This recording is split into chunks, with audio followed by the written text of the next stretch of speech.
right. I think I am live. I think so. Wait, mute this. There we go. I think that's it.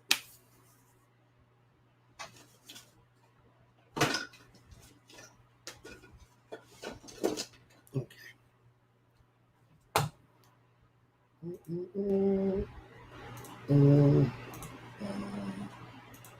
So how y'all doing? Thank you very much.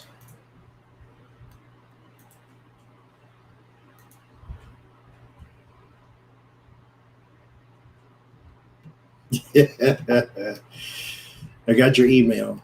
I'm not old enough to know better either. Oh, Lord. Right there.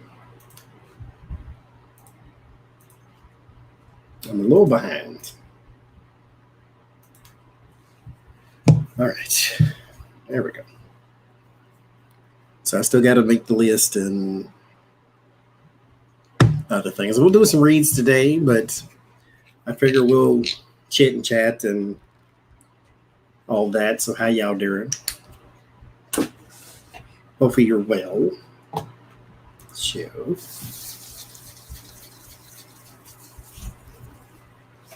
Hopefully. Thank you.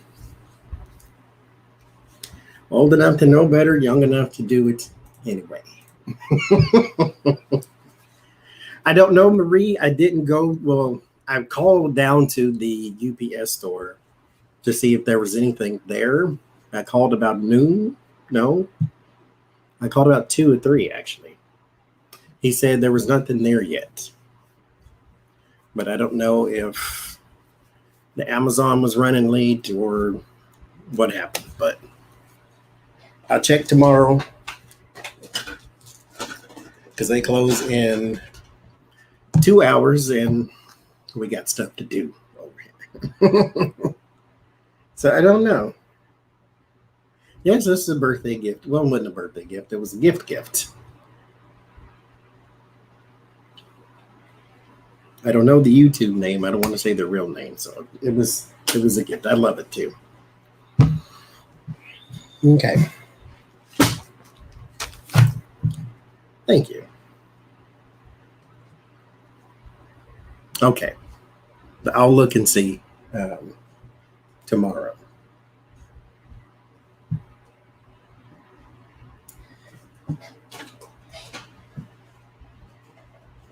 I had a whole container of ink pens. Now I can't find none of them. What in the world did I do with them? I don't know. All right.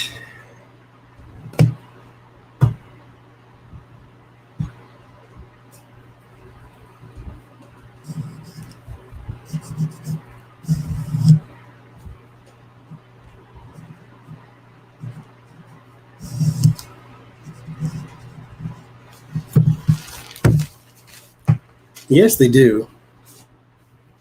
Mine do. I put some in the wish list and Sylvia got them for me. So I have plenty of pens. But what did I do with I have a container of them. They're probably in here. Are they in here?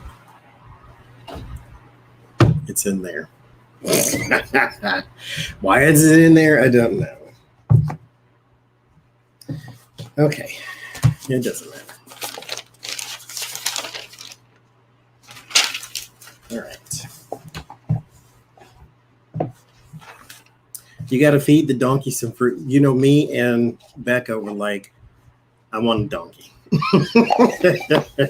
I still do. We need a pet donkey. It needs to happen.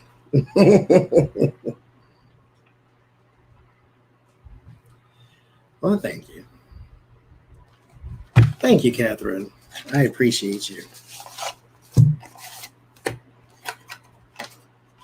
I will have a happy birthday. I have had. Very much thanks to y'all, too. And thank you. Well, thank you, JC. You have all my pants. I got like 50. Thank you, Asantiwa. Appreciate you very much.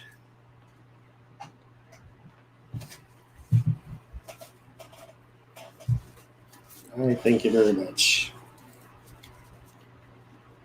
Yes, that's what she sent. She sent it's like 3 or 4 designs. There's an Anubis, there's a cat. I think there's another, and there's like 6 or 7 altogether. And they write really well too. As you can see, they're way over there in the corner. Why? I don't know. I do things sometimes. I do things.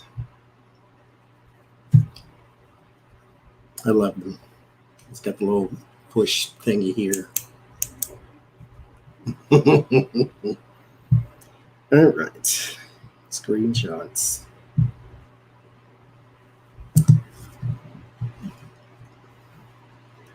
Let's see. I think I wrote that down.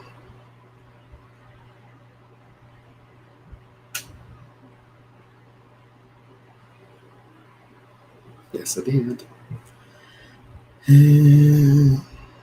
Thank you, Super Truthful, and thank you, Jennifer. Thank you, Cynthia. Appreciate you. Do I have that one?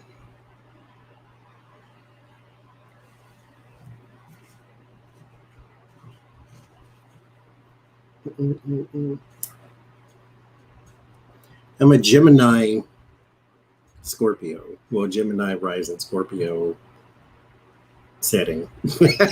However you say that. But yeah, Taurus was yesterday, wasn't it? Yeah. I am stubborn. I will say that. Very much so.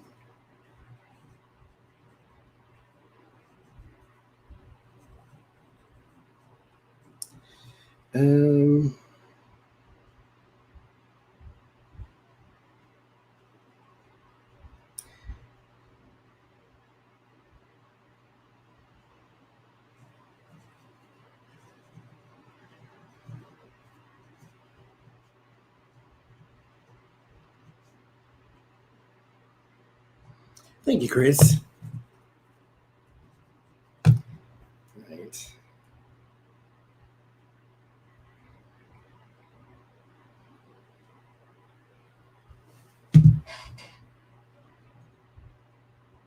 Thank you for the PayPal too. I see it pop up. PayPal says y'all's actual name, so I won't say the name out loud, just in case it's not matching what's here. But thank you very much. I'm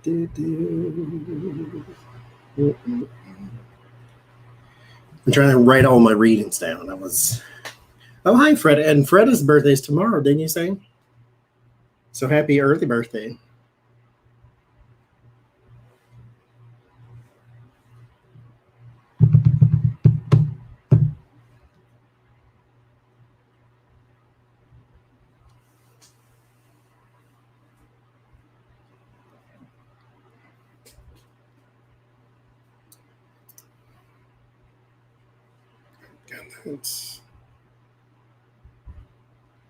Nope. Y'all keep that. Got that. Got that. Oh, I forgot that one.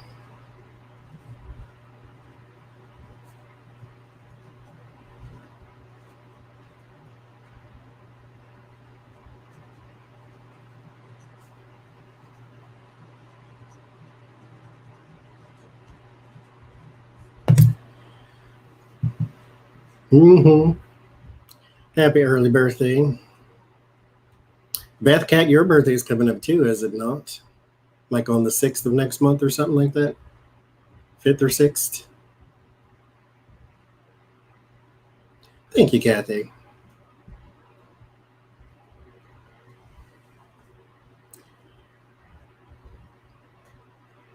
I had Mexican food today. I had the burrito, like, was literally this big. Like, it was gigantic.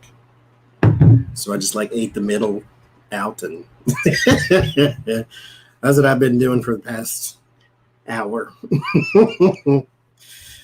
It was fantastic.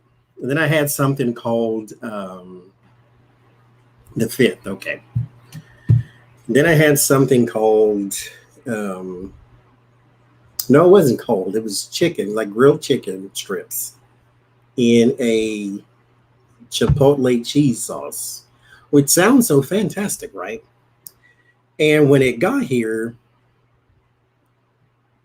like, I don't know, maybe it was me. Maybe my taste buds are, because the burrito was, I mean, it was gigantic. I love a burrito too.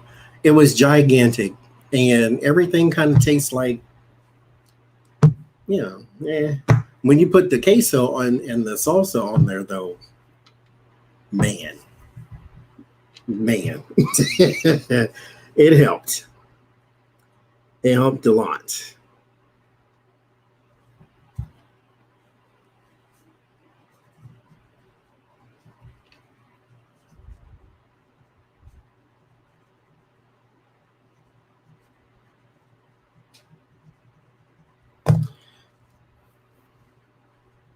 Becca called me and sang happy birthday, so she covered it.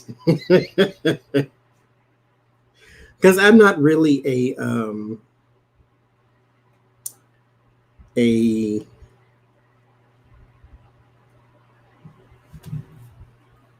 a phone person. Like, if you call me, I'm more than likely like not gonna answer the phone.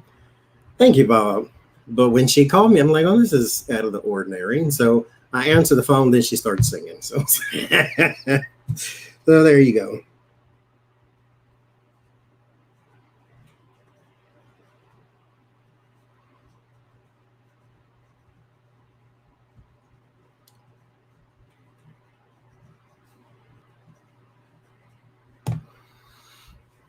Well, thank you. I've never been to Hawaii. Did she sing like Marilyn Manson? She did not. No. Thank you, Catherine. Because updates. Did I tell y'all? I told y'all, but it was on the walk. So I'll tell y'all since a lot of you are here. Thank you, Love and Lights. So I'm gonna be here in Pittsburgh for another year. So we'll be here for another year, and the PO box is extended for another 3 months, which I don't know why I even did that instead of like extending it for the year. But I'll correct it when the time comes, I guess. So I already extended it once, so I guess I'll just wait for 3 months is up and then I'll do it again. But so that's the update.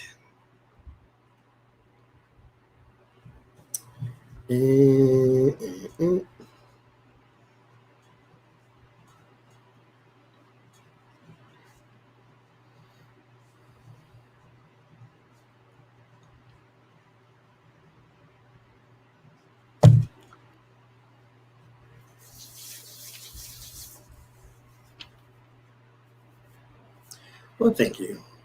After Pittsburgh, no idea. We'll see what happens. Thank you, Carrie. I have no idea.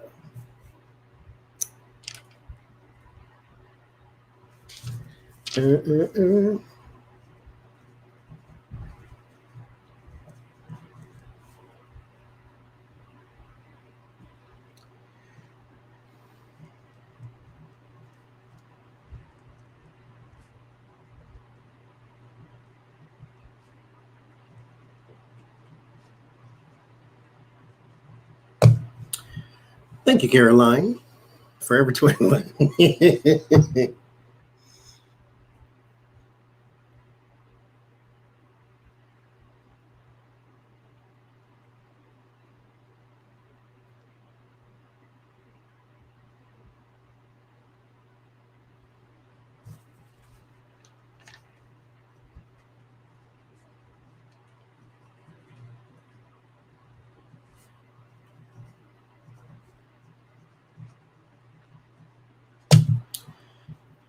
Oh, thank you. What I'd like to move to, I don't know. I like being places. So, I mean, it doesn't really matter a whole lot. I like Las Vegas was one of my favorite places I've lived. But I will also say that's Anubis on this one, which I was reading something on Anubis that there are two different gods. One has the head of a jackal, one has the head of a cat. And Anubis is one and not the other. I can't remember which one. I believe it's the jackal, though, or he's the cat. I don't know. Or head of a jackal, one of a wolf, or something like that. Thank you, Roland. Yeah, I seen that. Your dad and your husband. I'd seen the comment. Somebody else said that too, or was that you? No, that was somebody else actually.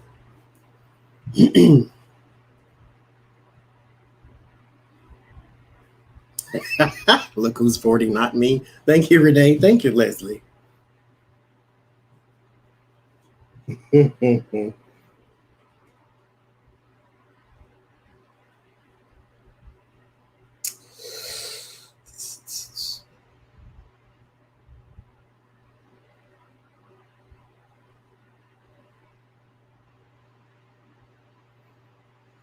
Anubis is the jackal. Okay, I knew it was one of the two because there's two different gods that look the same. One has a jackal face. The other one either has a wolf or a cat. I think. Yeah. One's a cat. One's yes. Anubis is the jackal. Okay, I remember reading that not too long ago, actually.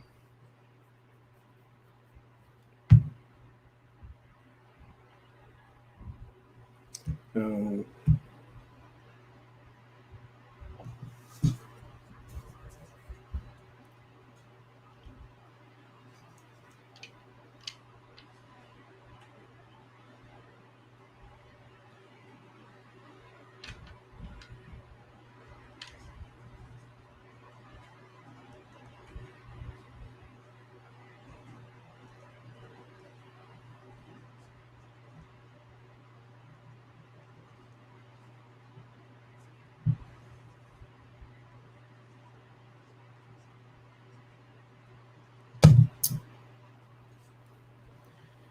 Thank you, JC. 5,000. You do. Thank you, Sue. Thank you, Cold Toes. It has been. I don't really have. Yes. No, the lava lamp's not making the noise that big giant fan is right there. That's what it is. Thank you for the PayPal. My plans for today, we're going to do some readings once I finish writing them all down here. And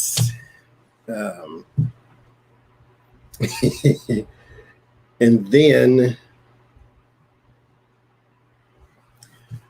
we're going to have some chit and chat. We're doing some chit and chat right now.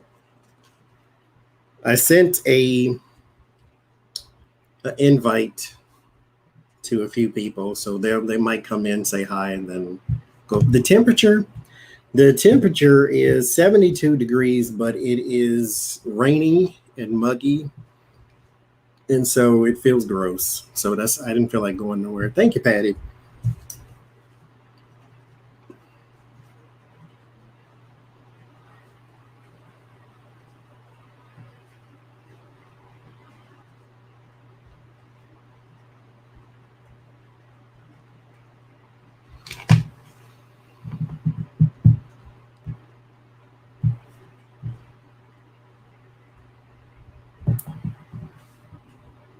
Yeah, we'll be here. We'll be here for quite some time. Not 11 hours, but we will be here. We will be here.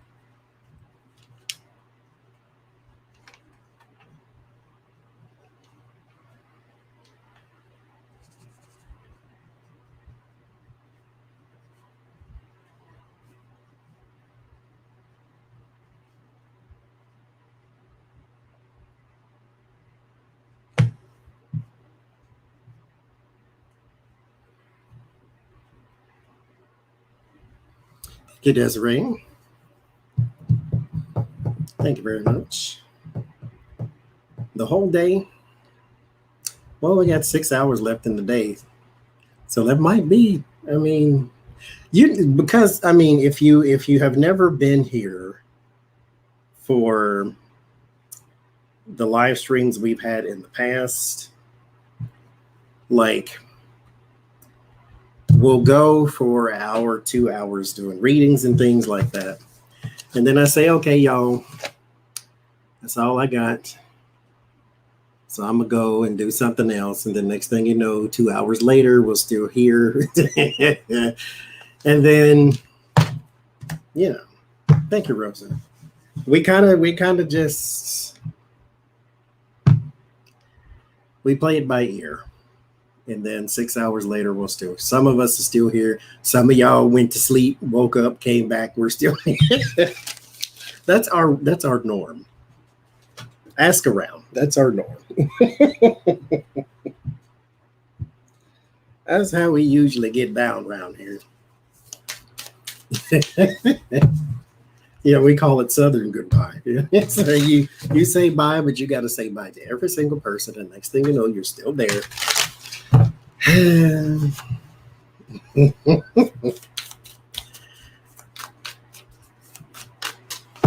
Now, literally,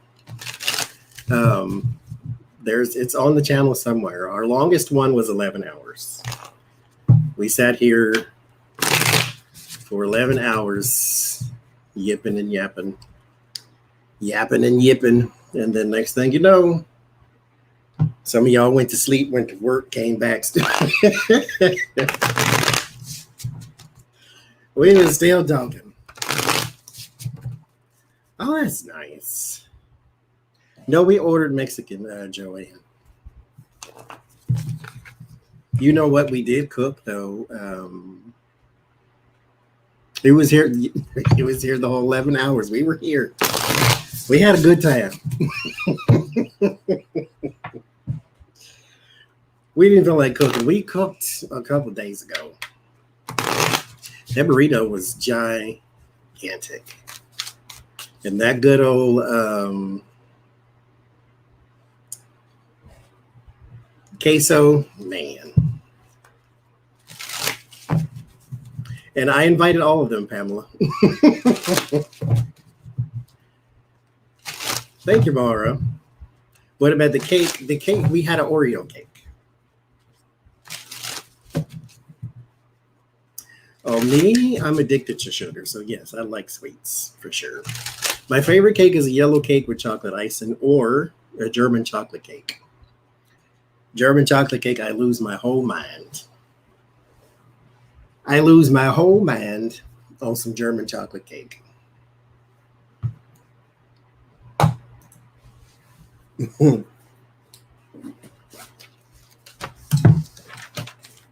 right. So.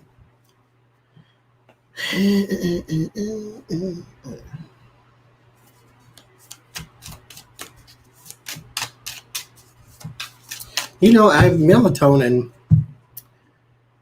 because melatonin is a suggestion. And, I love carrot cake too. Is there a cake I don't like?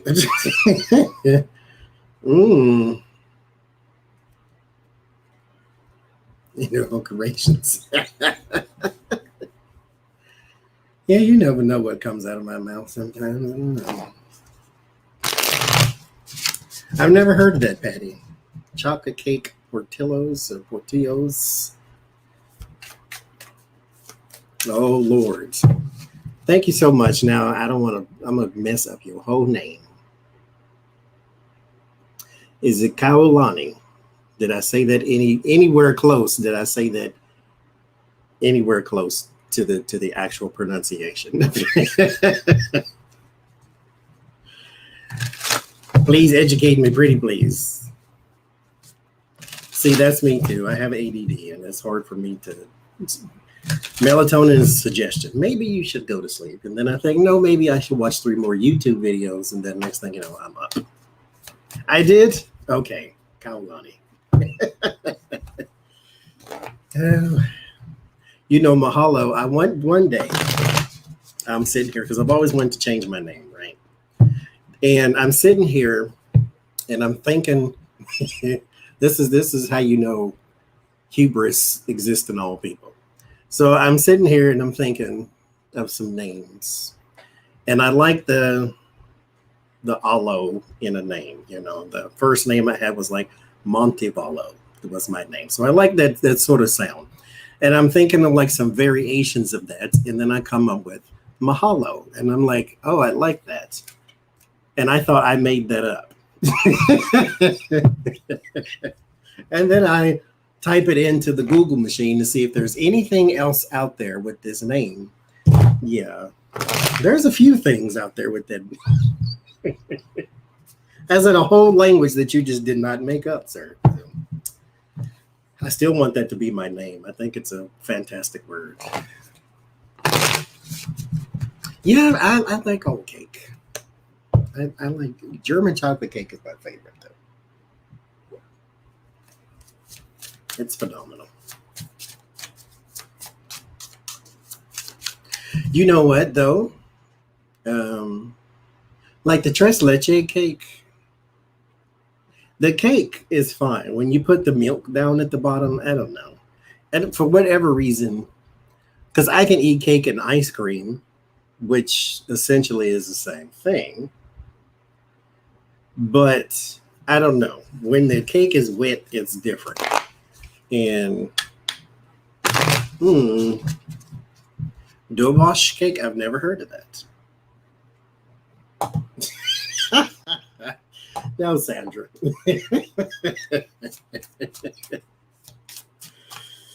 That would be my luck. Thank you, Sheila, Inquisitive Tarot. I am going to buy myself some. Well, I actually bought myself. This was my present to myself. I bought myself a chess set. I like chess. I'm not very good at chess, but I like chess. And happy birthday. Well, thank you. Now people get to see my background because there's another person here. It's a party. I bought myself a chess set, but zucchini cake. You know what, though? I've heard somebody say zucchini chocolate cake is really good. Thank you, Lisa. 21, and yeah, let's go with that. I like 21. 21 was fun. I lived in Vegas when I was 21, so we can go back there. Zucchini chocolate cake. We'll see. I don't think I'm trying it no time soon, but I like chess. I got a fancy chess set. I do everything extra, so I had to get a fancy one. So it'll be here Wednesday. And then I'll show you what it looks like. So how's it feel to be another year older? Same. I went down. I was downstairs. My brother sounded out a age. He said, "Are you this age?" I'm like, no. He said, "Well, how old are you?" I said, "You about 5 years off." I don't know none of their ages either. So I mean, yeah. No, I didn't bring ice cream. I should have, because I went for my guitar lesson. I stopped by the store. I should have grabbed some ice cream. I was supposed to, but I didn't feel like going to the store. So I didn't. We got up to like 91 today. It was warm. Yes, my own brother. He didn't know how old I was. But like I say, to be fair, I don't know how old he is either. There's the P.O. box, Pamela. Right there. I should probably make a ticker tape thing with all that stuff in it. Like, I think my brother is 12 years older than me, something. I don't know. I'm not even going to guess because I don't know. I have one sister. Artie says happy birthday. Is he still knocking stuff off the tables? Oh, like crazy. He's been full of himself, haven't you? He just had dinner, so he's got a fat belly. He's content now. Well, thank you, Ming Ming. I'll be here. Thank you, Julia. Now, because I've just been sitting here talking. I ain't read nothing. I got a list. I got 29 questions. Thank you, Lucky Girl, for that too. Ooh, I had a card accidentally set on the side. The Empress, giving birth to something new for your new birthday. Thank you, Mark. I appreciate it.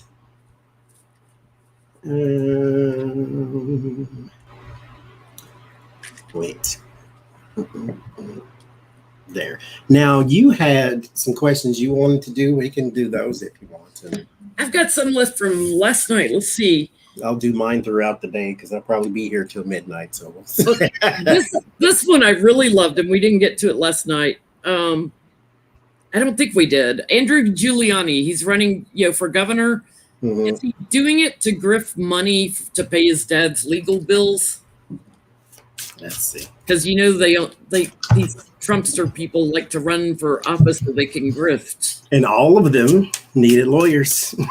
We should have told them something. And Rudy can't get a dime out of God, they got burned by that was his MO though. Get close to me, I mess up your life, and now you have no money either. The P.O. Box information is underneath this video, actually, Roland, but it's... Oh, Lucky Girl just redid it. Thank you, Lucky Girl, but there it is again. I know the chat moves fast, so sometimes, but you can scroll and pause it and take down that info, but it's underneath all the videos, too, if you just need it there. I'm going there tomorrow, hell or high water. Because I was supposed to go today, and then I went outside, and I'm like, ugh, the air is thick. It's wet and hot at the same time. Like, I don't want to go nowhere. So you're going to see me reach my hand up right over the camera. Artie sneezed on my computer right before I went live. I've got kitty snot on my screen. Like right on my face. I'm like, okay, I can't look at that. I think you do. You just you can put Carol's Apprentice because they know who I am by that name. I don't even know if they know my real name. You can just put all that in. The Suite 124 is the name of the number of the P.O. box itself. So you can put number 124, whatever you want to do. Andrew Giuliani, are you doing it to grift? Because your daddy needs the money to pay his legal bills. Mm-hmm. Thank you, Lucky Girl, for that too. I have a PayPal too, but I think it's just under Tarot's Apprentice. That's for the Cash App. I don't remember that one.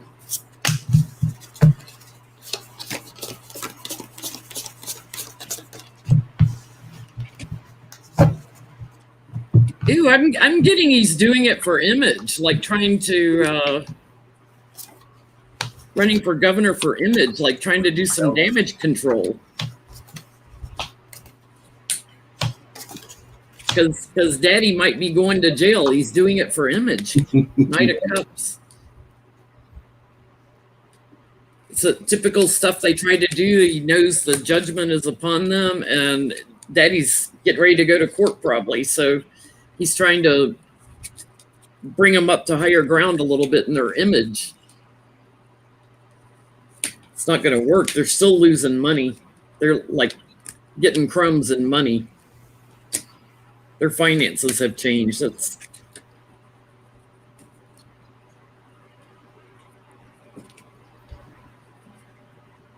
court action's coming in.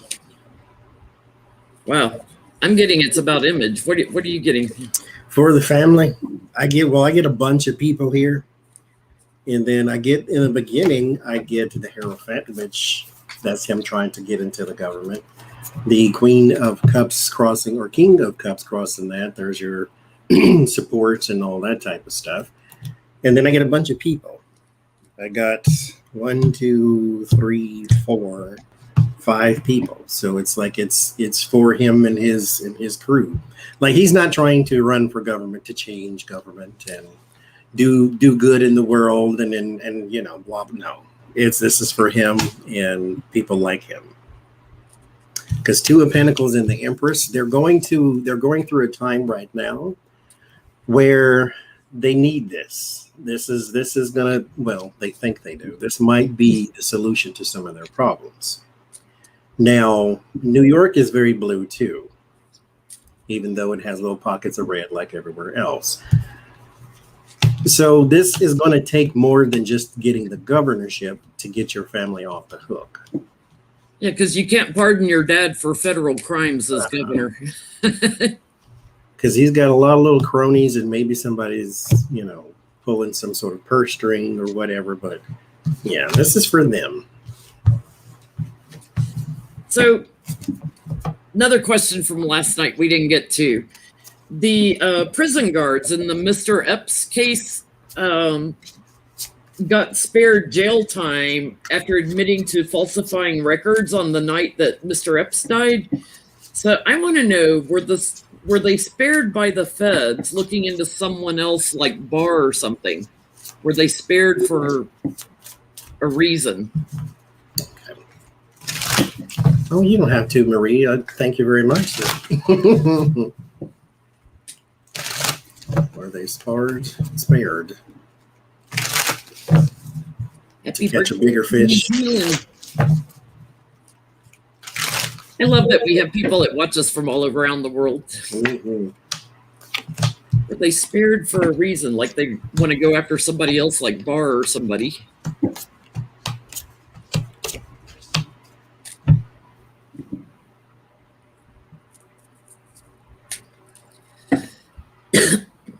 Susan wants to know if you wants to mail you a necklace and wants to know if you like a 24-inch chain and if it's silver plated. Do you have any allergies? No, but you go right ahead. I like, because this one is short, but it's fine for me because my other one with the ladybug is about this size too. And what it does is it makes me play with it all day, especially when it's here. I leave it alone. When it's up here, I feel like I need to. Don't pull a Mr. Up. Swinging from my own hand, but no, that's perfect size. So, absolutely. Thank you too, by the way.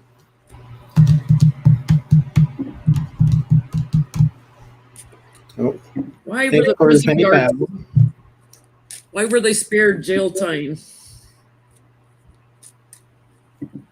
Thank you for the PayPal. I got it's malachite, Pamela. I love malachite. Page of Swords, Ten of Swords. So there's your inside man, and then there's some death around here too, or some backstabbing. The Devil and the Four of Cups. This is, it is to start something new. The Ace of Swords, the Empress, and the Stars. There's something down the line that they could help with, or hold the information that somebody may need later on, type thing. Like this is like the ace in the back pocket type thing. So this is blackmail or something of that. Not blackmail, but something like it. I'm getting it's giving birth to something new too, and they're trying to keep a lid on emotions right now over the death, and it's kind of unclear what's going on. There's also some treachery involved, but they're going to return to this case again. Over the death, there's a plan that they haven't moved into action on. So they know these guys have been truthful, and they're satisfied with them, but they've got somebody else that there was like a contract that's going to be put in defense mode. They're going to get an action taken against them. So yeah, I always said it was a hit job, right? And I think you did too, Johnny. Like it, there's somebody else they're looking at. Okay,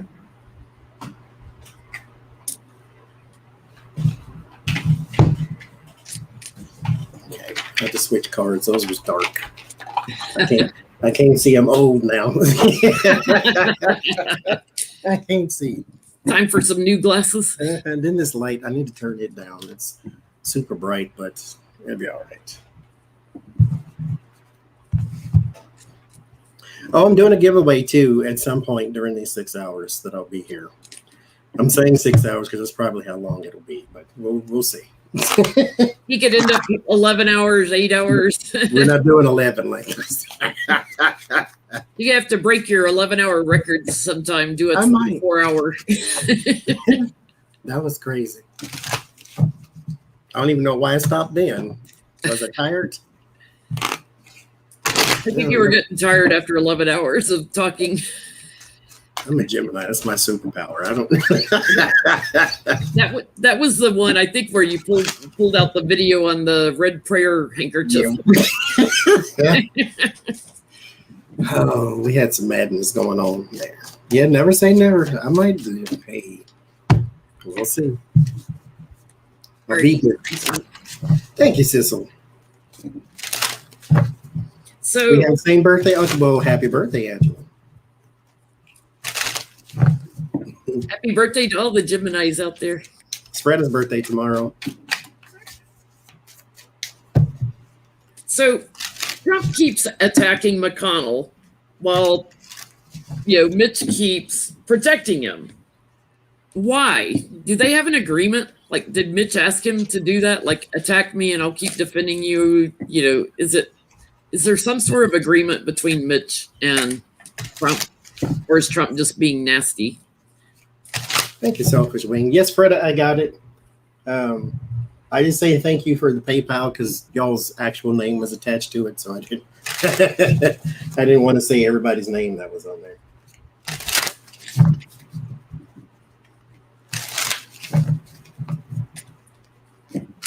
Do they have an agreement? I see. Here's my thing, because Fox News grilled. Apparently, that's what the headline said. I definitely didn't watch the interview. I can't stand to hear his voice. But they said they grilled Mitch McConnell. And so he stands there and takes it. Why? You literally, yes, he was the president, but let's be honest, McConnell has more power than Trump. Yeah. And so why are you taking it to the face like that? Like, I don't. He's like, let the courts handle, the insurrection and Trump. On Trump, I think he's guilty and wouldn't vote for impeachment. And then he's like, oh no, we're not going to have a commission to investigate all that. Yeah, what's the deal? Like, he's still protecting him. Is there some sort of agreement, even though you can tell he doesn't like him? Mm-hmm. Or maybe that's an act. Because he hijacked your party.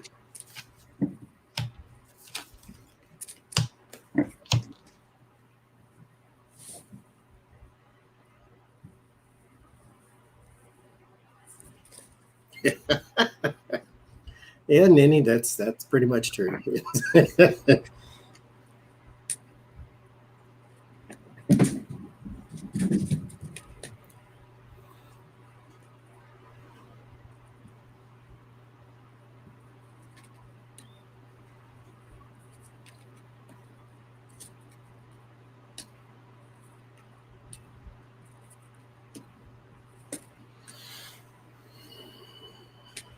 Artie's upstairs screaming now.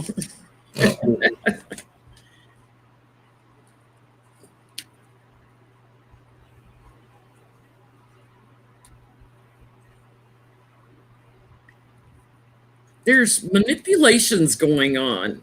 I got the death card on the bottom. Something has changed between them. There is backstabbing going on. The challenge is he is a Republican, like he is the Republican Party, but there's manipulations going on, trying to put Mitch in defense mode.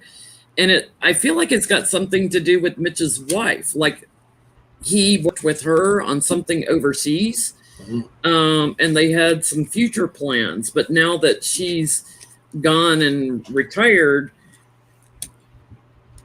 he can't seem to, securing the money is erratic. Thank you, Sandra. Something about money. A money deal with Elaine Chao. There is some sort of offer between them. There's an an active offer coming.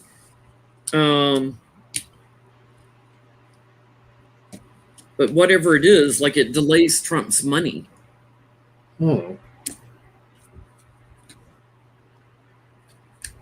Businessman Trump is not happy. He's quite emotional over it.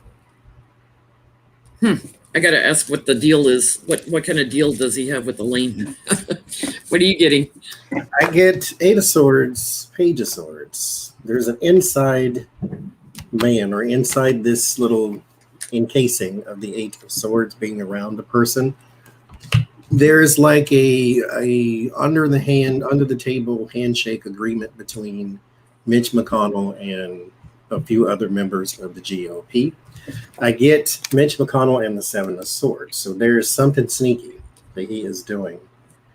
It's almost like, for the sake of saving face, I will go out and say the insurrection was wrong and Donald Trump, you lost, take it like a man, blah, blah, blah type thing. But under the table, him and Graham and people like that are saying, okay, we still need to save face. We need to make sure we take the base with us and find a way to maybe leave Trump behind, but don't do it all at once. And don't. Happy early birthday!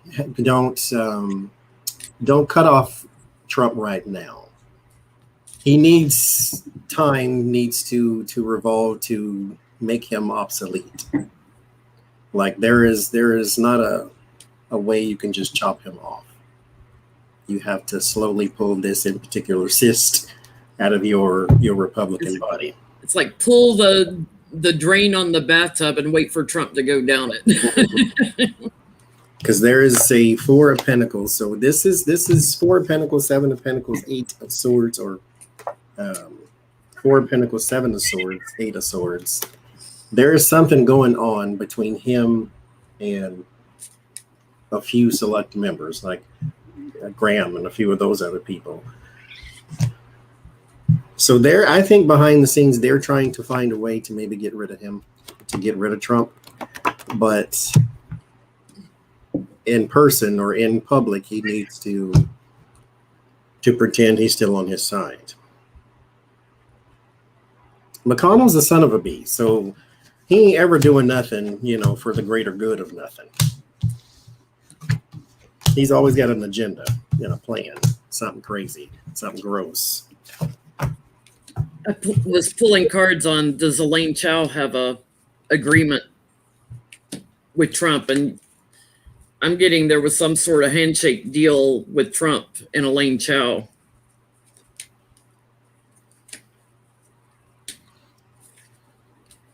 It's going to end up in the courts, though.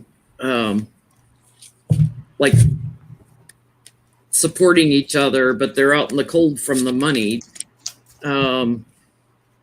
There was some sort of offer, and I feel like Trump pushed her into it. And then she walked away, and he's not getting his share of the money. He keeps returning to Elaine, but he's got anxiety. He can't get his share of the money. She's making money off something he's supposed to, like he's calling her.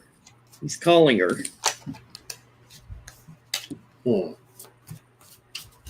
Where's my party hat? I don't have one. This is going to end up in court. They're stealing money from somewhere or doing something sneaky. Yes, Rosalind. Well, I mean, that's what I like to do. We'll read for a while and chat for a while. You missed the chat. We were chatting at first. Thank you for the Starbucks card, too. We'll chat and read. Mm-hmm.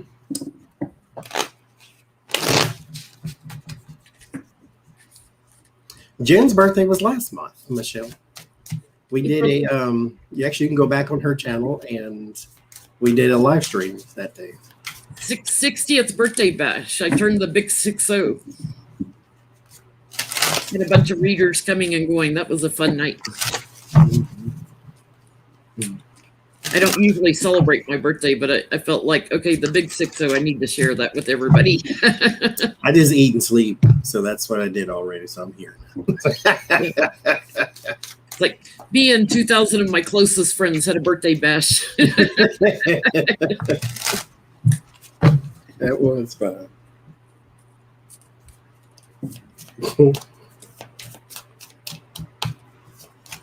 I don't know how to phrase this question. There's a whole bunch of red states that are getting ready to drop the extra $300 in unemployment that they got from the federal government, which I would think they have to account for it. Like, okay, we took money from you. We have to prove that we gave it to people through unemployment, that we used it.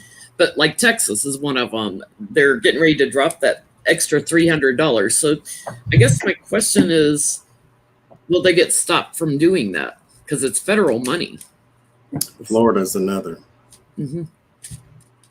My favorite Starbucks is a vanilla frappuccino with caramel in the cup. That's what it is. Vanilla bean.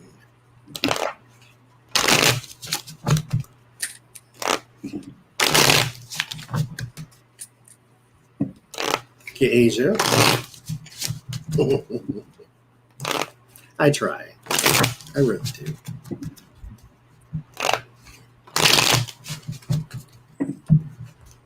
The Florida's doing it too, right? Florida, and I think several red states are looking at doing it. So, yeah, probably the same ones that are passing the voter suppression laws. Will they get stopped? Oklahoma's done it too. Because they're trying to push people back to work. Because instead of telling corporations you need to pay them more, raise your salaries, they're going to stop the extra $300 to try to force people back into work. Force people back into $7.25 an hour. Yeah. Because these governors are getting pressure from their corporations in their states. Because it's always painted, thank you, Nancy, that, people just don't want to work anymore. I mean, if you're going to sit home and make more off of unemployment than you did at 40 hours a week, then what would you do? If you're going to pay me $7.25, then tell me how am I supposed to budget that to take care of 2 people and myself? Yeah. You can even raise it to $10 an hour or $12 an hour. Never mind 15. When I started working, minimum wage was $5.50. That's what I made. And it's not much higher now. No. In my first job, when I was 14, working in a skating rink, minimum wage was $1.35 an hour. But that was in like 1975. So it's not that much higher, really, when you look at inflation. Mm-hmm. Everything has jumped way higher than the wages. Yeah. Like you could buy a Mazda or a Honda for like $2,000 back then. Well, good luck trying to get one for under $20,000-$30,000 now. And what do you do when you work in a restaurant and you make $2.25 an hour? And depend on tips. Yeah, which aren't guaranteed. Like, okay.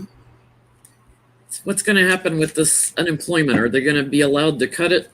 Or are they going to have to give money back to the government? I think that there's something legally that will happen here. 3 of Wands. It's probably already started. And then, because it's not here yet, but it started. The justice is here, which means this is going to court or something of that nature. The Hermit and the 8 of Pentacles. This would be your unemployment or your isolated money here. It is going to go back up, I do believe. The 8 of Wands, the Lovers, and the 9 of Pentacles. They're still going to try to cut it short, the timing, but it's going to be reinstated, I do believe. 7 of Wands going back up. The 9 of Swords, which means that they are going to try to, in the future, do something horrible to it to where you don't have that security blanket anymore. So they're going to either chop it down or whatever the case may be. But for the short term, it will go back up. For the long term, they will try to fight it back down. I get the same thing. Like there's going to be some sort of legal action on this. Like investigators are already charging in to these people that are hanging on to the money. Like the states aren't giving the money back. But I'm getting like DOJ vibes all over this. Like they're not happy and people aren't happy. There's some sort of action that brings us to a quick stop. These states are trapped in the money that they took, so they've got to show the courts, King of Wands, they got to show the courts what they did with the money. So these states will be put in defense mode. We're going to hear a lot of talk on this and a lot of bickering and arguing. They change something, they bring it back, but I give it like 3 more months and then they whittle it back down again to where you're just getting the crumbs. They're certainly not going to do it for all of 2021. I don't understand how you can still vote for Republicans in this day and age.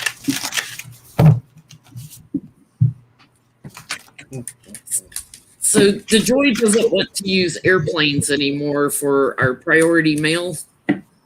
Why? Is he going to make money off of some airline service or something?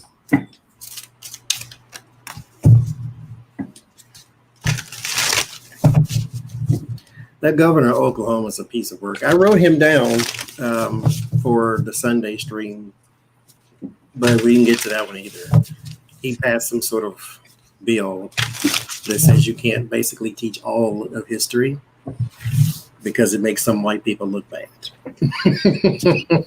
Yeah, they've got an anti-slavery teaching bill that McConnell's pushing now.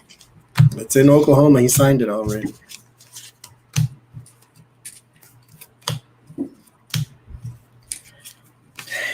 No joy. What is your problem? Why doesn't he want to use airplanes anymore? Is he grifting somewhere? Oh, it's the same in Texas. Yeah. Good old southern states. We always know how to mess up something. I'll say the nice words.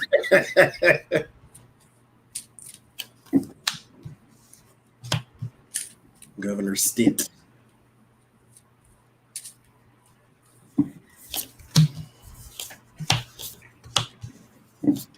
Well, there's the planes. There's the planes and the Ten of Swords together. So there you go.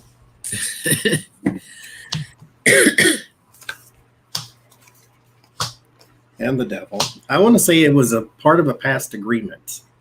The Judgment and the Hierophant are the first thing. 7 of Cups, 7 of Wands. This is part of a past agreement, and I do get the money contract opportunity here. This is personal or personal enrichment, personal whatever with the devil card there too. It has something to do with him personally. I don't know if the airlines are supposed to put money in his pocket or put money in whatever it is that he's working on, or they're supposed to come out in support of him. Whatever the case may be, there's something. It was threatening because it's erratic with the Knight of Swords. So there's something here, maybe a ultimatum, maybe something under duress. I don't know. But it has something to do with an opportunity. Opportunity for that Ace of Pentacles, whatever it was. I get that too. Like he's in businessman mode for his own personal businesses because he's worked together with somebody on this scheme. To change, and manipulate things. So they're claiming power and manipulating something for a reason. And I get strength and Ace of Cups, new action, new inspiration. He's still going. I'm getting that. Like he's still going. They're going to force him into retirement, but it's stealing for his own personal gains. He has some sort of partner in this. I don't think he'll get the money he's expecting off of it, before he has to go. It's like he has to go, all the lies come out, he's put in defense mode, and there's a lot of illumination on everything. So I don't think he gets any of his share of it. Thank you, Sheila. Yes, Pamela, I have 2 channels that I was unsubscribed from. YouTube does that. It clears out, it goes, well, its system clears out bot accounts, and it clears out inactive accounts periodically, and sometimes when it does this big sweeping change, everybody's algorithms are messed up, and then whoever we were subscribed to could also be messed up. My subscriber counts up and down every day, multiple times a day. It's like, what are you doing, YouTube? Mm-hmm.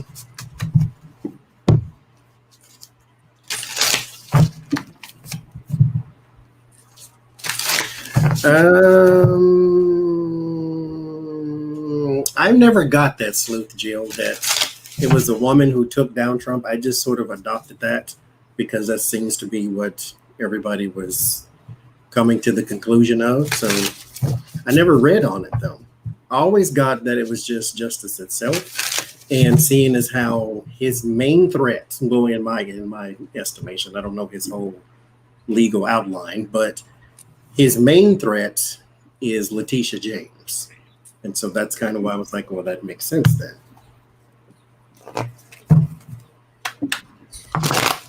So will Trump's team use dementia as a defense?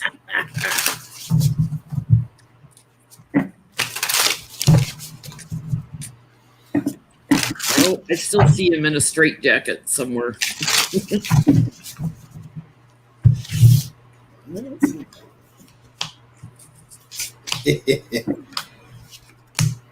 I see him isolated, but not in prison. I see him in a straitjacket. Like, put away. Will they use dementia as a defense?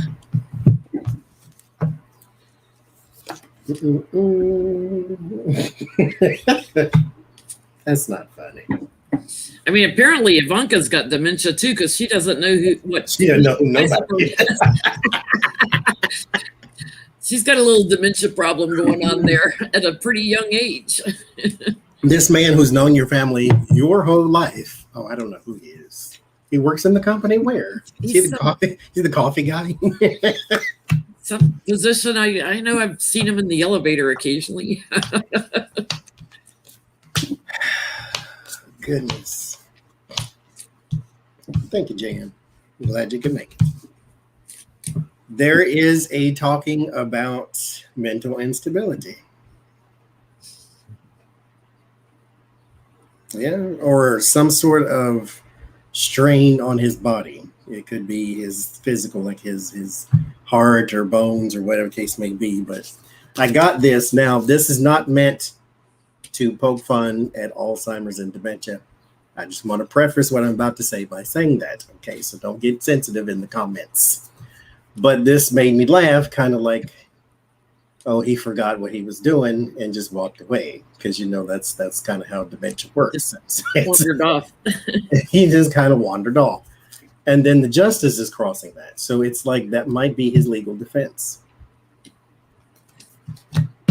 That's not going to work, though. I don't recall is your greatest asset at this moment. I have dementia is not going to work. Well, yeah, Roy Kahn pulled that with all the mobsters he used to try to protect. But they've got a hidden agenda on the bottom here. Yeah, I'm sick. The challenge is, to secure him somehow. But here's businessman Trump, and he's looking at making license plates.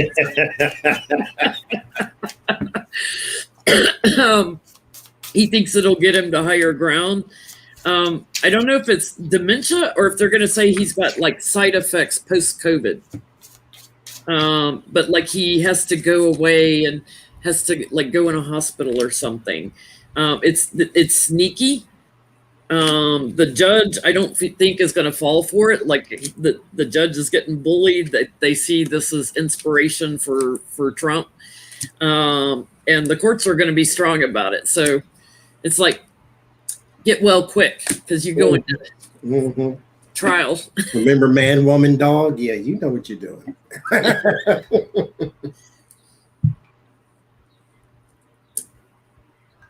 Oh, here's a non-political one. Do dead composers hear when we are playing their music? And okay. I'll say anything from like, classical music like Mozart, Chopin, whatever, to, modern musicians like Prince and stuff. Do they hear when we're playing their music? So this sounds nuts, or maybe it doesn't, because I mean, we got magic cards. So if you're here, you might be tending to believe, maybe something out of the ordinary might happen. So I'm playing a Michael Jackson song, and I'm playing them over and over, and I got a whole string of them that I'm playing, and I swear I could sense or feel that he was there listening to, and I'm like, yeah, I think they do, and I have music comes up a lot in personal readings. I think they do. I was singing along, and you couldn't tell me I didn't sound better than he did. And I'm like, thank you, Terry. I felt like, wait a minute, because it was somebody else. It wasn't in this house. It was ages ago, but it was like somebody else is here. So let's see. I just wanted to see how the cards present it, because I think they do.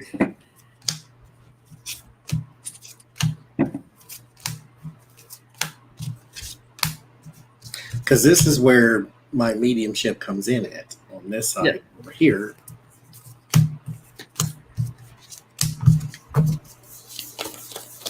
Yeah, mine comes on my right side. This is my right side. It just looks backwards on YouTube. StreamYard.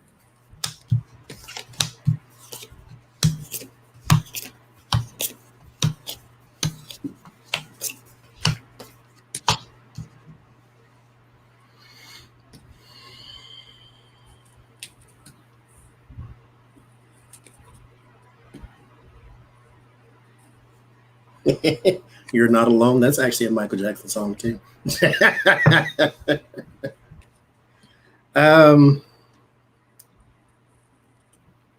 I'd say yes, but it's like it's a bit of a soul tie, if that makes strength, if that makes sense, to where you create something and it's still here. And so you have some sort of attachment to it. And because it starts with the High Priestess and the King of Wands, there's something deeper behind the veil. The High Priestess eats the pomegranate seeds. That's the forbidden fruit. And then she goes to the underworld, and then that's where she gets knowledge about the afterlife. Thank you, Greeter. And so there is something within the music or within the creation. Painters, whoever, like I was saying the other day, I don't know art, whoever painted the Mona Lisa still sees the Mona Lisa. Yep. Michelangelo's David, he still sees his statue. Aretha Franklin or whoever, their music is still there, and they still have some sort of attachment to it here. Mm-hmm. With the creativity of the King of Cups and the Sun here too. So yes, I think they know. I think so too. I think they celebrate with us, so if we're dancing or enjoying their music, they're celebrating with us. This would be the deceased ones.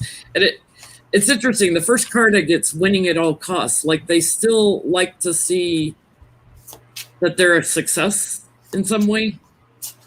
And it lifts them as well. And I get also earworms. When you get an earworm in your ear, sometimes they will plant that. So if you get a song stuck in your head, that they will plant that, and they're quite content about it.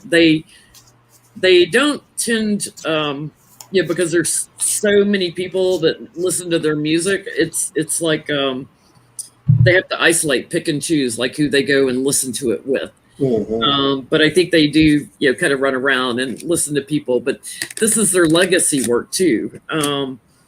They cling to their inspirations as creative people, and they also like a lot of times we play music to comfort our souls when we're having a dark night of the soul or we're feeling down about something. We'll use music to soothe us, and to help heal. And they try to make sure we're secure when we're listening to it, that we're not getting too depressed or anything. And then they definitely come to mediums.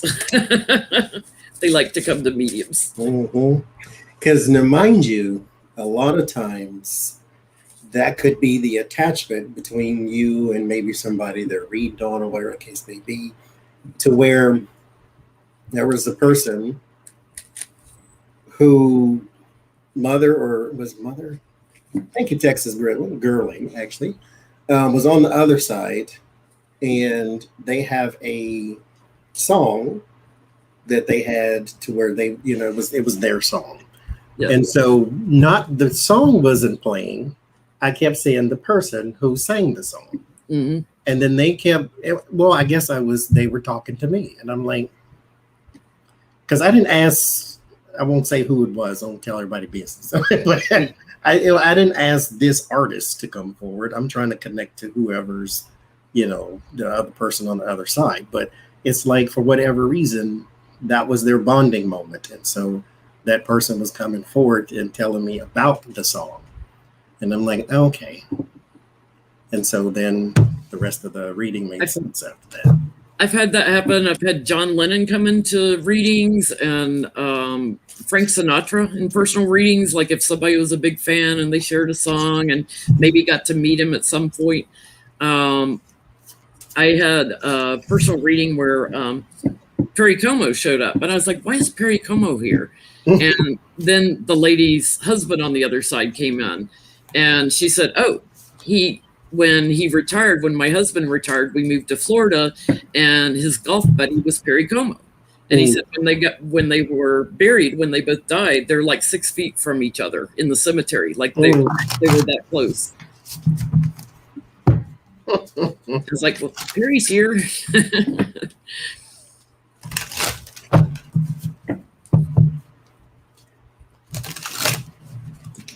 All right, I got one more question on this page before I flip pages. Will any politicians be prosecuted for aiding and abetting Trump?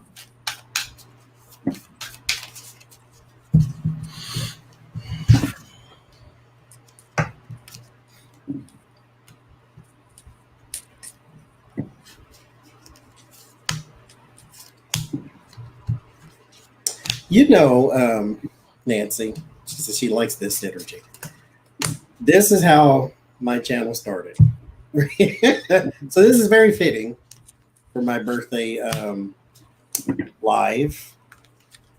For those out there who, I won't be messy. It's my damn channel. For those out there who feel as though maybe you built my channel, Jen Lynn Tarot and Lena Rodriguez, and then all of you built this channel. That's where it came from. Johnny helped build mine. We did a lot of collabs in the early days and still doing them every Sunday night. This is how it started. The OG. Laughing back, I shared a video on my community tab the other day, flashback where Johnny just showed his hands. And when I first started, the first month I was on, month or two, I only showed my hands, and I was like, well, shoot, turn the camera around. Like I had to reconfigure my setup so I could show my face. This is how it started. We had some giggles and out laughing fits through the last couple of years. Still haven't met in person, though. It's funny. No. But we will, post-COVID. We'll have to do a whole big thing with all the readers probably at one point. Johnny and I were talking about going somewhere like between us, equidistant from us. I said we should go up to Mackinac Island. I've always wanted to see the Grand Hotel there, and there's no cars allowed on the island and stuff. You take a ferry over to it. For those that remember the movie Somewhere in Time with Jane Seymour and Christopher Reeves, it's the hotel they used in that. It's like we might have to go up there and hook up. Mm-hmm. I'll be here for another year, so we got time before you move away from this area. Mm-hmm. Yeah, Beth Cat's favorite movie. And music. Sedona's hot right now. It's cold at night, but it's hot in the daytime. It's like in the 80s in the daytime. Like I know that Mackinac. Thank you. I knew I was missaying it. I could never. I'm tongue tied lately. I don't know if Mercury's retrograde yet, but you told me Mackinac when you first said it, though. Yeah. So you said it right the first time. Like I like Vegas, and I really like Vegas, and I know it's hot, but for whatever reason, I still liked it. I still liked it. Vegas is in New York are great places to people watch. Like I could sit in New York all day long and watch crazy. Mm-hmm. That is what I did in Las Vegas, is walk up and down the street, because I didn't gamble, so just people watch. That was more fun than anything. Mm-hmm. You live in Las Vegas? Okay, I'll be here one day. My picture's still on the wall too, behind all this mess. You gonna dress up as Elvis? No. That would besmirch the legacy of Little Richard. So I would have to dress up as Little Richard.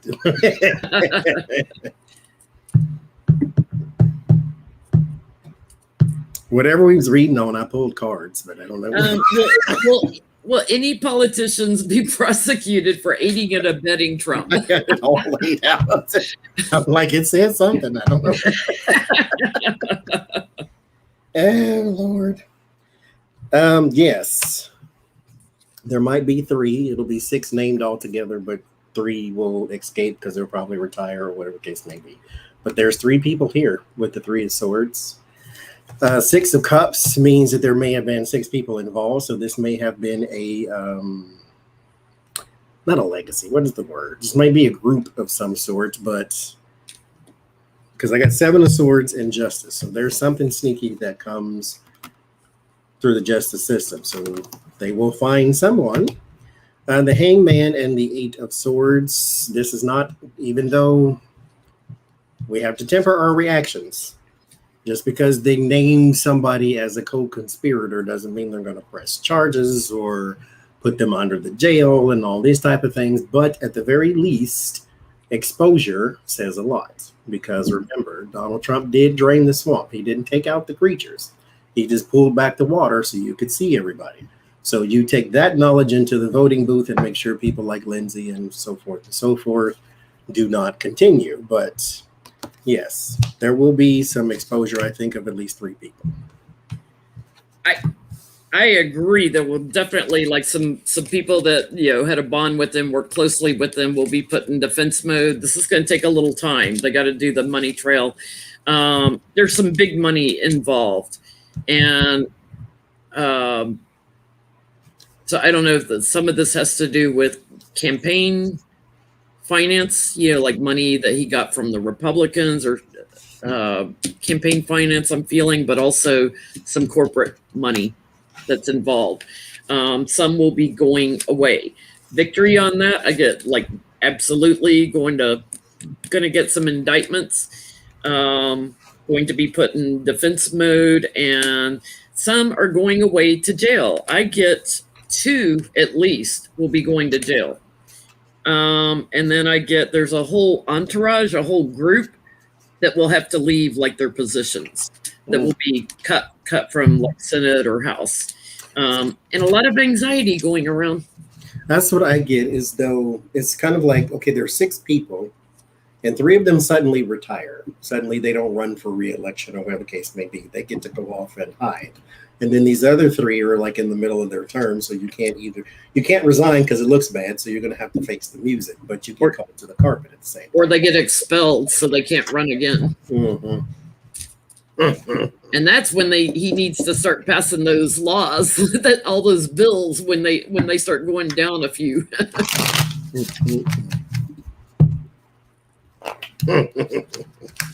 When you got your little majority.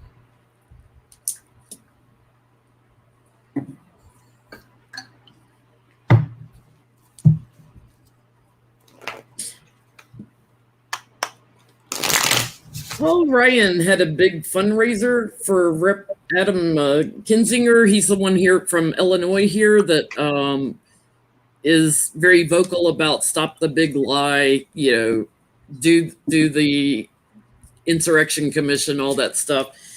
Is there something significant about that? Because Kinzinger is actually married to one of Mike Pence's former aides. Like he has a close tie with Mike Pence. So Paul Ryan did a fundraiser for him? Paul Ryan did a big fundraiser for him. That's interesting. So why is Paul Ryan, who's had pretty much gotten out of politics, doing this big fundraiser now? That's interesting. Paul Ryan, who tucked tail and ran when Trump got in. Because he got his tax bill he's been working on his whole career. Yeah. As soon as he got that, out. Here's my thing, though. Like, you still can't save your party. I mean, I know that's probably what they're trying to do. But, okay, well, let's see. Why'd you do that? It's like trying to put your finger back in the dam, that's got a leak, or in the dike that's got a leak, but the hole got so much bigger, a finger's not going to do it. Thank you, James. Thank you, James. And you stood there and you watched him bang a hole in your wall, and you said, that's just him. Paul Ryan was the first one to say he's learning. Yeah. Yeah. Uh-huh. He's learning disabled. Yeah. 9 of 1.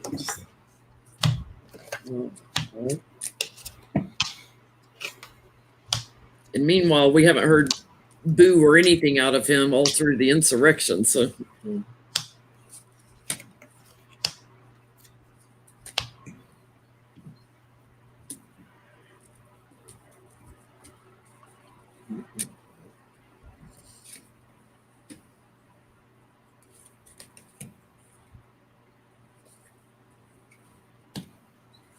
Lucky girl, I actually, believe it or not, just bought or ordered a Titanic deck.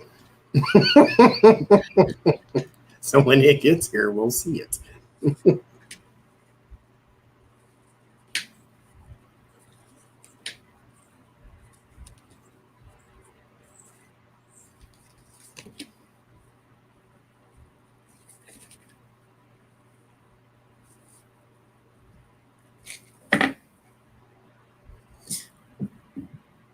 Yeah, I'm not a fan of Paul Ryan's. Let me start there. But I think the man has regrets, if that's possible.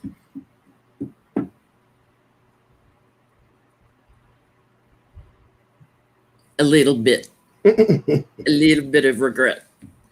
Because I get, here's all the money, and he sees Adam, in a fight to keep his seat. He's getting backstabbed, for speaking out about the big lie and stuff. He's been watching from the sides. So he's trying to help him get to higher ground. And he wanted to do this very publicly to be seen in America. Yeah, and all this money coming in and stuff. Trying to help secure him and offered his support, trying to help, his image. But he's got obstacles to the money. This does look like it may give birth to Paul Ryan returning in some capacity within the Republican Party. I get justice and regrets.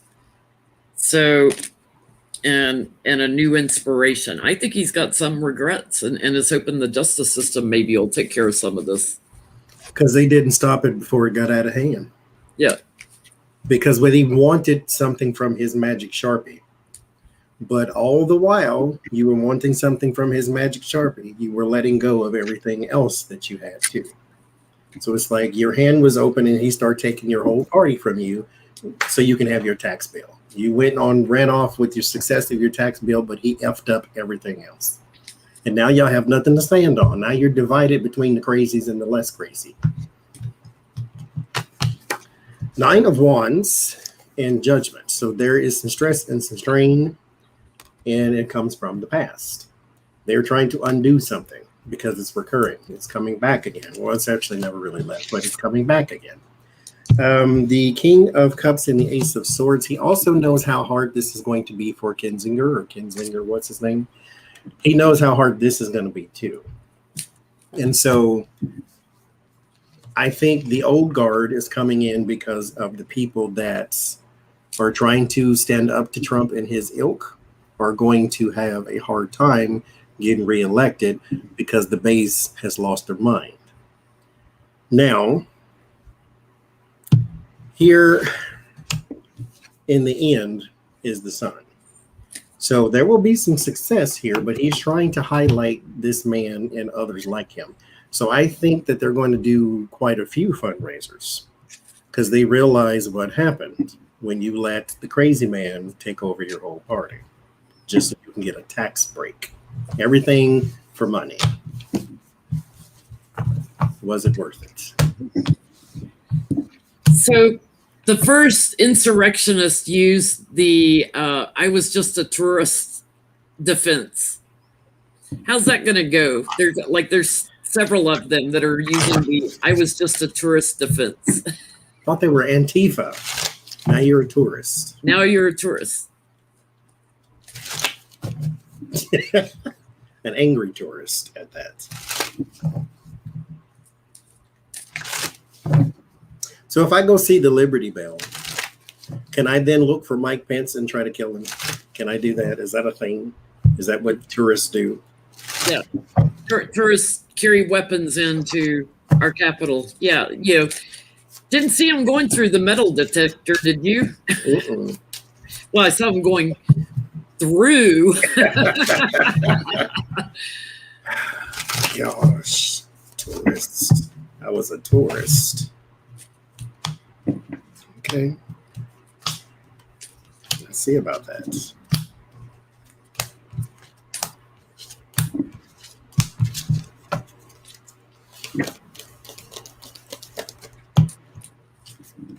Just parroting what the Republicans said. Those were just tourists. Because maybe the judge, this is their first day on the job or first day awake in like the past 90 years, and they don't know no difference. I just don't understand why tourists kill police. Because that happens. First 2 cards. There's something sneaky, and the light is too bright. There's something sneaky, and the 7 of Swords, Page of Swords. So sneaky and a lie. So you're trying to get away with something by lying. So like I said, maybe the judges, this is their first day on the job, and they don't know no better, so forth and so forth. But you still move forward with whatever it is you're charged with here with the Chariot card. So you're still going to jail. So that's not going to work. Sorry. Because the judge is right next to it. Thank you, Jace. And thank you for the Cash App, too. I got...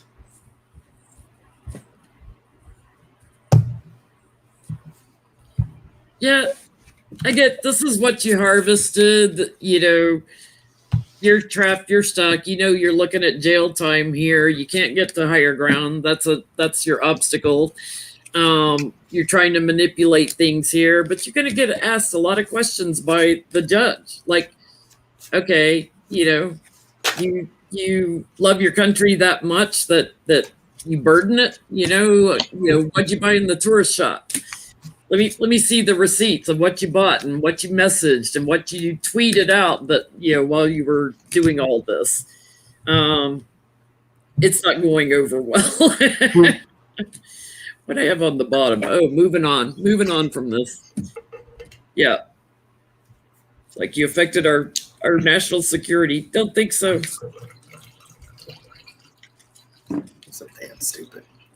Oh, Jace, post your schedule for your petty party in the chat. Like I told you, my videos are pre-recorded, so I can't tell people in the videos because it's already been done. So post your schedule in the chat and post your channel in the chat.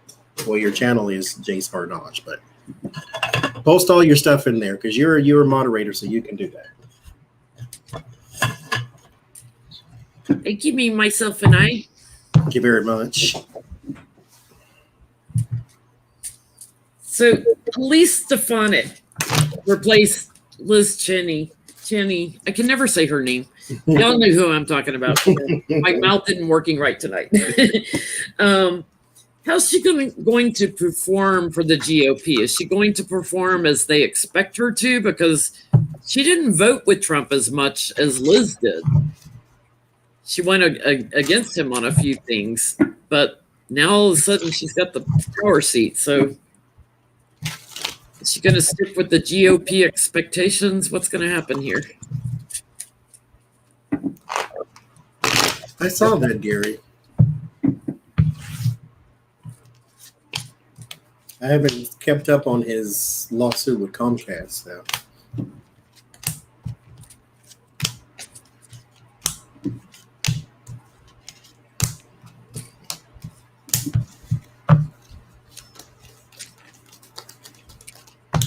Will she be a go-along girl, or will she stand up for her principles, which is whatever they are? Thank you, Doreen.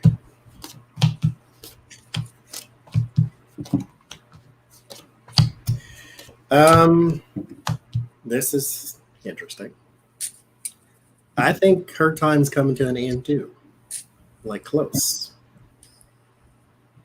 For whatever reason, something might go wrong. She might tweet the wrong thing or say the wrong thing, but this is like a public crucifixion, so it's something horrid.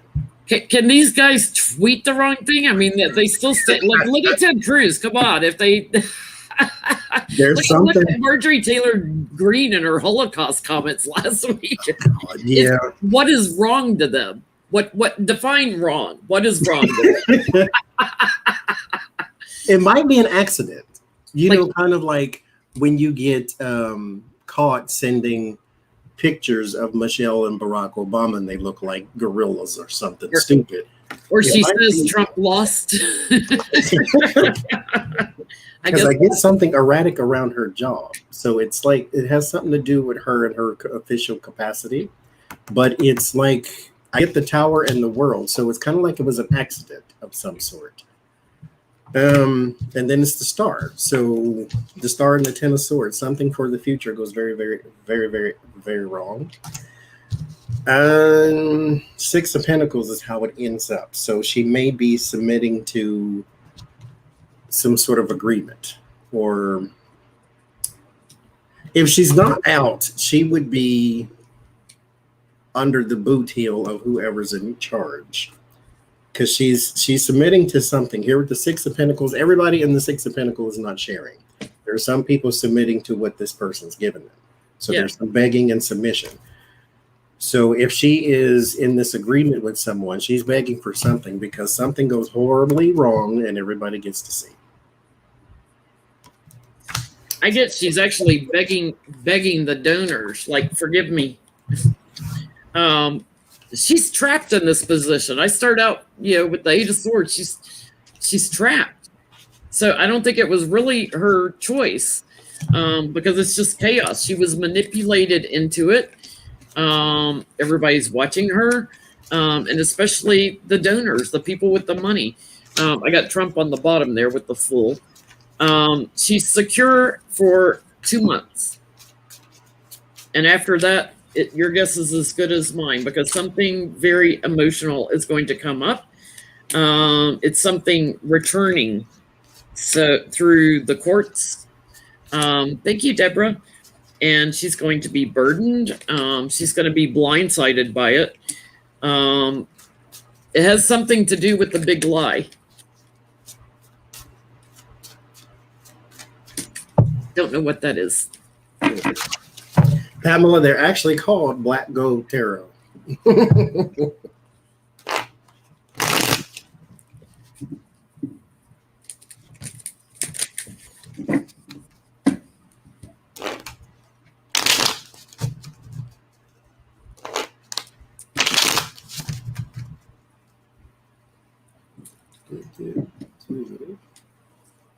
Yeah. I forget who wrote the new book that they had a lot of quotes from Obama in it on Trump, like where he was dropping the F-bomb and saying he was a MFer and other stuff. I don't know what the question is, but maybe like he really let loose once Joe got won the primary. He started letting loose on Trump. Why didn't he before? Like in a public way. Trying to save face. Why are you rubbing on me?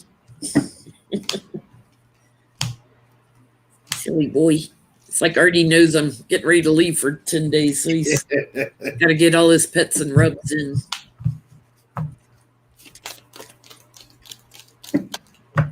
Yeah. Let's see.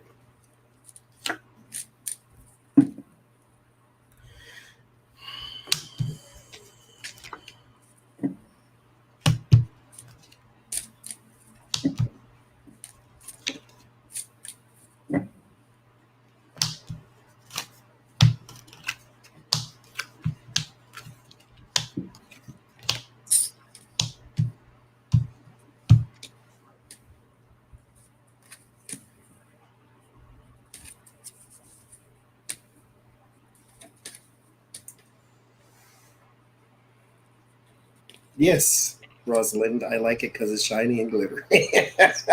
All of the lights in Vegas, that's all I liked. It was shiny. The McDonald's sign, speaking of McDonald's, was lit up and shiny and glittery. And I'm like, everything's got lights on it. I love it here.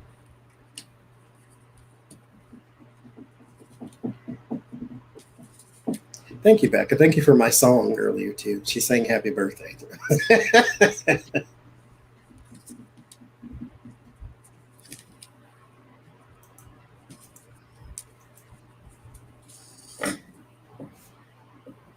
I get he was nervous about America blocking change. Like he was afraid Trump would get reelected, in other words. So he laid low. He's, change in the White House, America watching. He was worried they would block the change and saw it as an obstacle. So he's quite anxious about it. Interesting.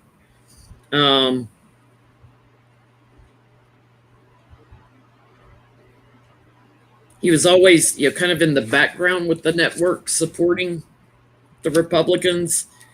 But I think he wanted to wait, until they knew who the strong candidate was going to be, and then brought his friendship out, came out of hiding, put himself back on the stage.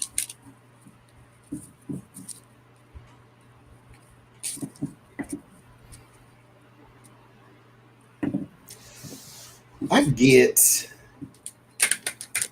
there's some sort of agreement with the Lover's card and the Page of Cups that you won't show emotion, or you won't show this kind of emotion to where you may appear to be petty or throwing dirt or something of that nature. Because, thank you, Laura, once the prospect of another Trump term comes around, then you have to take the kid gloves off. Because once that information, like you said, with the strong candidate, with the 4 of Wands and Ace of Swords, once you know who's going to be your front runner, then you get behind them and you pull no punches, because this is literally it. If he gets reelected, then United States of Smoking Crater. That's what we're going to be called. But yeah, it was reserved. There was still some reserve with the Seven of Pentacles. Some sort of reserve to. When it's like the former president's club. They don't tend to bash anybody, when they're in office, that's doing that position. But they all needed to speak out and bash this. Because when you got George Bush and Obama and Clinton on the same side, something has gone awry. Yeah. And Mitt Romney. Something has really gone awry here. So Susan Collins being investigated for some illegal campaign contributions. Oh, I had that on my list. Let me cross that out.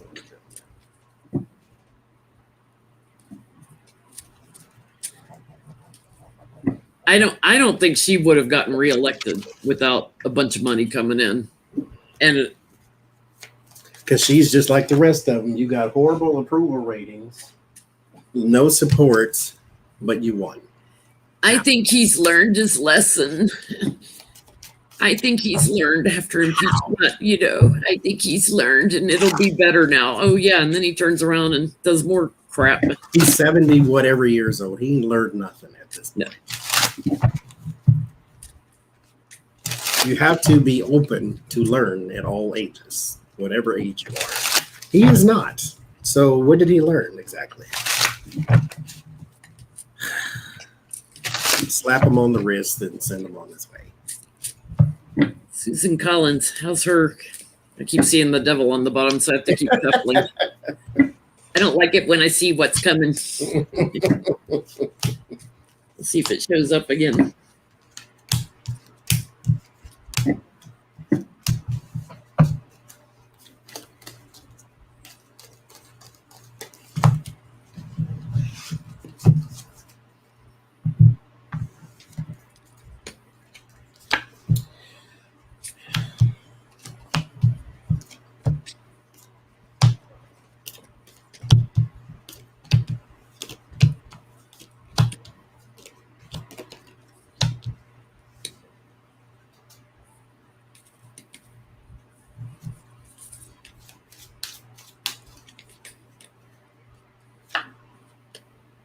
Oh.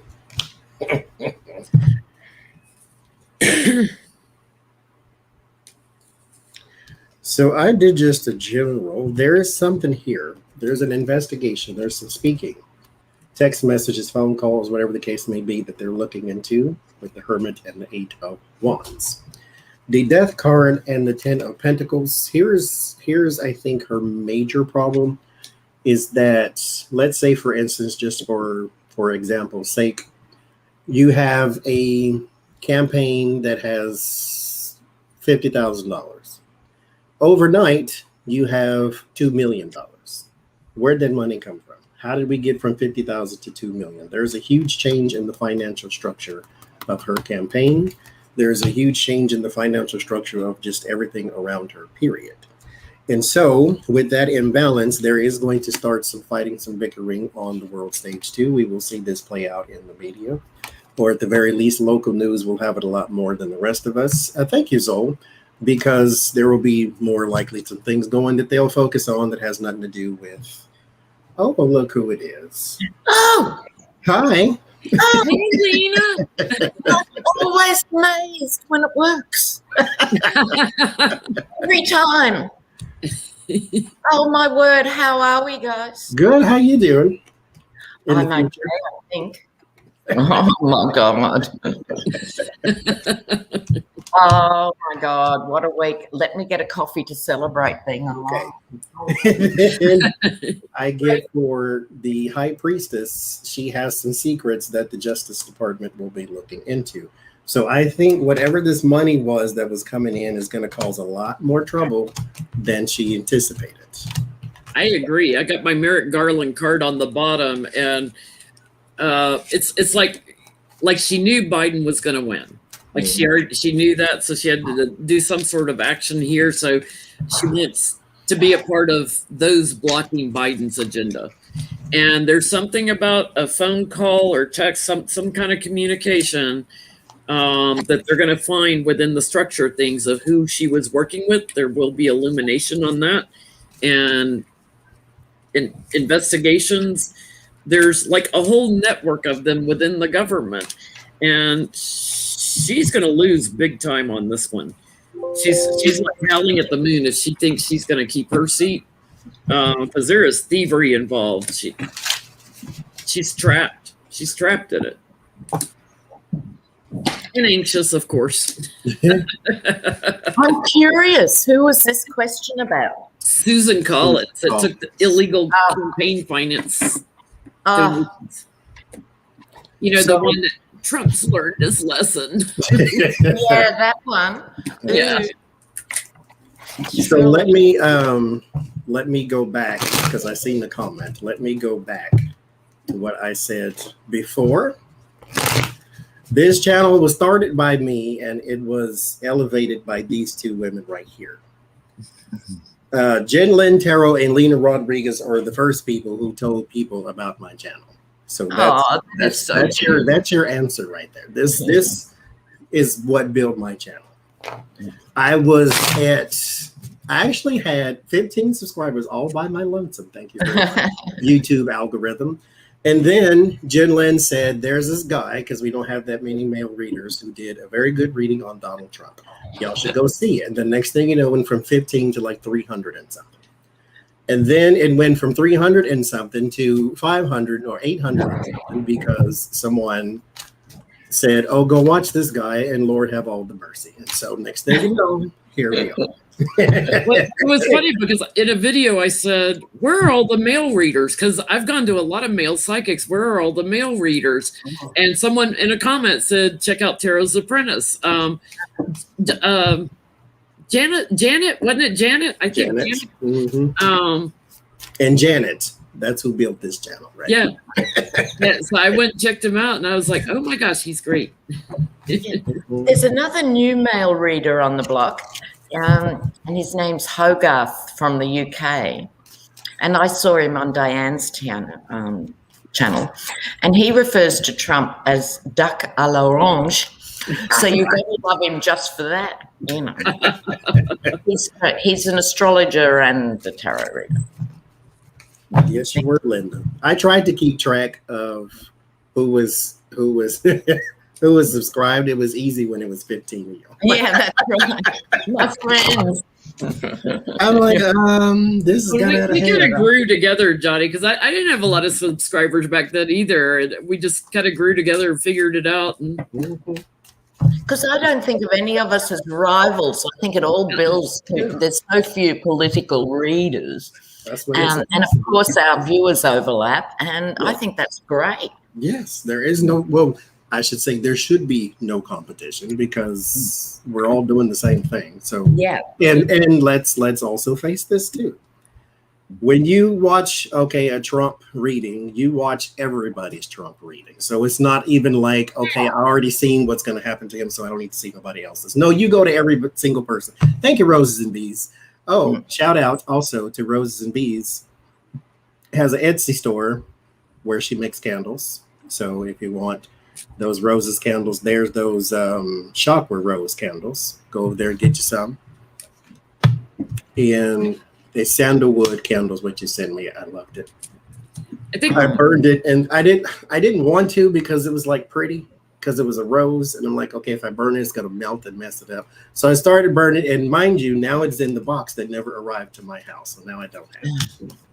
Well, Linda was the first reader I saw on YouTube that got me, like she said in a video, like, you readers need to get on here and help calm people down. I was like, oh. And then the next reader I saw was Lena. I've been watching Lena a long time. Oh, bless. Yeah. And I got started with Kirsten Langston. She did this awesome read on Steve Bannon, and she went for it. And I went, oh my God, that, like, Go for it. So she got me thinking about the whole idea of political tarot, you know. Yeah. My first political tarot I watched was, her name is Psychic Tracy Brown. She was in, I got into Tracy early when she still worked with Sean, and then there was a bit of a thing. Yeah, I watched that too. I was like, oh, where did he go? And then I found out why. Yeah. Whoops. Yeah, thank you, Crazy Cat. Oh, I like it. I wish I was shuffling. I've got these cards which I like, but they're so huge I can't even get my hands to either end of the I have those too. They are gigantic. like a 5-year-old.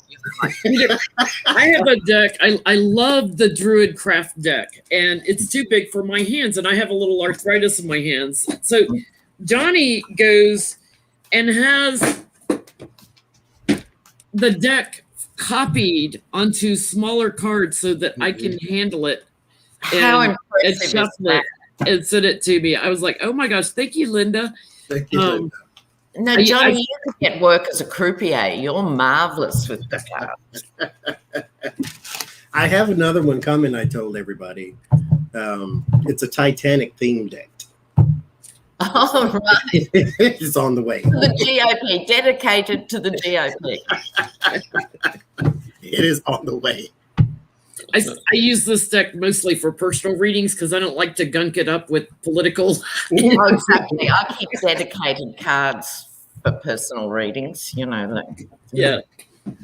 And isn't it funny? Do you find, guys, you can do readings because we all do a lot of these readings, and you can forget heaps of things. I know I recently had a bit of a coup because I said there was a ransom associated with the gas line thing, you know, from day one, and there was blah, blah. And I was amazed because I had no memory of that reading at all. I never... times, yeah, you'll remember one card from 3 years ago or something. It's weird, isn't it? I do a reading, and after I stop, I'm done. I have no idea what I just read. Yeah. It's like Becca from House of Lenormand, she can tell you a reading she did a year ago. Oh no, it was this, and this. And I'm like, how do you do that? I can't remember 5 minutes after I'm off air. It's remarkable. Yeah, she must have perfect visual recall or something. You know, she sees it. Probably. Let us know, Becca. What's the secret? Thank you, Boho. Because I have some reads. Oh, $200 that I could do, that I can memorize personal readings a lot more than, and mind you, I don't know the cards, I just know what I told you. Yes. Because I am still somewhat of an oracle too, and so my mind can leave the cards on the table and then start walking down the halls of advice. And so then next thing you know, I'm just blathering on at that point. But did these readings, I don't know. It's probably the universe protecting us. We don't want to keep all this slime in our heads, you know. This is true. I'll remember that I read on it, but I don't remember what I got. Yeah. Did you have other questions, Jen? Oh, I got plenty more if you need some. Sidney Powell, Trump's lawyer that went around to all these states doing all the lawsuits after the election, used charity funds to help pay her legal fees. Oh, that's what their charity funds are for them to grift out of. How's that going to work out for her? You know what? I think about 3 or 4 lawyers should design a suit on that, you know, taking public money and using it for legal fees. And they can just change the names on each affidavit. Mm-hmm. You know? The form letter. The form letter. It will definitely work for most of them. So Sidney Powell. Thank you, Starfish. Sidney Powell. Who, mind you, was accused of doing so by Dominion. Dominion, who is sued successfully Newsmax and is also suing Fox News.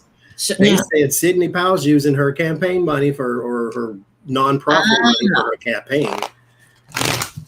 And I was saying, because I was of the mind that they would not risk defamation and slander.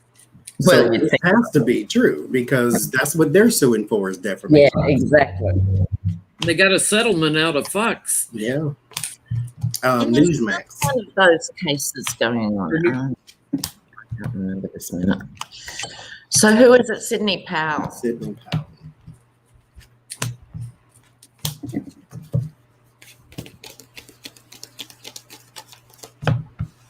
Okay.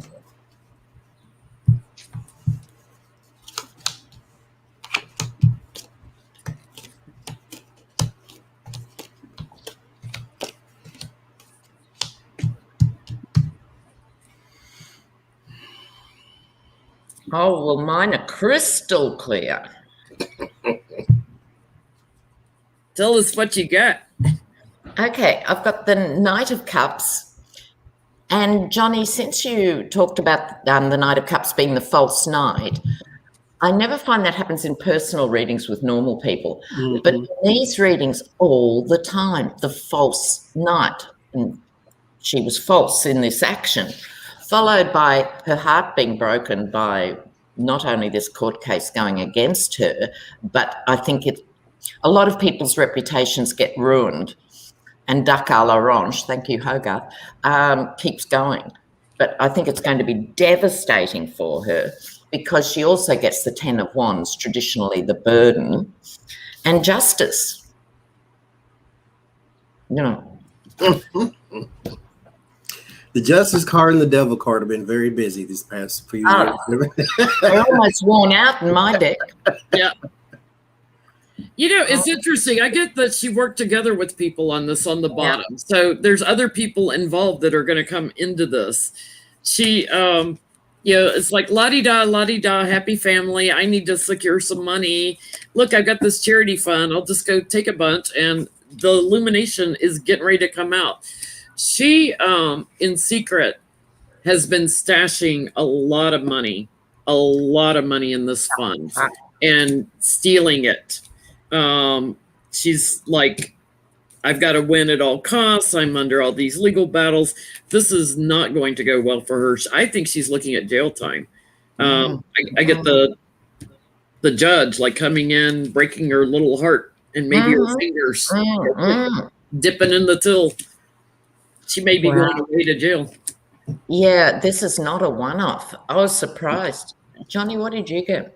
I think that there is, because I think she's still with the Hermit and the Six of Pentacles, that she is still using money from her campaign. I think there's also somebody else that has their hand in the pocket, because mind you, they're using this for their legal fees, which is what Trump did for Junior when they were using the RNC money and the campaign money for his legal fees. But there's another person that is in her pocket too, or in her campaign's pocket. So I think there might be a second person or persons dragged into this. That the King of Swords and the Magician, there's going to be a lot more investigations, because I think this may run a little deeper than just her campaign donations. So she may have taken some of that campaign donations and made herself a personal portrait too, or whatever the case may be. So yeah, this is just starting. Yeah. Ten of Swords. Sorry, Johnny. It's an Australian. I get excited. And it's Jan Breck. Oi, oi, oi. She will understand that. She's fluent in Australian. Okay. Yeah, she reminded us yesterday she was from the future. So I was thinking, okay, you cheaters. But at least we know tomorrow gets here. So that's all. So the only thing we've heard about Steve Mnuchin since he's been gone is that he's got all these dealings now with the Arabs and the Qatar or whatever. I forget how you pronounce that. Best Airlines. Qatar Airlines. He's got investment business with them now. But whatever happened to the missing treasury funds? Will Steve Mnuchin get an investigation from Merrick Garland's team? Wait, let's say that over. Hi, Becca. Hello. Well, I called John today and sang him happy birthday, so I am sorry that you had to endure my lack of musical talent. Don't ever I take, liked it. Nobody else saying happy birthday to me. don't ever take me to karaoke because that will get us kicked out. So. Yeah, that's right. Happy birthday to you, Johnny. Yeah, big celebration, Johnny. Good on you. Nice to see you again, Jenny. Great to see you, Lena. Hello. Hi. Long time no see, Becca. Last night. Okay, so repeat the question one more time. Steve Mnuchin and the missing treasury funds. Will he get investigated by Merrick Garland's team? Okay, Steve Mnuchin. Could there be a slimier person than Steve Mnuchin? Maybe one. I always leave room for one worse person. You have to. Steve Mnuchin. I always wonder if that shoe polish hair color he puts on his hair, if it rubs off on his pillowcases. Yes.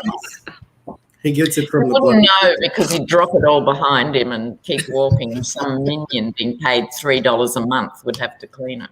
That's the blood of Satan. That's what that is. The blood of Satan. That's how you make something that dark.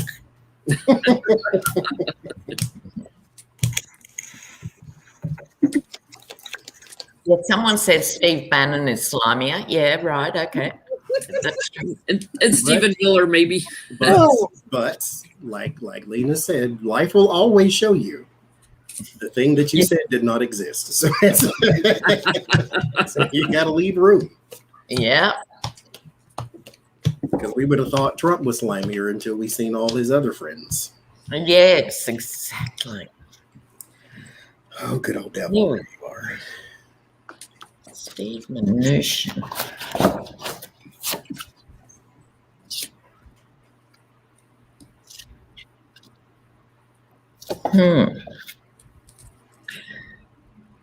Oh, he's not a pretty person. Oh, my word. Ooh, yucky poo.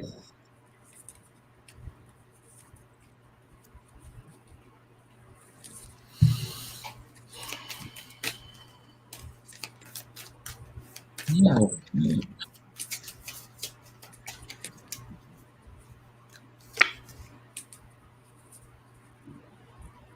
Ooh, for me, he gets all these sexual cards. Ooh. Yeah, I'm kind of getting that too. I mean, he shows up. I'm going to have to go and get another deck now. Steve Mnuchin. He's showing up as feminine energy for me right off the bat. Oh, no. I'm getting that same vibe, Lena. Like, what'd you do with that money? Ooh, I don't want to know. Yeah, truly. Oh, no.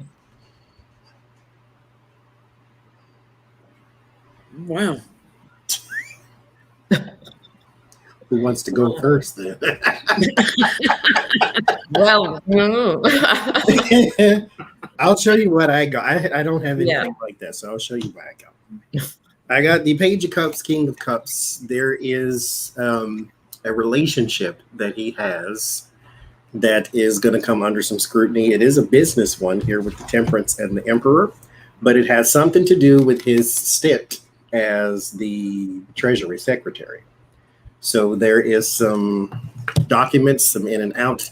Now, mind you, I think this is also something done off the script or off the page. So this is going to be more of a verbal thing. There is no paper trail for this in particular relationship. But for whatever reason, it still has a connection. Here also, there is a business that was started, I believe, just in my estimation, with Treasury money, because the devil is here as well. And so whatever this Two of Cups, this commerce, this business relationship that sparks, I don't know if it was for his wife or whoever it was, but it was done with American taxpayer money. It was not his. I got in the end the Eight of Cups, which I did not know what that meant. I clarified it with the 3 of Swords, and I still don't. So there you go. Because he's already gone, so he's not leaving, and I'm pretty sure he's not fleeing because he's not technically under investigation. But I got the 8 of Cups too, and it was throwing me a little bit. yeah. But I followed it with the 2 of Swords, so I think he gets blocked from leaving. But yeah, I get investigations on his money, victory with that, who he collaborated with, and I get it's a family friend. It's a family friend that he collaborated with, and it's somebody that he returns to over and over. I'm going to say it, but I'm going to say first, purely for entertainment purposes only. God, please let it be Eddie Lampert that owns Sears and Kmart, because he raped those companies. Please let it be Eddie Lampert, his old college roommate. Oh, wow. I forgot about that one, Jenny. I had forgotten about that. Mm-hmm. He's a my full-time job before I got into reading full-time was in retail.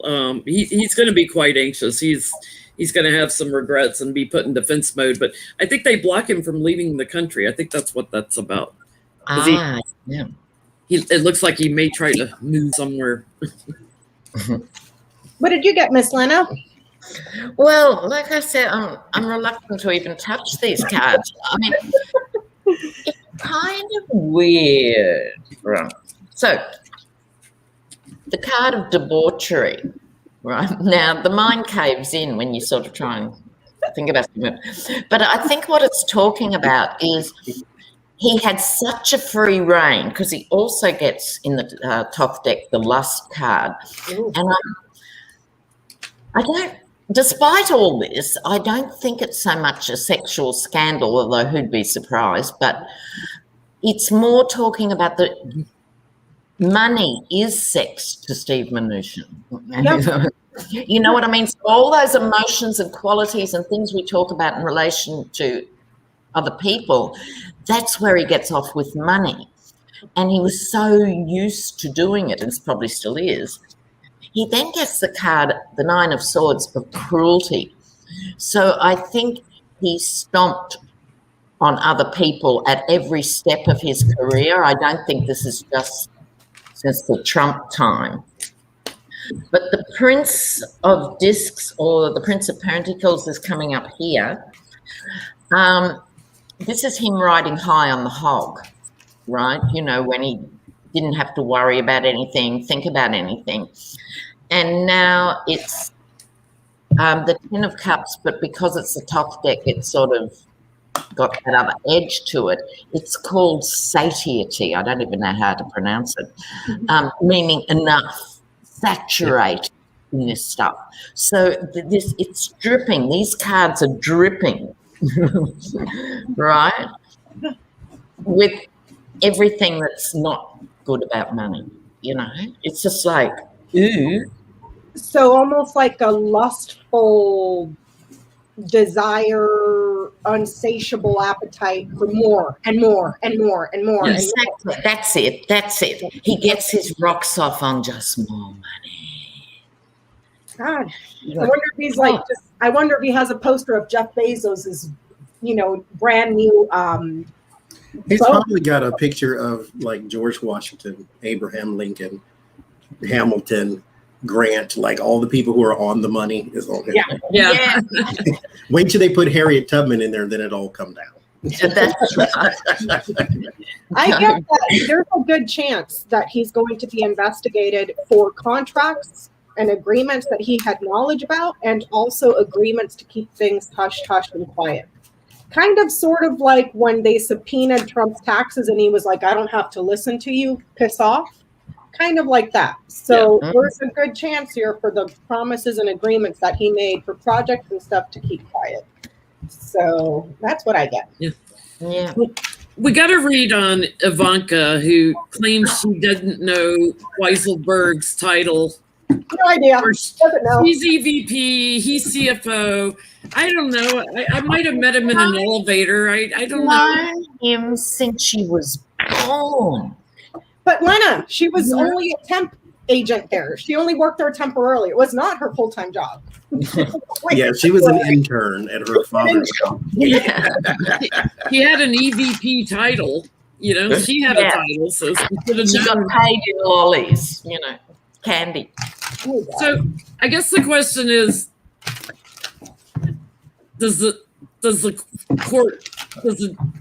are they even going to believe him, or the AG? Does the AG even believe them? The investigators, do they believe Ivanka? There's no way. No. How's this going to work for her? Is this going to backfire on Ivanka? I don't know. I don't recall. I don't remember. But Johnny and I were talking earlier that apparently Ivanka suffers from dementia also. Situational dementia. Yeah, that's a good one. I don't know who that is. Okay. Ivanka.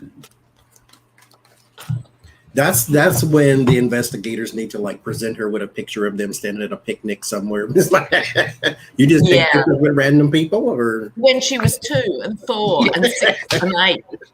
Lena, if you didn't see Becca's video from last week on Donald Trump's new Grand Tableau, it's showing what Michael Cohen has been saying, that he's going to throw everybody under the bus, and then it's going to be Eric will be like, Eric who? Ivanka who? Yeah. And what about Eric this week? He goes on Twitter. Look, they shouldn't be allowed out, you know. He goes on Twitter and says, people randomly come up to me in the street. Did you see that? Yeah, and hug him and say he is his father. And say how, you know, crying, how much they miss his father. And Twitter just went crazy and goes, well, you need different service personnel to protect you if they're letting random. And others say, you got all that secret service down the street, Eric, you know. I got all that secret service and they allow people to run up and hug you. Yeah. A lot of people do that too. Mm-hmm. Just like all the gay people that came up to him saying that they love his father. Just like all of the people that you all of a sudden forgot. I guess you have this. Anyway, will they believe it? No. Ace of Wands, Page of Swords. No, that's the Knight of Swords. Well, he's a child, so that can be Page of Swords. But Knight of Swords, no. The Ace of Wands and the Knight of Swords. There is some chaotic energy around actions. So right now we're trying to get more information, and you got a bunch of garbage going on, and it ends in the Seven of Swords in Justice, which means it's a lie. The false knight with the Knight of Cups, and so no, they can see. I mean, but again, if it was the detective's first day on the job, maybe you could get away with such a thing. But people who are questioning the Trumps already know the answer to the question. This is a perjury trap. I won't even say perjury trap because that's a negative connotation. It's a questioning where I know the answer and I want you to tell me what the answer is. Yes. If our answers don't match, then that means we have a problem. Seven of Swords, which I think in this deck is Michael Cohen. Yes, it is. I'm growing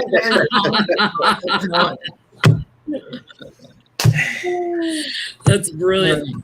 I guess she might be making license plates in prison. That's how it's gonna work. It's like, you know, you got this new inspiration. I don't know who he is. You know, Justice is charging in here. It's like he's the CFO of your company. He handles all your dad's taxes, everything. He handles everything. So yeah, she's gonna get burdened by this because he was a partner in the firm.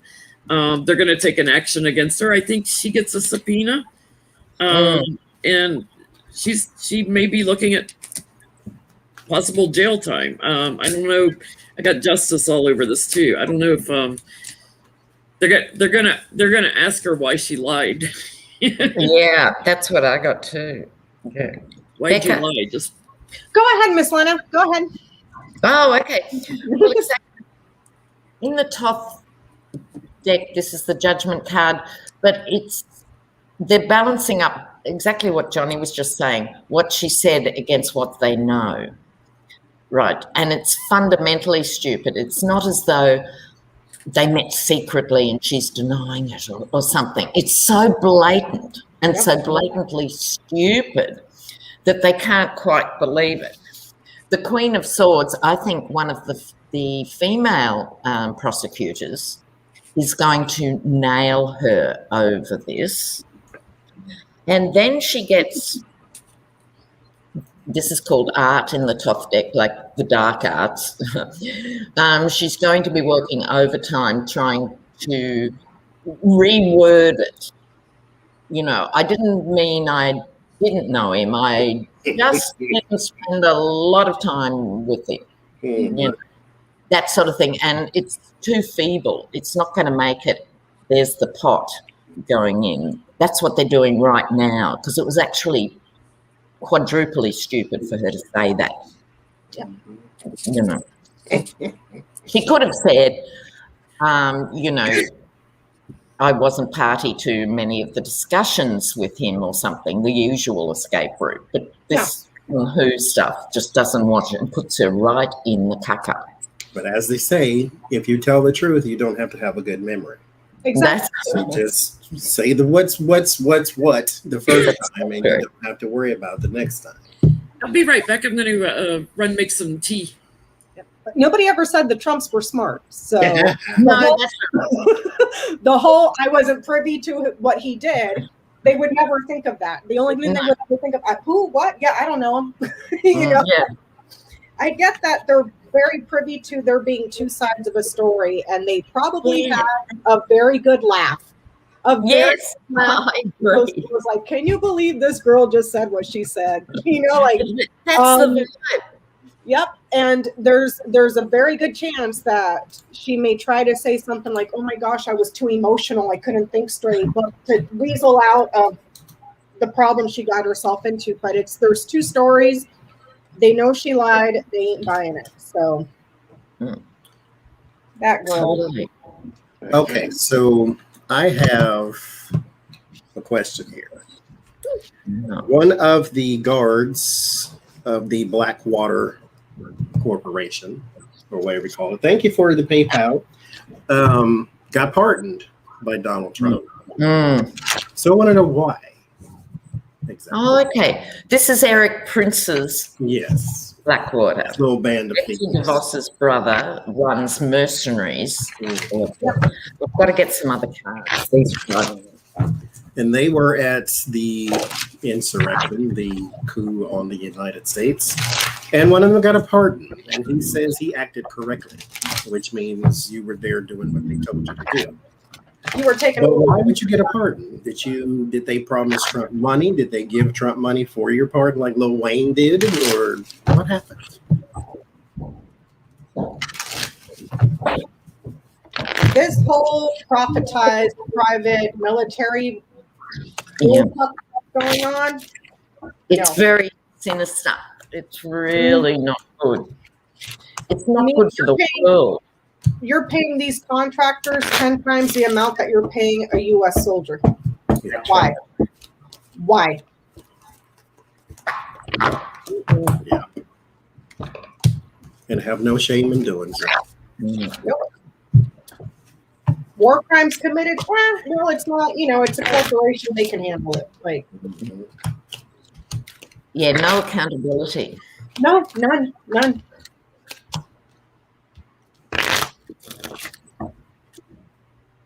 So Blackwater's pardon. Blackwater guy. No.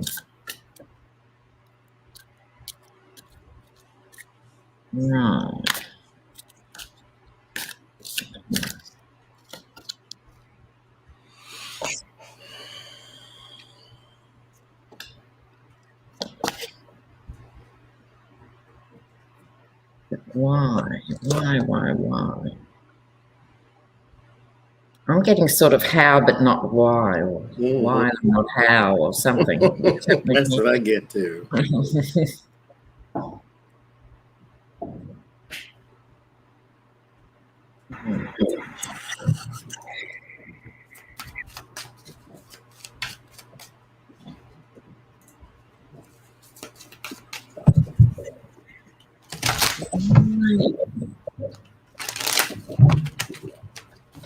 Becca, what you get? I guess that he saw them as a reliable source of people that he had met with that could get the job done to cause problems with the transition and bring about a change. So insurrection type stuff. I don't have money.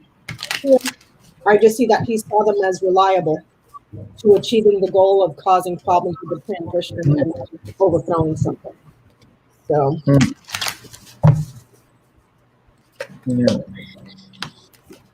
If I may, Johnny, I'm going to go refill my little water cup. I'll be right back. Okay. We're the last two standing. What did you get? Oh, okay. So I got here with the Seven of Swords and the Queen of Wands. They were trying to be saved from appearing in front of the judge and prosecution, so forth, so forth. Basically spending his remaining days in jail or however long in jail. The Three of Wands and the Five of Swords, there was an advantage, a win at all costs, a dishonor that was taken in order to move things forward. So this is Trump's pardon. This is the how, which means if it's coupled with the Five of Swords, that there was something dishonorable about it. It's not like he is pardoning a person who was done wrong by the arms of justice. He's pardoning a person because he can. Yes. And that's sort of his thing. Now, there's a very, very, very wealthy person here. I don't see like an exchange of money. And if I was to sort of guess at what all this is looking like, it's kind of like, okay, we have helped you in the past, with marches, and we helped Bill Barr do this, and we may be even the ones who paid a visit to somebody who was locked in prison who died mysteriously, or we done things for you. So this is the least you can do. It's not even like you have to pay us for this. This is just something we don't even have to ask you. You do this. And it's like he's doing this because he can. This is not an honorable thing. This is not like a Edward Snowden type thing. This is something deeper than that. That's what I get. I get the how, just not the why. But I think if I was to guess, it was just because he owes them. So why not? Yeah, I don't think it's that complicated a question once you get into it. Mm-hmm. As much as getting there, Yeah. Exactly. This is the guy we're talking about, but it's also all mercenaries. They can be more cruel and more outrageous because they're not accountable by normal standards. This is totally ruthless. They're a black ops operation. Here we have the Hermit. It's screaming black ops to me. Mm-hmm. The moon covering their tracks. I don't think Blackwater was happy he was in that situation in the first place. So Trump, as the King of Wands here, I agree with you, John. He did it because he could, because he doesn't feel a moral obligation. But he was looking at it, Trump, this is, I think, thinking, if I pardon one, all the rest will be putty in my hands. They're acting for me. And then, they'll go to the wall for me. A typical narcissist reaction. He brought it back to himself. And then judgment. This might not be the end of this case, or even if this pardon stands in the future, it could draw attention to, or should draw attention to the whole Blackwater business. First, okay. Yes, you get your laugh in while you can. There's a person joining us right now. Someone ordered a stripper and it's here. So. Ta-da!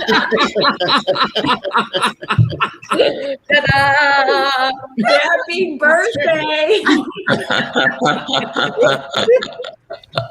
I officially came.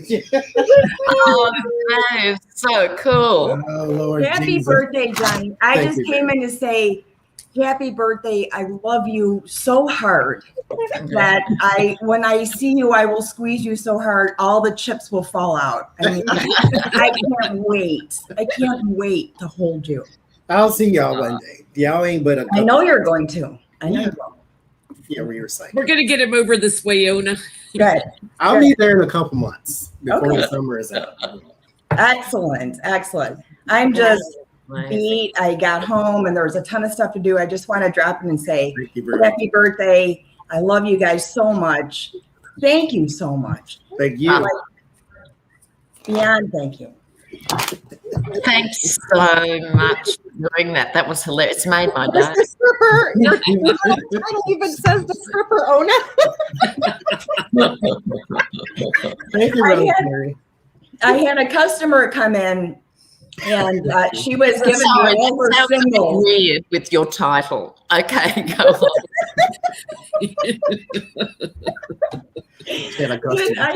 This is great. I had this customer come in. She was giving me all her singles. I said, honey, are you sure you're not going to need that for the strippers later? And she goes, I'm the stripper. I'm the stripper. She's this big old Polish lady. And she gave it right back to me. And it was awesome. So I'm right on the wave. Oh, my eyes are watering. Oh, that's Oh. I love you. I love you. Well, thank you so much. I'll follow up with all the card reading and stuff. I'm just exhausted. Thank you for stopping by. Absolutely. I won't flash you or anything. I swear. We love you too, Ona. Okay. You know what? all Here, this this fun. will be the stripper thing here. Yeah. I'm gonna drop the tool belt. Okay. I'm gonna drop the tool belt and I'm out. Okay. Oh, I can't with y'all. Will someone tip the stripper? Thanks Oh, so much. Lord. Oh, no. Love that. I've got a question I wouldn't mind throwing into the mix. Absolutely. Rick DeSantis, Florida, has he got a substance abuse issue? Ooh. Okay. Just a yes, no, you know. Okay, let's see what the Please, please let him get caught up in the Gates scandal. Oh, wouldn't it be delicious? Oh, it would be awesome. Does he have a substance abuse? Rick DeSantis, substance. Don't you love these Republicans? You know, they're so busy wanting to be in everyone else's bedroom, you know, everyone else's business. They're the ones. But stay out of mine, because that's where my, my strippers and my drugs are hiding. Rick DeSantis. And my foreign wife for DeSantis,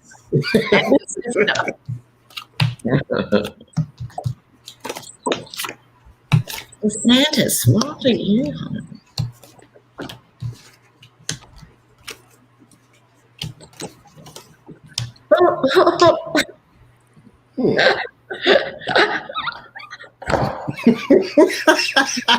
Already, huh? Oh my word. Oh, look, maybe wishful thinking influences the cards. Maybe, we bring these buyers, and I think we're pretty upfront about our buyers. But can I go first? Yes, please. It's hilarious. The Nine of Cups, the good life, followed by the Nine of Pentacles, living the life, double, that stuff of having a life of leisure's not right, because he works really hard being corrupt and filthy. But at the same time, behind the scenes, this is how he conducts his life. The Devil, in modern tarot, meaning addictions and other issues, could bring him undone. Nine of Swords followed by the Six of Swords. See you later, alligator. First card. This could be the thing that brings DeSantis down, not any of his bad political behaviour. I think he's going to get caught up in the Gates scandal. I love that. I dare to wish, dare to dream. I'm like, okay, he's got a friend that he does a lot of drugs with. A lot of drugs. A lot. There is a lot going up his nose. Yeah, and you got the devil too, did you? And there's some women that he's involved with. Like there's all these women that are turning up, and he does this like on a daily basis. This is a card of doing the same thing over and over. He does this a lot. Yeah. In secret, of course, in secret. But I get courts are getting ready to come after him, and I think it's because he's maybe taking some of these women to overseas places or islands down in Barbados or Bahamas or wherever Gates took him to. He's like getting ready to be put in defense mode, and I get a big old yes card on legal as well as the addiction. Wow, yeah. I think we've stumbled on something here. Absolutely. What are you getting, Becca? I get that he knows about stuff that's going on in the party, little get-togethers and little gatherings of people being dumb. Not so much an addiction as something he doesn't want coming out to the public in regards to the happenings here. Mm-hmm. So that's what I get.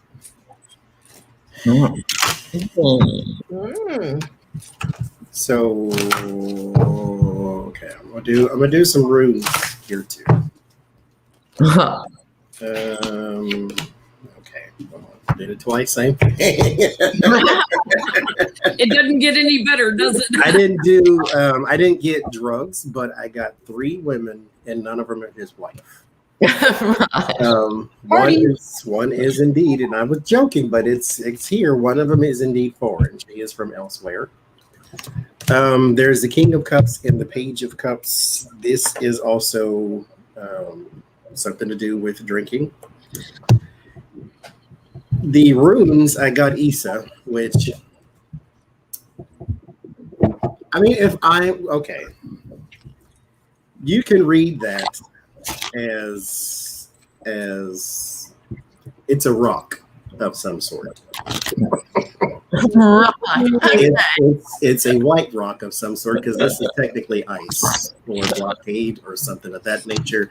It was coupled with Burkana, which has something to do with health or something to do with nature, something that you would. So there's a rock in nature that that he may partake in, but I do get a whole bunch of people, and ain't none of them his wife. Yeah. Because I don't have the Empress, I don't have the 2 of Cups, I don't have the 4 of Wands, I don't have nothing to indicate that one of these people is in his household. No. So are we talking donut shop or kidney stones? I've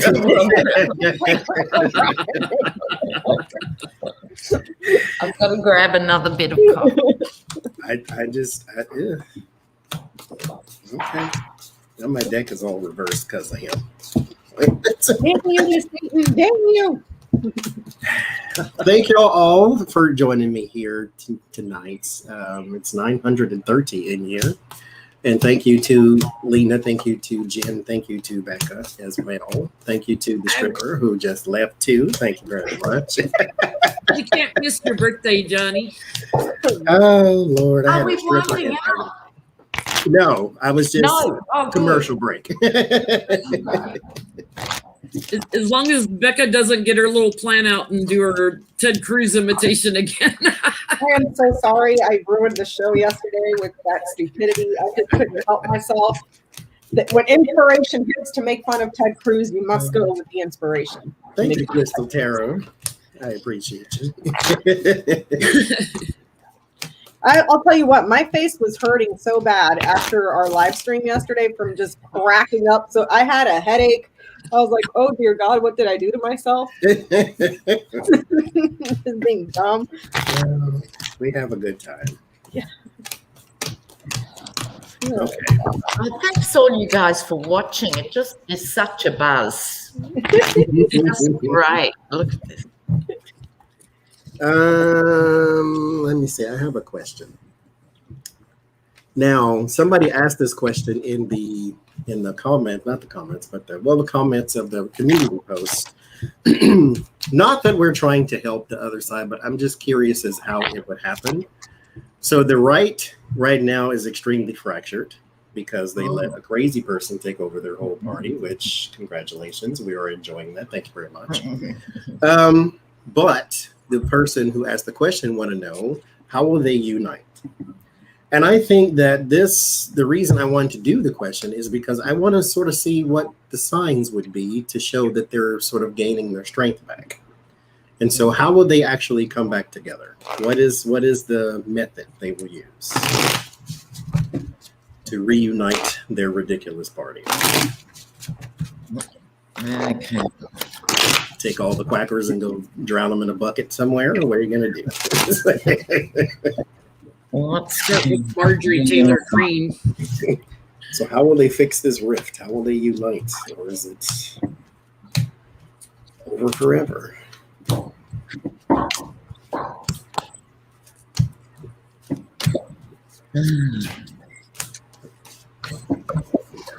Well, let's be positive here. Let's frame it like, how will they try and present a united as opposed to achieving it? You know. Why are they going to do it? Oh, yeah, Debbie says they'll be saying all Dems are fake elected. Yeah, that's part of it for sure. Yeah, it's about them.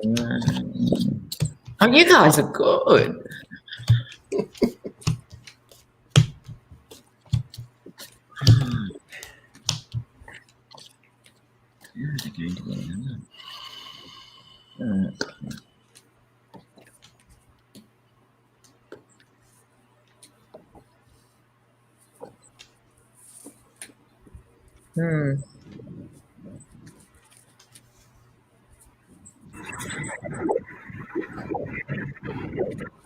What is that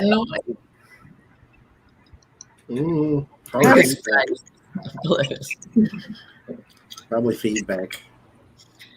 We have a spirit on the line. That's what it Could be, but it sounds like water going down a drain or something. Might be the GOP. I get to uniting. Yeah, that could be. They're going down the drain. They are going to unite again. Yeah, it's going to be from illumination on all the gaslighting that they've been doing, and everything they did that broke the party up. There will be some that will pack their bags and leave. And there is a man I get that brings them together and brings support back to it. But there are a lot of corrupt officials that have to go first. That brings the change. And that change also comes through the court systems, bringing out the truth also. I get changed twice here with the Wheel of Fortune and Death card, like big changes. And they've got a lot of hard work to do, to get to that point. It's not going to be anytime soon.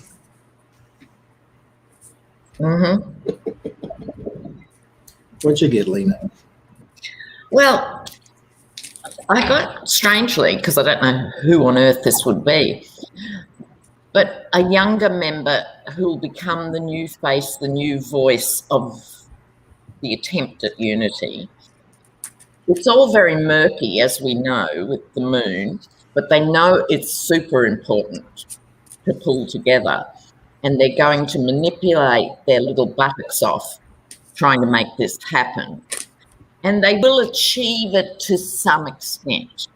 They've got the ace here. However, given that it's always about money, this card can also be fool's gold. Right?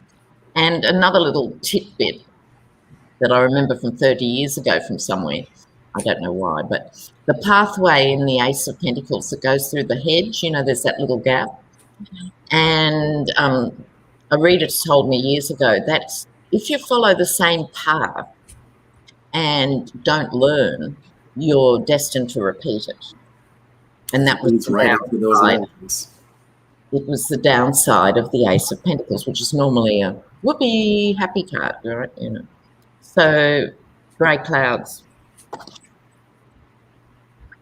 Okay. What'd you get, Becca? I get that they're going to continually lose. And because they just want to cling on to executive and corporate power. They're once they get this behind them, once they learn this lesson that what we're doing is causing us losses and losses and losses. Oh God, stop. Losses and losses and losses. Perhaps they can start negotiating here, but it's like this negotiation is so far down the line because all they have is this power control. Still has to play out. Yeah. They want to control every reign of government here. So it's like this is way down the line, the negotiation with sane people that are willing to come to the table and negotiate. They're just going to cling to the framework that they've adapted thus far for a while. So that's what I get. I start with the Hierophant, the guru in this deck, and the Three of Pentacles. With the Magician, they are going to have to manipulate a leader. So they are going to have to create a GOP leader. Yeah. Yes. Yeah, I got that. And I get the High Priestess with that King of Cups. This is also possibly going to be a person who appears to be a people person, but always remember that there's something behind him that is quite secret. And like I said, this is more than likely where they manipulate their new leader. He is going to come out and appeal to even people possibly on the other side. Or the people who walk the line and call themselves independent, who don't know the difference between Hillary Clinton and Donald Trump. Yeah. So find a Biden type.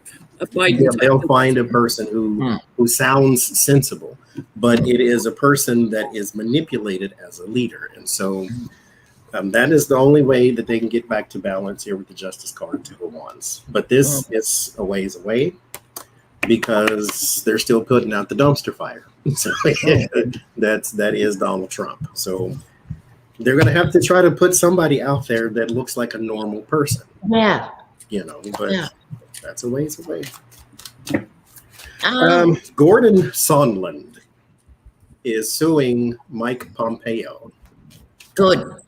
For his legal bills because he incurred a lot of legal bills during the Trump administration, and he is suing him for $1.8 million whole dollars. So will he be successful in such a thing? And maybe we can see some details as to. Thank you, Fabian. Maybe we should put in a class action for readers being traumatized by having to be exposed to these people for so long. I think we all should sue. Yes. Class action. Class action. Gordon Sandland. Are we asking, will his case be successful? Yeah, I think I kind of want to know a little bit more as to maybe what their conversations were like. And so whatever you want to ask, but I kind of want to know the whole thing going on there because he said that Pompeo said that he would cover, or their campaign or whoever would cover the legal bills, and they didn't because why would you tell the truth? And so I'm like, what else is happening here? Did they have conversations back and forth and he just got pissed and said, okay, I'm suing, or what? Is there going to be any revenge that's taken? It's kind of like Trump saying he would cover legal bills of anybody that beat up a protester at his rallies. Yeah, just send me the bill. Yeah, just send me. He wouldn't even pardon the shaman, so he definitely lied to y'all. That's another weird thing, isn't it? The lawyer for the shaman basically saying all the stuff he's been saying, putting down the protest. What a weird strategy is that? Well, there's kind of some truth in it, though, Lena. It's like these people, more than a little. But it's so weird to hear it. Your brain caves in at a certain point going, he's the defense lawyer. So. What? his defense is my client is an idiot. Yeah, that's right. That's his only defense. We kind of knew that when he wore that headpiece into the Capitol. The shaman vegan with an animal skin on his head. Yeah, when really he just wanted to be on Dancing with the Stars. Thank you, Gene. Gordon Sandlin story. Why all these court cases are important, I think, about those who have been left behind, is it opens the door for so many others who were in the same situation at the same time. Mhm.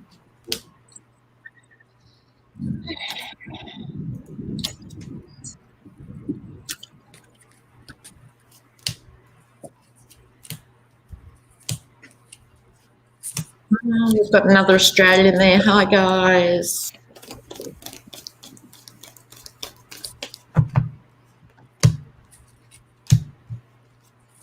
All right, let's see. Oh, these people.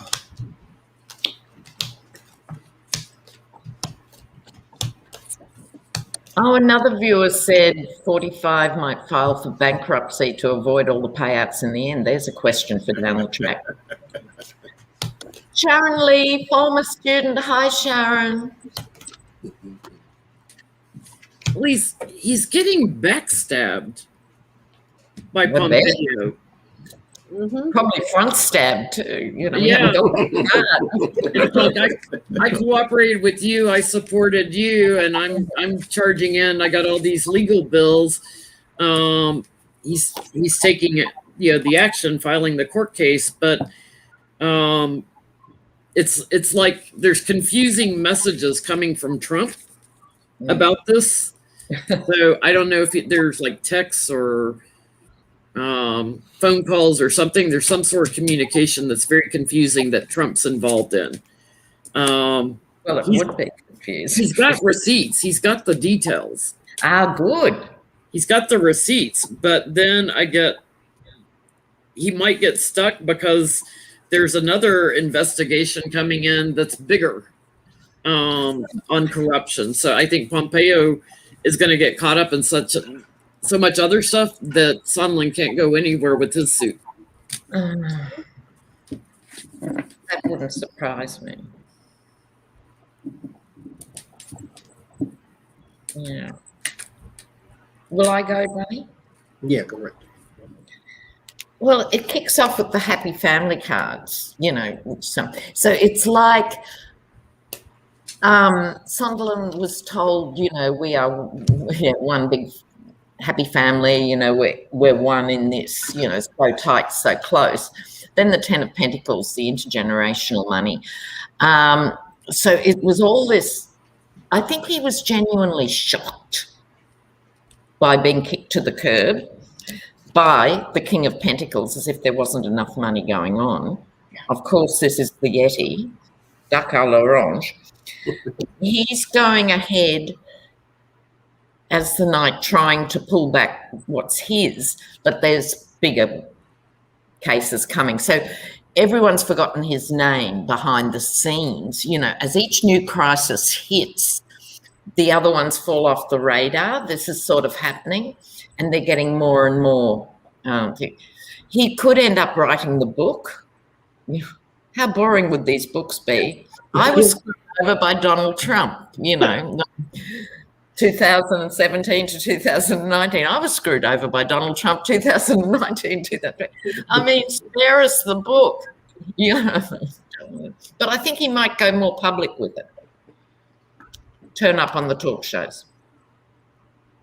What you get back? I get that there's no resolution to this thing. He's going to get stuck for a very long time. Yeah. No. It's a like get in the queue sort of scenario. Yeah, take a number like at the DMV. Here you go. Take a number. That's how it starts. For me, I get bickering, fighting, arguing, politics, and fortune. Literally my time card.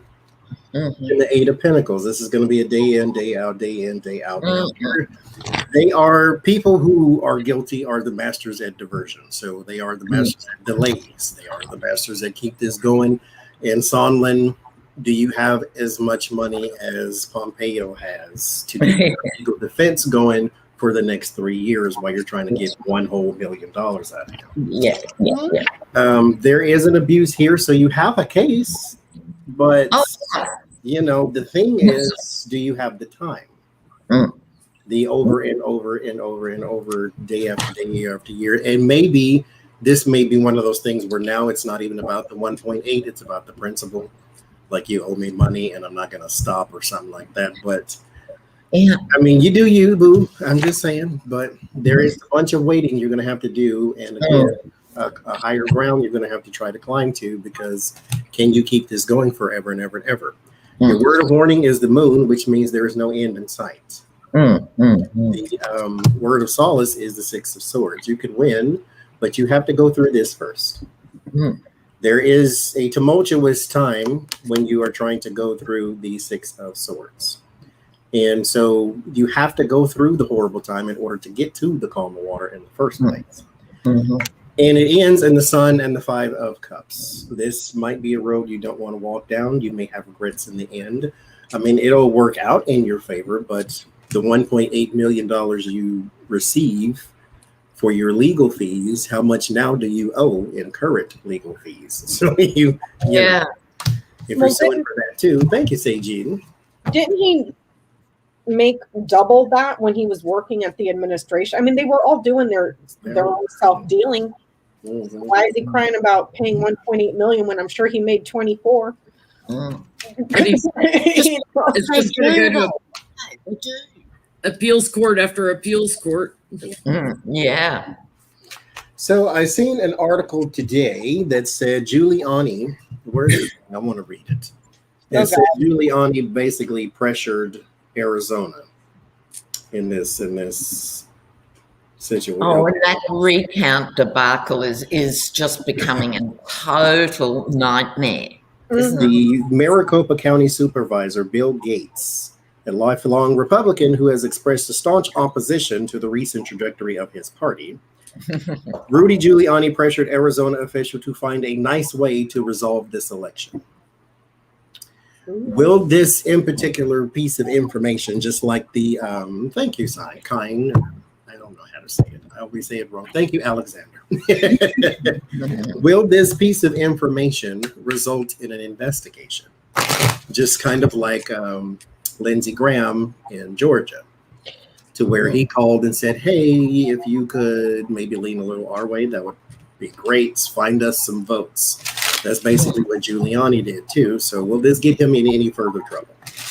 Johnny, can somebody please remind me, did Giuliani also make that call to Georgia as well? Or was that, no, that was Donald Trump that made the call to Georgia. Yeah, right? Donald Trump called first, and then not Giuliani, but that other fool, what's his name? Mick Julep. Yes, he called. He called, and then apparently Giuliani called Arizona. So it's like everybody picked a name out of the hat. You call this person, you call that person. And then Arizona goes and employs a crew called, what was it, Cyber Ninjas to do it. Can you believe it? Who will we get to do this? I know, the Cyber Ninjas. It's whacking on For real. nut job. Oh my gosh! Just gotta tell you.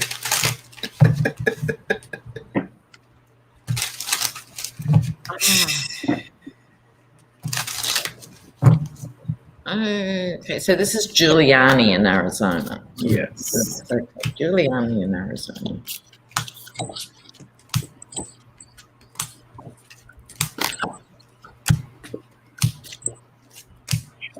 Giuliani in Arizona.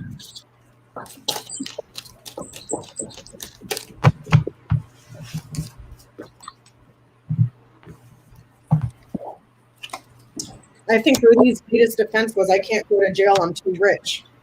Yeah. That's a rich defense. All I can say is it sucks to be Giuliani. Just in general. I'm sorry, he's still walking around in a suit. No, not yet. He's gonna go.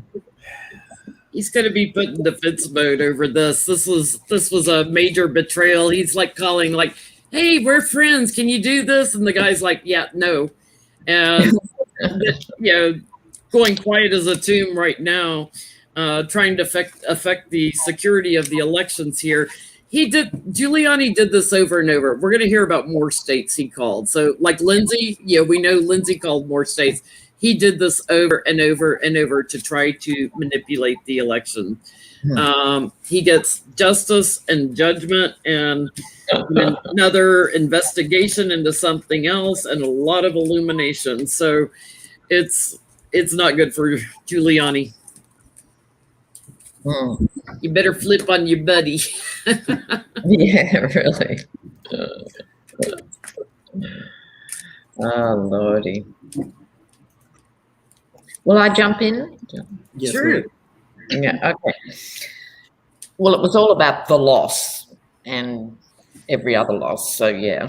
And so we have to do something about the loss. The temperance card coming in, come and find a solution. Temperance is pouring from one cup to the other. Giuliani rushes in and pressures people about this, which is part of a bigger plan he's got afoot. But the problem is that this will come out, as so many other things will, and it could actually be more impactful, if you like, on Giuliani than I would have thought before I actually did the reading. This could have some serious repercussions for him because it's a blatantly treasonous act.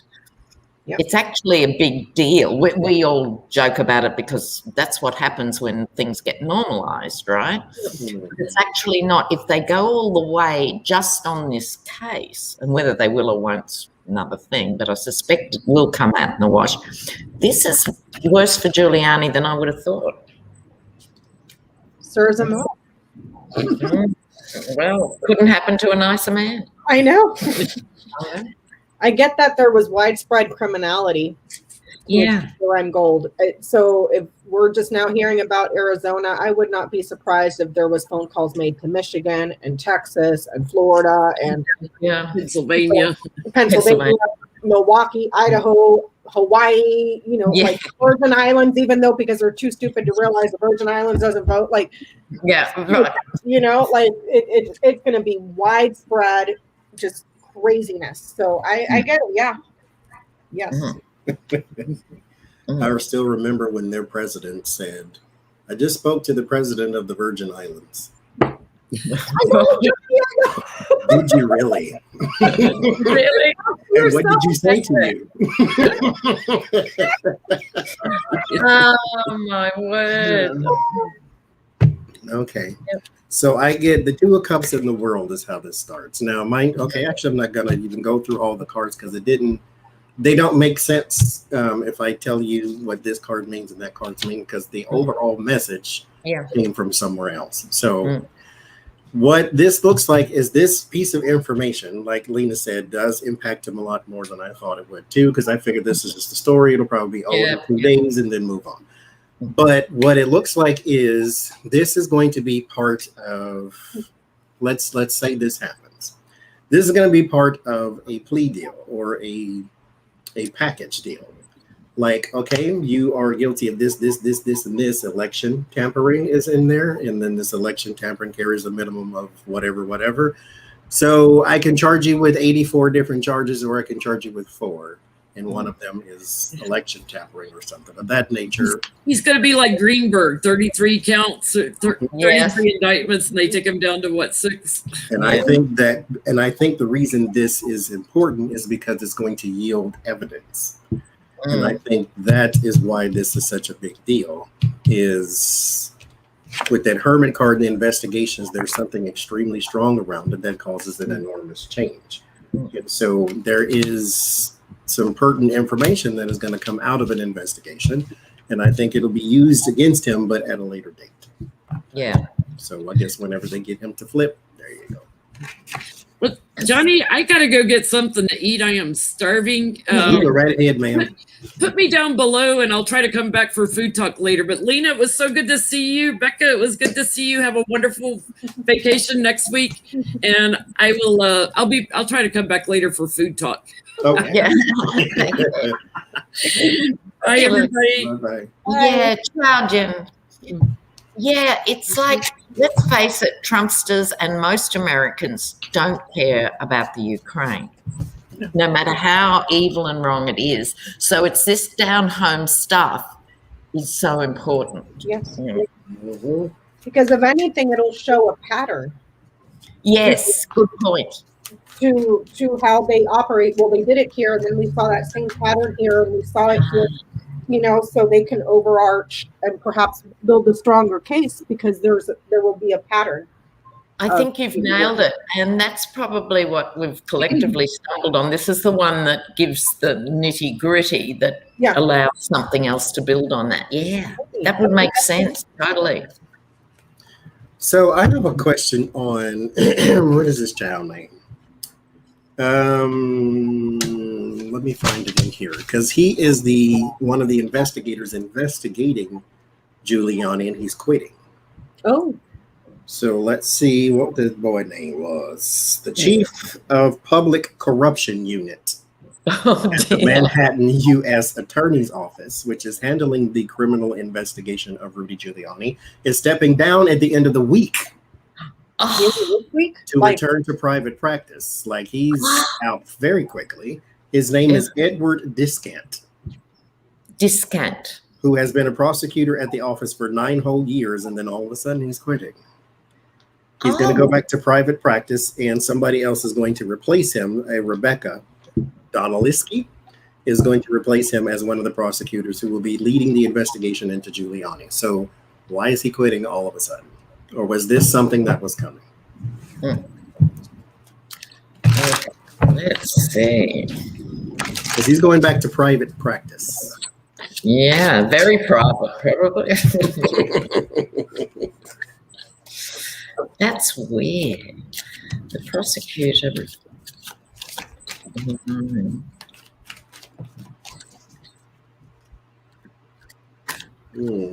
going to keep that. This one. What's that about?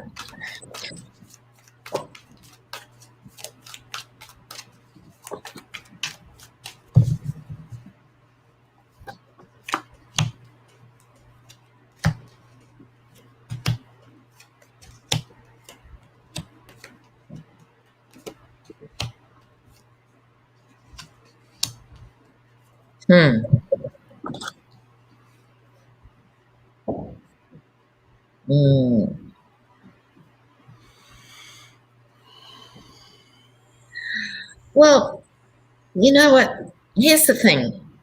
I hang out with a few lawyers from time to time, and I was trying to be open-minded here because I know what happens with these big, long cases too, is the big gun lawyers are brought in and they do their stuff, and then they go back to their very lucrative private practices once the thing's, put to bed. They let others. So in and of itself, I was thinking, maybe it's that sort of scenario. I was trying to be generous. May not.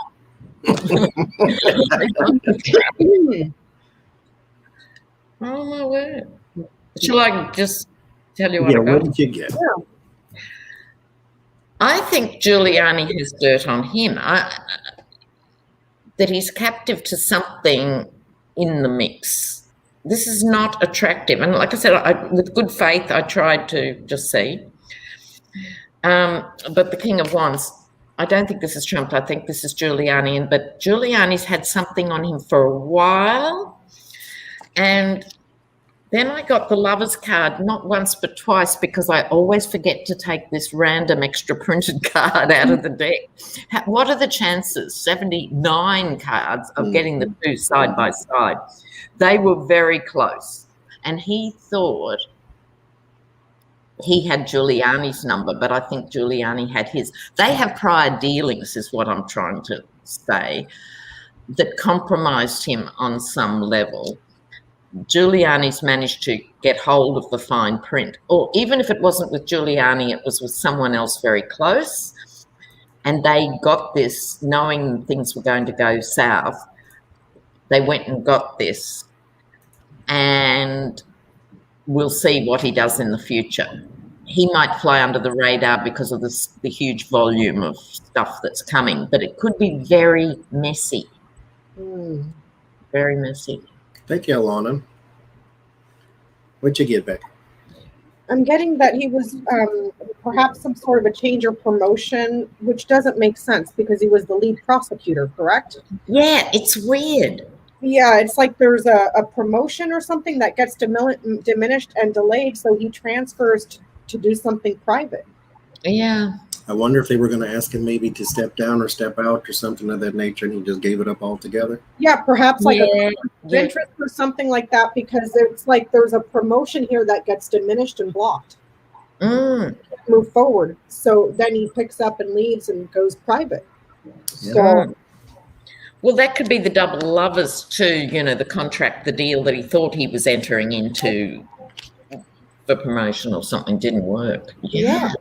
I get the 9 of Swords flew out, so I decided to keep it. There is some worry and some stress on documents that may contain his name somewhere. Yeah. I think that either he knows Giuliani or knows who knows somewhere down the line. Yeah, that's right. His name is mentioned in something. Like, could it be what J-Lo here is saying in the comments, also known as a hidden recusal? Like that other guy from the SDNY, what's his name? Cy Vance. Because he's leaving at the end of the year. Because Cy Vance had already let the Trumps go. He back in the day, he let them off the hook on some serious stuff. Could have held them to the wall, and he let them go. And now all of a sudden, at the end of the year, he's leaving too. Because I get that there is some sort of heartbreak in something like that around his job with the 8 of Pentacles, 3 of Swords. So there's something to do with his job that is causing a separation. So he's moving out because, again, I think his name is mentioned somewhere, and maybe he knows it and they don't know it yet. But because there's some confusion here with the 7 of Swords. I think there's something else there, and he's getting out before the smoke even starts. So there's no spirit. So thank you, Jen Lynn. For my cocoa fund, I will do it. I really will. I need some milk now. I was supposed to go to the store today, and then I opened the door and laziness was standing in there, and so I let it in because why not? Get it out of the rain, So you're having black tea. Lord Jesus. So, Lena, you read on this. So if you don't want to do a poll on this, the NYAG and Manhattan are joining forces. And they are basically sharing information on Trump and his org and his ilk and his everybody. What kind of information will they uncover? And how can they use it? God, it's spooky stuff. And what people, New Yorkers don't forget, but I think what the rest of us forget, Manhattan's a small town. Big name, very flashy, small town. So you're going to find, just like we just did with that previous reading, it's hard to go through 20 or 30 years of your professional life and not run across all these players,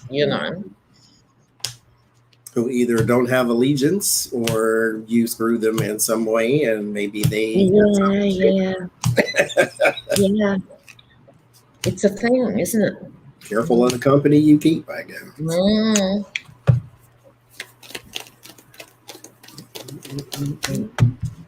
Let's see. Rachel's talking about it now. There you go. Oh, I cleaned my glasses. Oh, there you are. Hi, everybody again. I got 2 smudges right in the middle, and I have to move the world in order to get my little clock. I don't like them. Let's see.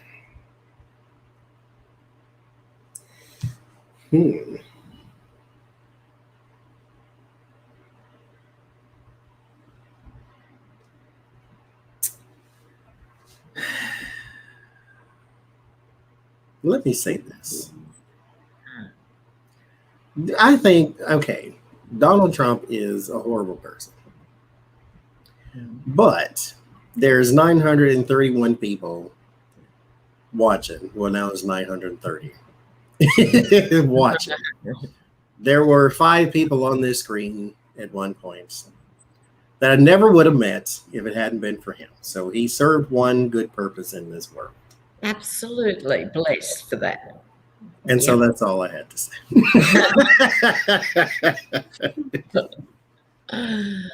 Because, man, what a life why not be a good person? But I was saying if you were a good person, then I probably would have never met none of the people I've met. But good Lord. Okay. Yeah. What'd you get, Becca? What information they're going to get is going to have to do around properties. And perhaps the entourage and the family, the meetings that they had, once people start flipping and talking and singing like birds, that's going to be the access and the key. It's going to take a while, though. This is not something that happens next week, next month, next Tuesday. It takes a while to gather the evidence, but central to the reading is people talking, and it has to do around properties. So perhaps how stuff was being moved to properties, delivered to certain properties, so. Yeah. And one of the comments, well, a few of the comments were about Trump has bought out the light workers. It's like you need the dark to generate the light. And this is an amazing community. I think it's incredible that almost 1,000 people are interacting here. Hi again, guys. So it starts with the Emperor and the Hangman. There is I keep saying this back and forth, and this is something Lena always reminds us of as well. The Hangman, yes, is a perspective change, but it is also a self-sacrifice thing. Because that man in the Hangman put himself in that position. Because it is based upon Odin, which Becca taught me. And he hung himself from a tree in order to gain enlightenment. And Gabe got one of his eyes, too. Yes. I don't think you'll sign up to that. I want a new perspective. But he keeps getting this because with the Knight of Cups and the Knight of Pentacles, he constantly touts how much money he's lost. Yeah. And that's what leads him to be able to file for bankruptcy and then not pay anybody. Yeah. All of that has been false throughout his life. He did not lose millions and come upon millions, $900 million in a casino. No, you didn't. That was, I think this is not outside the reading. I think his companies were all shell companies. They were just meant for money laundering. Trump State, Trump Magazine, Trump Airline, Trump Water, Trump all this. That was just shell stuff. See, I don't know about that. See, in the sense that I think they were badly run companies, but I agree with you in the bigger picture. Like there was always, what he was really good at was getting a bigger loan to bail out the one before. Go bigger, go bigger, go bigger. And I remember seeing, that's how old I am, I can remember seeing Trump in 1990 or something saying, if you owe the bank 9 million, you've got a problem. If you owe a bank 900 million, they've got a problem. Ha, ha, ha, right? So I think it's a fusion of the two. I think he did just make bad deals all the time, but he could always put it, in other words, he wasn't bankrupt when he declared bankruptcy. It was just a tool. But I don't think he has the skills to actually seriously eliminate Stan. Yeah, he can't actually run a company because you need efficient people, and if you just employ your kids, and that's what happens. So I think it's a mix of those things. Yeah. I think your instincts are right, Johnny. I think they were fake bankruptcies, but not because he was secretly a fabulous businessman. I don't think so. No. He can run a lemonade stand in the middle of the desert. Let me say it that way, too. That's right. There is, here with the discovery, there is money, but it is money that is That's attached to the devil. So it's false. It's falsely gained. It's falsely whatever, and it is manipulated in its numbers. So him and his, I lost all, you got some money. Now everybody calls him broke. I still think he's got enough money to live his lifestyle anyway. He's poor man broke. Yes. You can still buy another suit. You can still buy another 7 cars. That sort of broke. It ends in the Hierophant. And this has been going on a very long time. The Hierophant in here, these pillars are grayed out because the institution is older than this person. This has been here a very, very, very long time. This card is originally called the Pope because this Pope is not immortal. Well, the title is, but the person is just a cardinal that got a promotion, technically. But this is new. This is old, which means he's been doing this a very long time. And this involves institutions that have been around a very long time. So now we drag back in Deutsche Bank and Lazarus Banks, and then I eat pace, goofy little child with the Q-pole syndrome saying the quiet part out loud, saying that we get our money from Russia when it's like, so there is a long history of this type of behavior. The Knight of Pentacles sort of alludes to that too, that it's a methodical thing. It's step by step. It builds each year. And it involves all of you with the Four of Wands. So as much as, I love my father. Okay, well, when your father is the reason for your contention, then we'll see how you feel then. It's going to be fascinating. I remember all of us saying a few years ago that they'd end up turning on each other, and it seemed so abstract then. Whereas now you can sort of see the nitty gritty of how that would happen. The first one to go under the bus is going to be the accountant who's been with him since his father. They saw the kid be born and grow up, and you're going to be a problem. That's it. You're done. And then when that guy turns on the kids, and the kids are going to turn on each other, it's going to be fabulous. The popcorn. Is there enough popcorn in the world for this? Thank you, Estelle. Because here's the thing. Be careful of the company you keep, I say. But everybody in this, I don't recall, and I want to plead the fifth, and all the questions about flipping, which I got one on there too.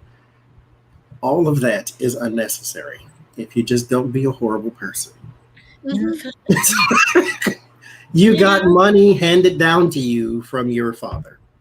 Take that and run with it. Don't take that and then try to be a gross person. This is what life is trying to teach that man that he will never understand.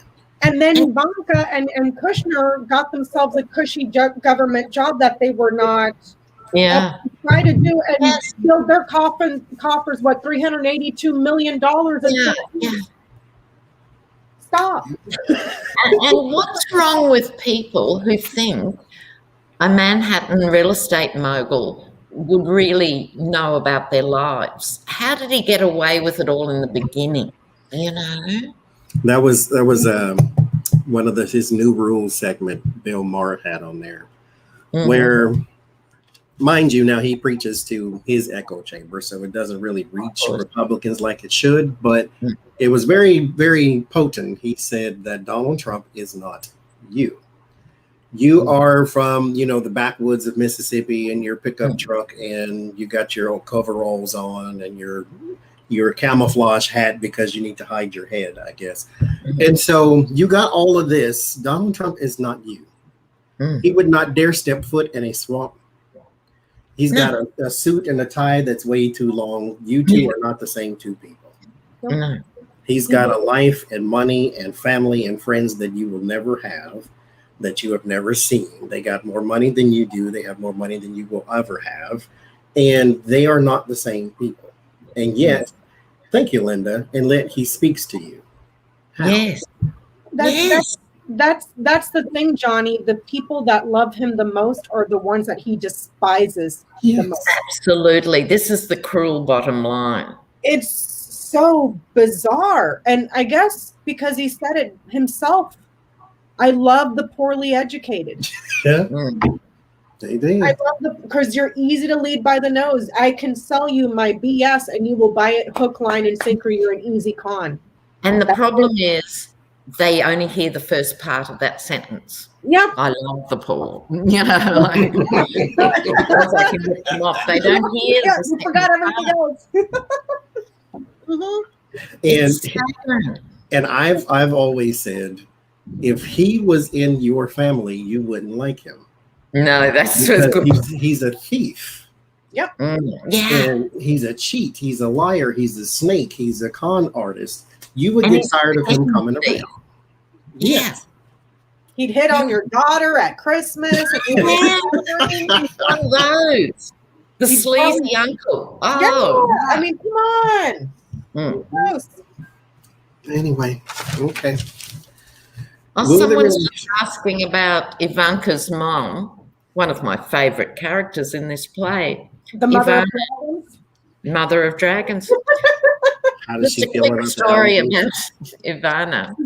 Back in the day when the kids were young and they were about to divorce, and just to hurt her, he said, I'm going to take custody of the kids and stuff. And she took the 3 kids who were like, you know, just out of grade school, into the office and locked the door and went home. What? And that was the end of that play for custody of the kids. Like, oh, you want them here? Have them. Bye. Yeah. She called his bluff, you know. Thank you, Lisa. What a loving Because lady what that does he want with 3 people who can't do nothing for him? Yeah, that's right. he's a narcissist. They can't run your company. They can't make deals for you. I mean, you can't either, but that's why you need other people to do it. What are you going to do with 3 little people? They can't do nothing for you. Yeah. What a maroon. I can't. As state president, they still want him. The president who got elected and did 0 things for you. 0. Great guy. No, he really did do a lot. He imprisoned brown people and separated them from their families. Yeah. He stuck his big, ginormous orange penis in the eye of China and caused more problems for America. But we don't care because F China, you know, like he created so many problems, and it's like they just don't. They don't care. Now, I will say this too, because I was saying this about the people in my orbit that care very little to nothing about actually voting and all that. I said it is hard to get a person to care about something when it doesn't affect their life on a daily basis, when they don't see the effects. Like, yes, I can tell you about the effects of voting, but the lady I worked with at the time, she was getting married to a woman, and she said she's not voting. And I'm saying to her, you are the person that should be in the front of the line. Yep. But at the time, she's allowed to be married to this woman, so therefore, it's not affecting me. I was poor under Bush, I was poor under Obama, and I'm still poor under Trump. Therefore, what is the purpose of voting? I still have no health care under Bush, I have no health care under Obama, I have no health care under Trump. How is this affecting me? So it's like when you can't get them to narrow down that you are a woman trying to marry a woman, because she's going to the broader thing. I was in horrible condition under all these people and nothing changed. And so it's like, well, I understand that.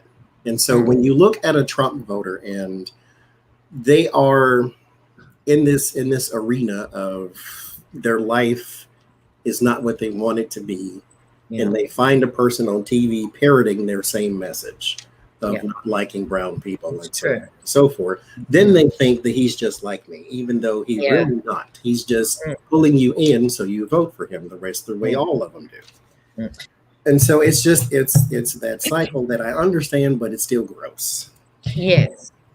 I find it funny. Jace just made a comment in the comments section that I remember, and I want to thank her for reminding me of the interview that Donald Trump had done with Oprah Winfrey way back in the day. When he was entertaining the idea of running for president. I think it was like the 90s or whatever. And he said that he would run as a Republican because they're stupid. You'll believe any. It's like he said it so many times. And just this week, he's come out and abused the GOP. Yeah. They've gone to the wall for him. That's weird, and that's where I think his pattern is so out of control.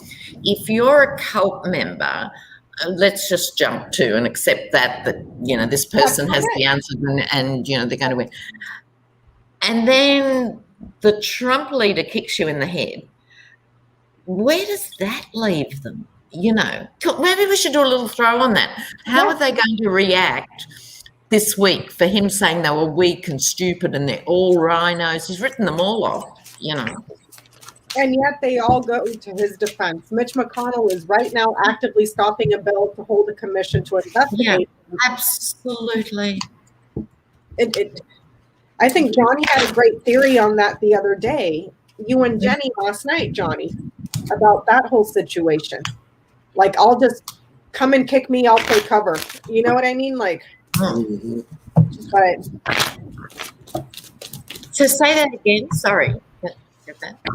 Oh, I was saying that Johnny and Jenny yesterday in the after show had come up with the theory that it could just be theater. Like there's some sort of secret agreement between McConnell and Trump where he's like, come and kick me so we keep the base. Yeah. And I'll do your bidding over here. Could be. Yeah, for sure. How are they feeling after that appearance? Well, happy birthday, Deandra.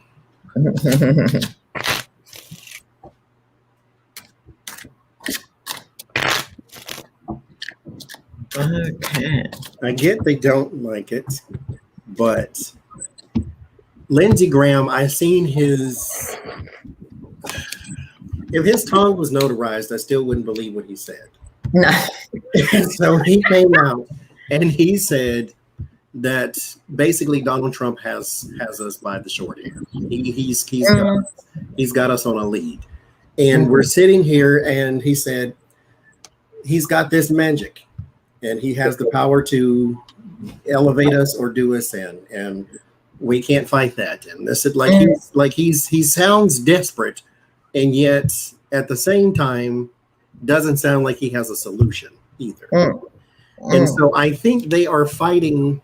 That's the interesting image. Let me use it. They're fighting an odor. It's like you can't really see it, but it's there. But if it does develop a gas, how do you contain smoke? How do you contain something you can't hold? It's like it's an odor going through the air. It's the Michael has just pointed out Trump has worshippers, not voters. That's it. And they've tied themselves to the party. That is it.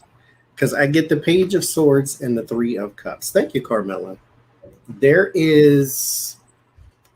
don't like it because it hurts their little section of the party. There's always going to be outliers, and they'll never be lead of or House Speaker and all this type of stuff. But it hurts the core, like the McConnells and the people, the career professionals. But with the Eight of Pentacles and Nine of Cups, and this is the short-sightedness of people, period, but politicians in this case, I got what I want at one point. And then that's when people like me, who are very petty, and say, well, was it worth it? Because yes, you got your tax break, but you had to give up your party. Because now he has you, he's the odor. You can't contain him, you can't put him in a jar, you can't spray enough Febreze, you can't do enough to get him out of the room. Because everybody else, his followers, like the scent. Yeah. Because he brought about their inner workings, the inner workings in here that I don't like brown people because Fox News told me I shouldn't because they took my job that I didn't apply for. That's the job. So they don't like it because he has poisoned the well. And so, but what are you going to do about it? He has you. Cheers, baby.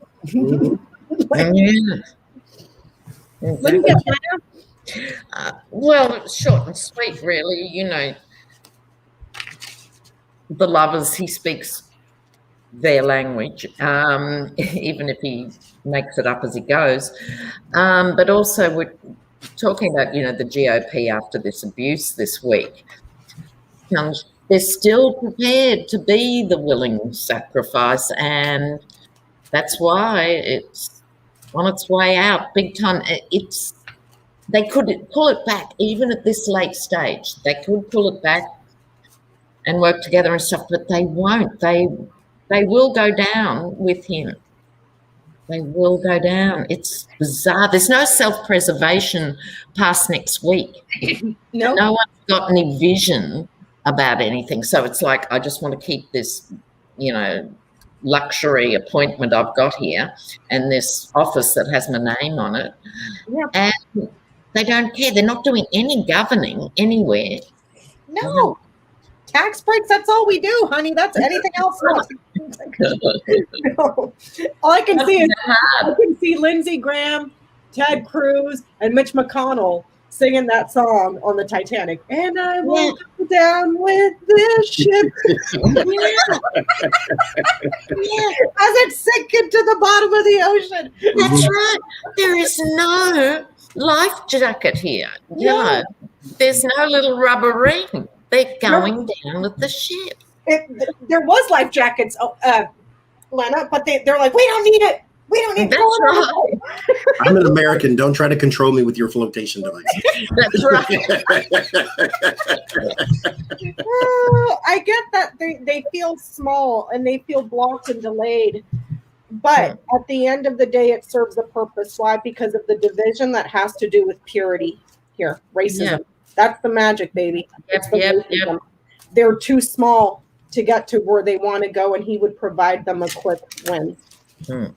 Not a huge one. This is not huge success. This is like maybe finding $5 in your pocket before you do the laundry. It's not that big. Right. So. Oh, Aspie says they're poking holes in the ship, even though it's sinking. And that's the sad part too. It's nuts. It's mental. It's like it's a cult. It is. And what I wonder, Lena, is this is what I don't understand. The lawmakers themselves are being extremely cynical because they know they were there when the crazies came into the Capitol, but they will continue to feed that delusion for their own selfish gain, regardless of what it could have done to them at their place of work and what it's done to the country overall. That's the part that's disgusting. That's really disgusting and took it to a whole new level of crazy. It really, really did. I know. Should we just have a quick pull on, will any of the lawmakers who were there that day, and don't tell me some of them haven't seriously got stress-related issues, anyone would know. So will anyone actually do that thing and say, as a worker in my workplace, I was threatened, then everyone denied it even happened? Will there be a court case from any lawmakers? Like, will any lawmakers personally sue Donald Trump? Yeah. Or even Trump and McConnell or someone. But symbolically sue higher echelons of the GOP for what happened that day and denying it. Okay. Because sometimes in the end, particularly in America, you love a lawsuit. These are the things that are going to, we know, keep piling up. It's the individual who goes back, like we said with Pompeo early on. It's the one person who doubles back and goes, well, That's true. Because there are some security guys, I think. There's 4 of them, I think, in a case. They felt the Capitol Police are suing, and then Eric Swalwell, and there was another one, Johnny, are also suing Donald Trump personally. Wow, Swalwell is. Yeah, but I don't think that there's any active members in Congress suing other members of Congress for lying. No, I think this is, They should. But I think down the track that maybe it will. We'll see. Will they start? Because it would be traumatic for anyone. I don't care how tough you are, how cut off you are, whatever. It should be traumatic unless you were expecting it. Well, Marjorie Taylor Greene, here's the map. and I think there were those, obviously, who were expecting it and chuckling, you know, as they went on. But I think there were others who would, even Mike Pence, you know. I think he was scared because I don't think he truly knew everything. That's right. Mike Pence was like the mushroom, Johnny. They just kept him in the closet and fed him crap and just let him grow. That's like right. nobody paid attention to Mike Pence. Thank you, Downtime viewer. Thank you, Linda. And thank you, DeAndre, for the super chat. Not super chat, but the Cash App. Oh, how many swords can you have in one spread? Oh my God, that's ridiculous.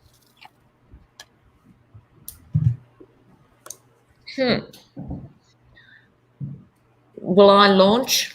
Go right ahead. Yeah. So I think there is somebody, might be more than one, but there is at least somebody who's genuinely waking up freaked out in the night, you know, like this is clinical stuff. Yeah. Here. Who feels they've been ripped off by what has happened subsequently. Because don't forget, like the majority of them straight after those first 3 days were saying normal things, you know, until they got brought into the stable, you know, so who felt ripped off after that wore off and they were told just to toe the line. That felt like a rip-off. It felt like a betrayal. They've shut up in the meantime with the Four of Swords, you know, but they are going to leave the job and possibly leave the party over it and feel that's their only way forward and then get energy to follow this through, possibly with a court case. But there's a lot of dark energy of betrayal going in behind this case, I think. Yeah. I mean, the guy that just came out and said that it was a tourist, that it was a bunch of tourists, the pictures came out of him barricading the doors to the Congress, Lena. And he sat there and said there was no insurrection. Anybody that says that is a liar. They were just tourists. And then a picture shows up of him barricading the walls and the doors. Yeah. And even that, they have no shame. They just no shame. Yeah. No. It's like you almost got killed. You almost got killed, and you all are over there like, that's cool. It was fun. Yeah. So you can't tell me you can do that to however many people were in there. I don't know. Let's say 100, it could have been 300, I don't know. The ones who are doing the congressional work. Everyone's going to have a different emotional reaction. You know. Yeah. But you can't actually bury that completely. How drunk was Lindsey Graham when he went on and did that speech? Oh, I think he soiled his pants, drank a freaking 30 kegs of beer, and He was so red-faced. He went on there and said what he said, then turned around and towed the line and voted to not certify the election. Yeah. And it's like they sell their souls over and over, you know. Like, so cheaply. There's nothing another wrong. window to get off the merry-go-round. Nope. You know, I don't get it. It's like, yeah, people coming out to salute Kim Jong-un, you know. I don't know. Beyond crazy. I get that there's a really good chance because people are suffering in their relationships, in their commitments. This is It's they're suffering. Individuals are suffering. And they've had to make sacrifices too, also because of a very significant oath that was taken. So I get that there's a good chance that members of Congress may sue other members of Congress. Yeah. For what they're saying about lying about the insurrection when they were there. I don't know how it'll go in court, but it's a chance. That's what I get. I think in that instance, it is a principle thing too, because I get the Three of Swords and the Lovers on that. So there's a relationship, and it is indeed suffering. Yeah. It's taken a major change. Now, the thing about this change, though, is with the Wheel of Fortune, it was not expected, but it should have been. And that is quite sad, too. Yeah. And not to, well, hell, I'll do what I want to do. It's my channel. Republicans are not on your side. Yeah. Period. They are not of this country. They are not of this country's best interest. They are of their own interest. They're not even in the best interest of Russia. It just happens to be that way right now.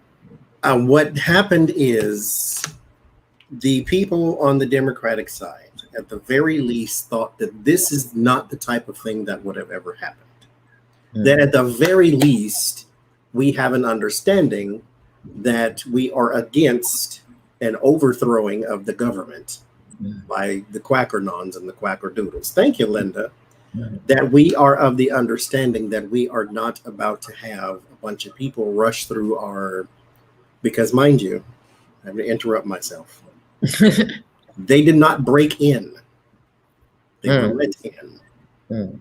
And they, on the Democratic side, thought that this is not something, at the very least, this would never happen, because we may not agree politically. We don't even agree personally, but this thing is not something that either one of us would ever like to have happen, because now we're in some sort of new kind of danger that our government buildings can just be overthrown by crazy people. Not Russia, not this by our own people rushing in here and assaulting people and killing officers and being on my desk and all these type and looking for the vice president of the United States with zip ties. And so this fracture to that relationship is the reason why people are now, I guess, trying to take a different kind of action, because now I get to see, because now you have proven to me that you care zero about what I care about, that you care zero about the foundation of our government. And so now that I know you're not on my side or anybody else's side, then what is the point of me trying to pretend like we work together? Let me sue the absolute hell out of you and then let you know that you need to stay at least 100 feet away from me. Type of thing. Yeah. That's what I can do. I mean, outside America, it is surreal. It's totally bizarre that it's limping on in this fashion, you know. Yeah. I have a follow-up question to that, Johnny, if I may. Okay.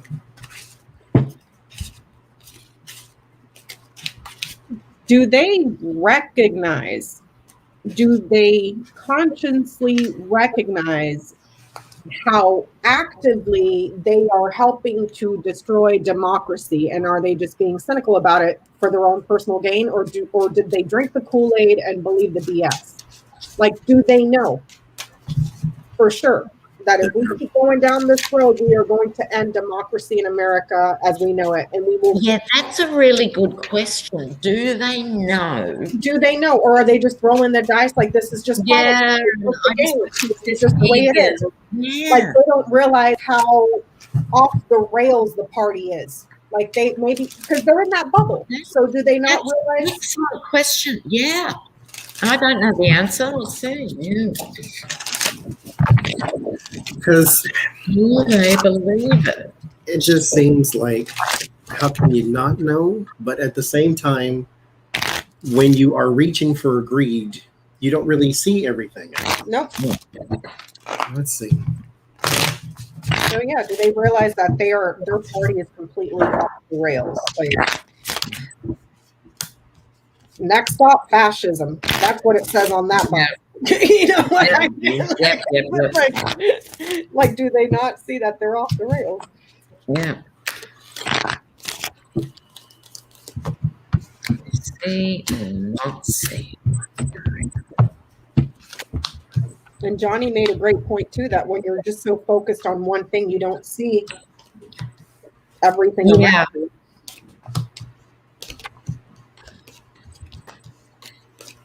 It's like the cheese in the cage. You see the cheese, but once you run to get it, the cage door closes. Yep. Yeah. And someone just commented then too that the Dems are just being too, not wishy-washy, I'm sorry that the comment Weak. went. Bleak. This is part of the problem. Any of this could have been nipped in the bud at various points if 5 million people got on the streets, because Yep. suddenly they'd be reacting to real people, real American citizens. And there's been time and again, if there'd been a physical reaction, Yeah.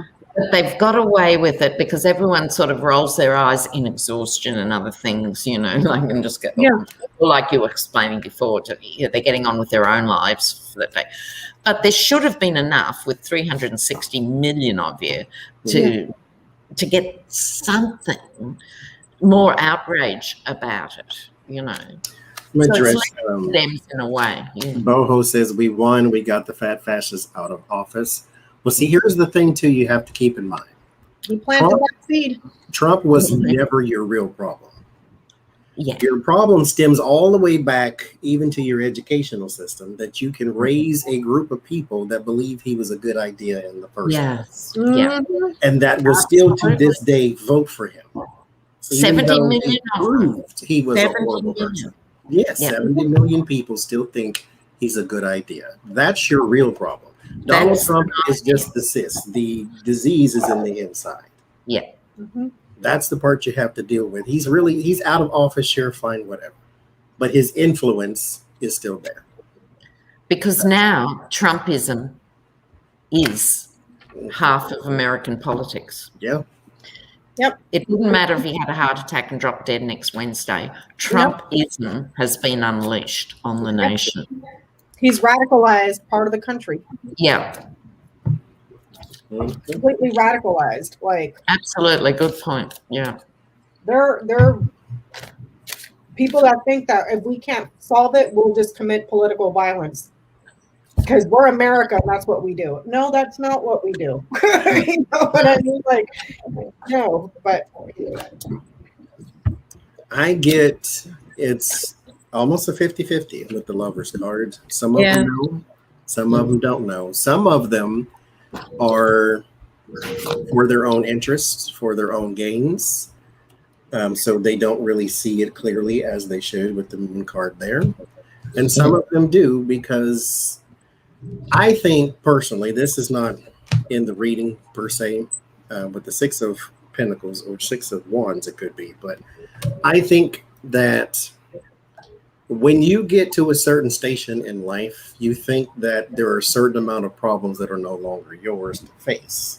Yeah. If the country, okay, if you have the house on the hill and global warming is a problem, and they tell you that it's the elevation and the water is going to rise and everybody's going to flood, but yours is up here. All of these people lost their homes or lives or whatever the case may be. So you don't care about global warming because it's not your problem. Their house was lost. But what they're missing is, if it got this high, why wouldn't it get this high? Mm-hmm. And then where are you going to go from there? the moon. So these people here, that all they cared about was what they got in. If somebody was to damage the Capitol, because they're not going to overthrow the country by damaging the Capitol. It's not like they stormed my house, so why do I care? Meanwhile, what is to stop them from doing that should you be a politician they no longer like? Mm-hmm. They went in there looking for Mike Pence. By If name. they had found him, then this would be a completely different story. Yeah. So they decided, mind you, 4 years, they liked him because he was in lockstep with Donald Trump. All of a sudden, he wouldn't overturn the election results, and now you don't like him. All it takes is a little bit for the whole route to turn.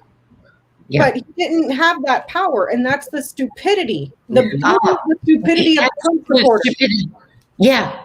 They don't know. He did not. They were convinced. How hard is it to not go on the Google machine and look up to see if the vice president can overturn an election? But here's the thing. Even if they did and found he didn't have the power, they're so used to Trump keeping going, not being stopped by the legal stuff. They still to go and do it.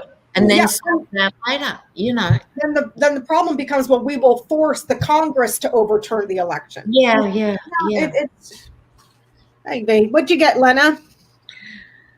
Oh, you know, marching ever onwards towards their certain demise. But so this is, I think, the Two of Swords here is wrestling with their consciences at some point, some of them, you know. So like Johnny was saying, it's a split thing. Some are total Trumpites, others are uncomfortable with it, but going with it. But they've decided as a group to charge forward to the death and detriment of the party, if not the country. They're prepared to lose everything and then walk away with their hands up going, it wasn't me. Yeah. The party of personal responsibility takes no responsibility yet again. God, no. Oh, Lord Jesus. Yeah, really? Oh, Lena. Oh, my God. I get, they know and they just don't care. They will betray. No. They will betray. Their loyalty is false. Yeah. It's not true. It's self-interest. And they'll get betrayed to the detriment of the party and the country. They don't care.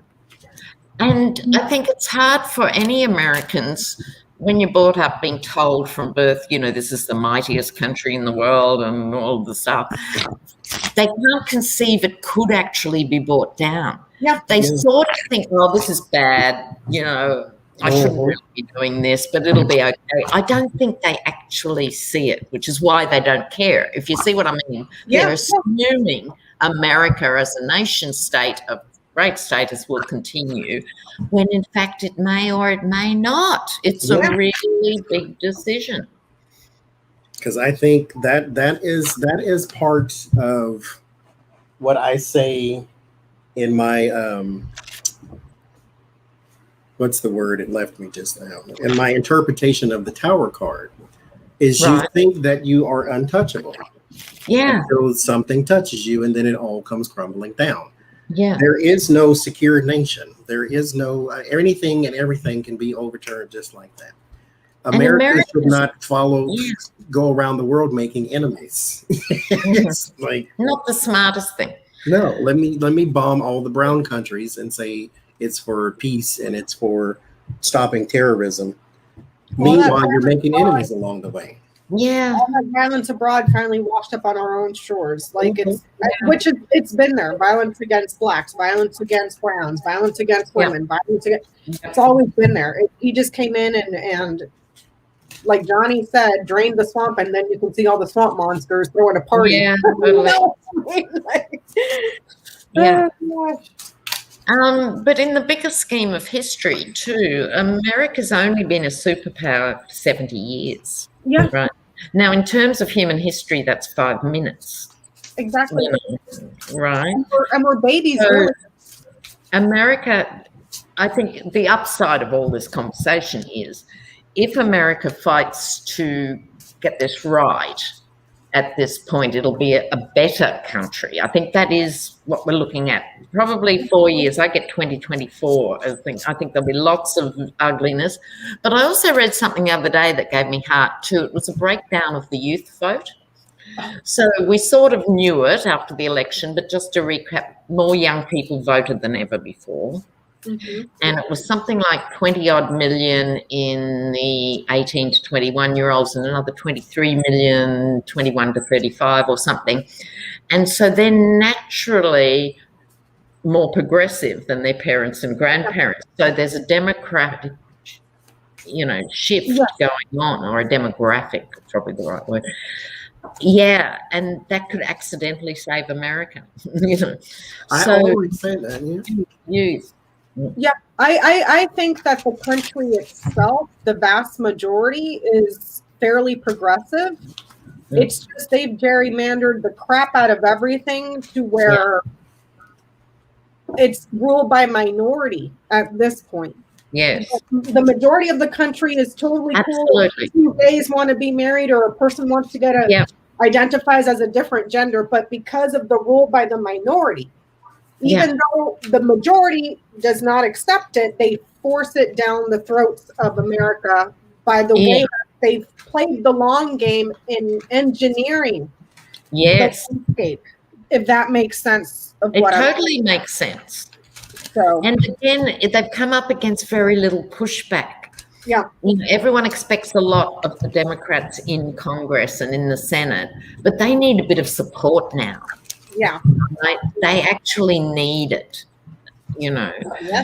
Because Obama was your prime example just for some recent history. Yeah. You elected him, but then in the midterms didn't go back out to help him anymore. Yeah. So then he was supposed to, create magic with no Congress. Yes, exactly. And then it was the conservative prophecy, which is it can't achieve anything. Dems can't get things done, you know. What about executive orders, you know? I mean, Trump used them like aspirin. And so is Biden going to pull out any significant... Oh, viewers, if anyone knows the answer, it might not even be today. With the commission, if the Senate votes down to go ahead with a full investigation, can Biden issue an executive order? I don't know the answer to that. We just read on that the other day, and I think we all got no, right, Johnny? No. Well, yeah. No, he can't, or no, he won't. No, he won't, because it wouldn't be necessary. Yeah. At that point, because I got somebody else's involved first before it got to him. Okay, we didn't read on that. But that doesn't mean that he can't do it. That was like he won't have to do it. There's another a commission or something like that happens to where he doesn't have to. Right. Okay, cool. I still say do it. I say do it. I say do it. I'm in the do it camp, huh? Just to make sure. Because there's a lot to uncover there. You will see how quickly Kevin McCarthy all of a sudden wants to be spending more time at home with family and just up and totally. Peace out. And Frida says there, the writers of history wanted to homogenize the story and make it all shiny. Yeah, for sure. You know, and leave out the ugly bits. And then they've been festering now for 400 years. Yeah. Well, Lena, did you hear the latest with the GOP?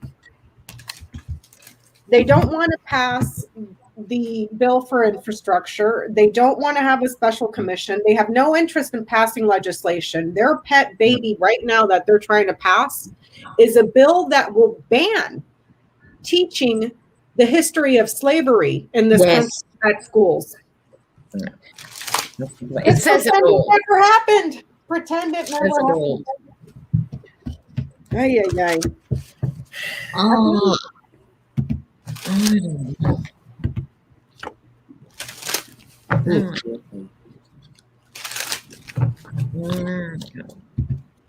Oh, history textbooks are printed in Texas.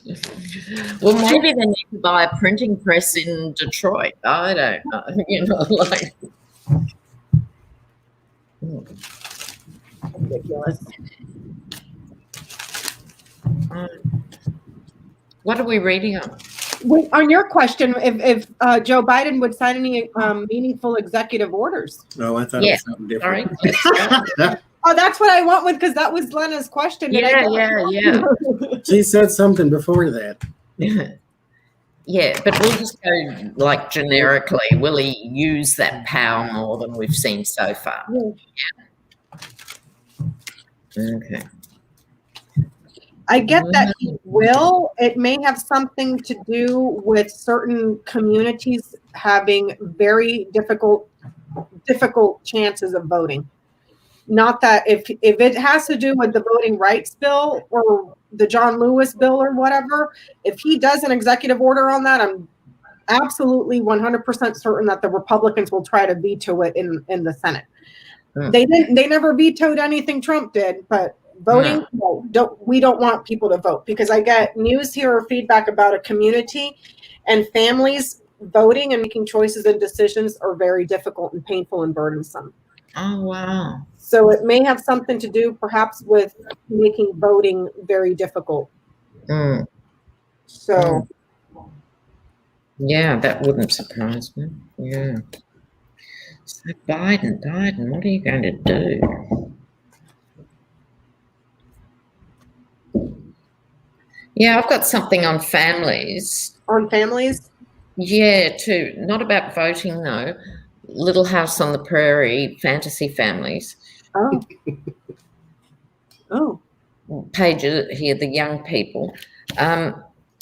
Something about the loss to families. So he might go hard with an executive order with something that pays like the children's benefit or something. I'm not sure about the fine print. I know they've also been pushing for early childhood education. oh, okay. And the rat bags, as we would call them in Australia, came out and said they want to teach our preschool children about socialism and all this. We're talking about childcare so mum can go to work. I mean, Yeah. where do they get off on this stuff, Anyway, that's his executive order coming through. Something about families and children is what I good. Yeah, so between us all, we might cover a few things. I just pulled 3, and I got that there's a man in charge that changes his perspective. So there may be a new action that needs to take or needs to be taken because the situation is starting to change. Mm-hmm. But they are inching closer to it. So whatever's coming up next, he's going to take an executive action on. So does that mean that he's been really wanting to see if the Democrats and the Republicans will work together? Well, the Republicans just will not work. They will not work. They will not work with them. No. Mitch McConnell came out and said our point is to make him a one-term president, to block everything he's doing. Obama 2.0. But Biden is still insisting to get the Republicans to work with the Democrats. Like he's wanting to force them to, hey, stop with your partisan bullcrap, get back to work. Yeah, but someone's got to break the news to him. Yeah, is it something like that you're doing, Johnny? That like this is going to be hung up because there's just no solution. Yeah. So I need to, like, he's slowly getting there because he doesn't want to do it, but it's the hang up that causes him to. That makes sense, but John McCain has passed on, and that thinking across the aisle, they've shown over and over. But the Dems need to get smarter. Where are they? I'd like to see them get some better advertising minds, for want of a better word, on their message, just saying, they're stopping you getting your bridge in Minnesota, or they're stopping you doing this, they're stopping you, just localizing it state by state, pumping hard. We want to give you this, and they're saying no. I had a dream a long time ago about me in political office. Oh, that would be fun, Johnny. This is a while ago. Everybody gets a brownie. I was labeled by the right-wing media as a bully and as petty, because what I would do is I would say to it was like somewhere in Rhode Island or New Hampshire, some small state, because I was being questioned on my ability to lead a whole country because the state that I ran was little, and because I got it out of debt and we had a surplus and all these types, like everything was nice and rosy. But I was also a bit of an ass to the opposing party. And I would go out to the public, to the Rhode Island public or whoever, whatever state it was, and say, the reason you don't have new fire trucks is because of John Adams voted no, Stacey Abrams voted no. Like, I would call people by name and say, they are the ones who voted no. So if you have a problem, call their office. Here's their number. That's what I'm talking about. That's it. It was a vision, Johnny. It was a vision. Yep. That's what I had. Put that on every billboard in every state with every representative. This person here voted against your COVID relief bill. Here's his signature. Well, Johnny, I'm going to go get something to eat. I might join back in later. Lena, it was super fun. I have to go too. I have to go and do some grizzly. No, we're going to do some food talk here. Oh, you're going to have food talk now, Johnny, while I'm making dinner. Actually, you know what? I'm going to do some readings, but I'm going to do the celebrity readings. And so, okay. Gone, so I'm going to take you on my computer downstairs while I'm making dinner. Okay. Johnny, happy birthday. You deserve the absolute best birthday ever. Thank you very much. Thank you all for being here. For organising this. I wish I didn't have to go off and do boring things like pay my taxes. Oh, Lord. I'll say a prayer for you. Thank you. We'll light a candle, Lena. We'll light a candle for you. Oh, yeah. Thank you. All right. Bye, Lena. Bye, Johnny. Happy birthday. Ciao, guys. Thanks for being such a great team. And thank you, guys, everyone who tuned in. Thank you so much. It's such a buzz to be part of it. Right. Take care, guys. Bye-bye. All right. Now we'll do the fluff. You vote for me? Okay. Oh, now mind you, that was just a dream. Thank you, Roberta. I appreciate you. Okay. I had some celebrity readings that I was going to do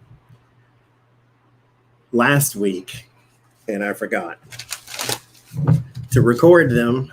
So it's like 3. So we'll see. We'll see how it goes. 3 or 4. Okay. Well, these are not celebrities, but these are not political people. So we're just going to go off the map for a second.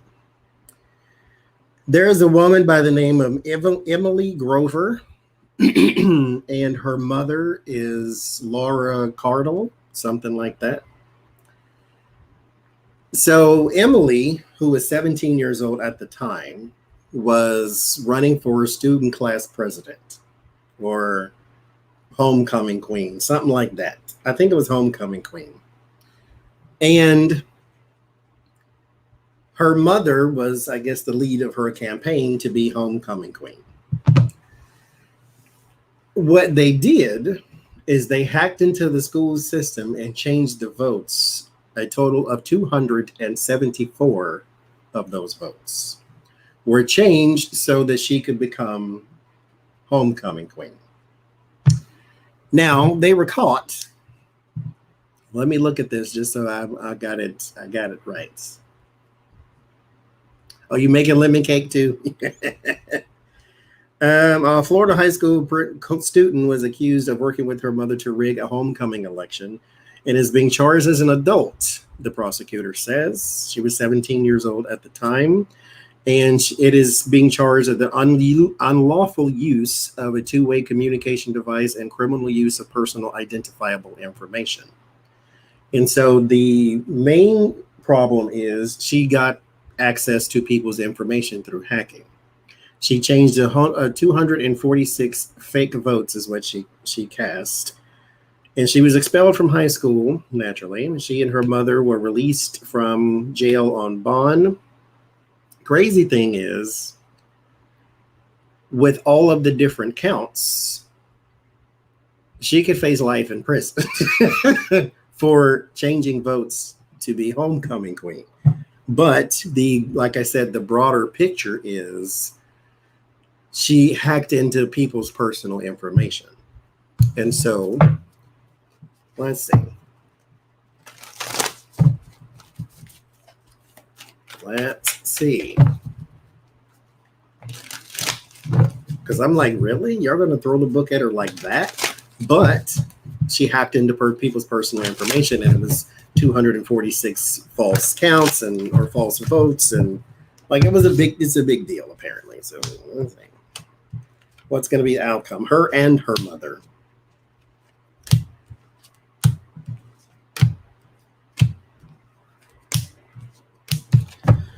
I'm going to do like 6 more readings, and then we're going to have us a chat. It's been 4 hours. Good Lord.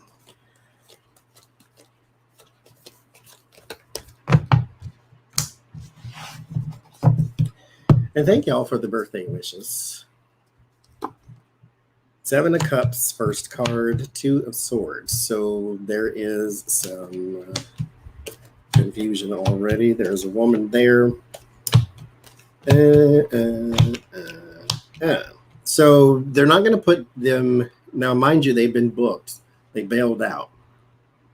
But I do not think that they are going to be thrown in prison and throw away the key type thing. This may be, since she is a young girl, first time offense, and the mother's first time offense. It's not like they're Thelma and Louise.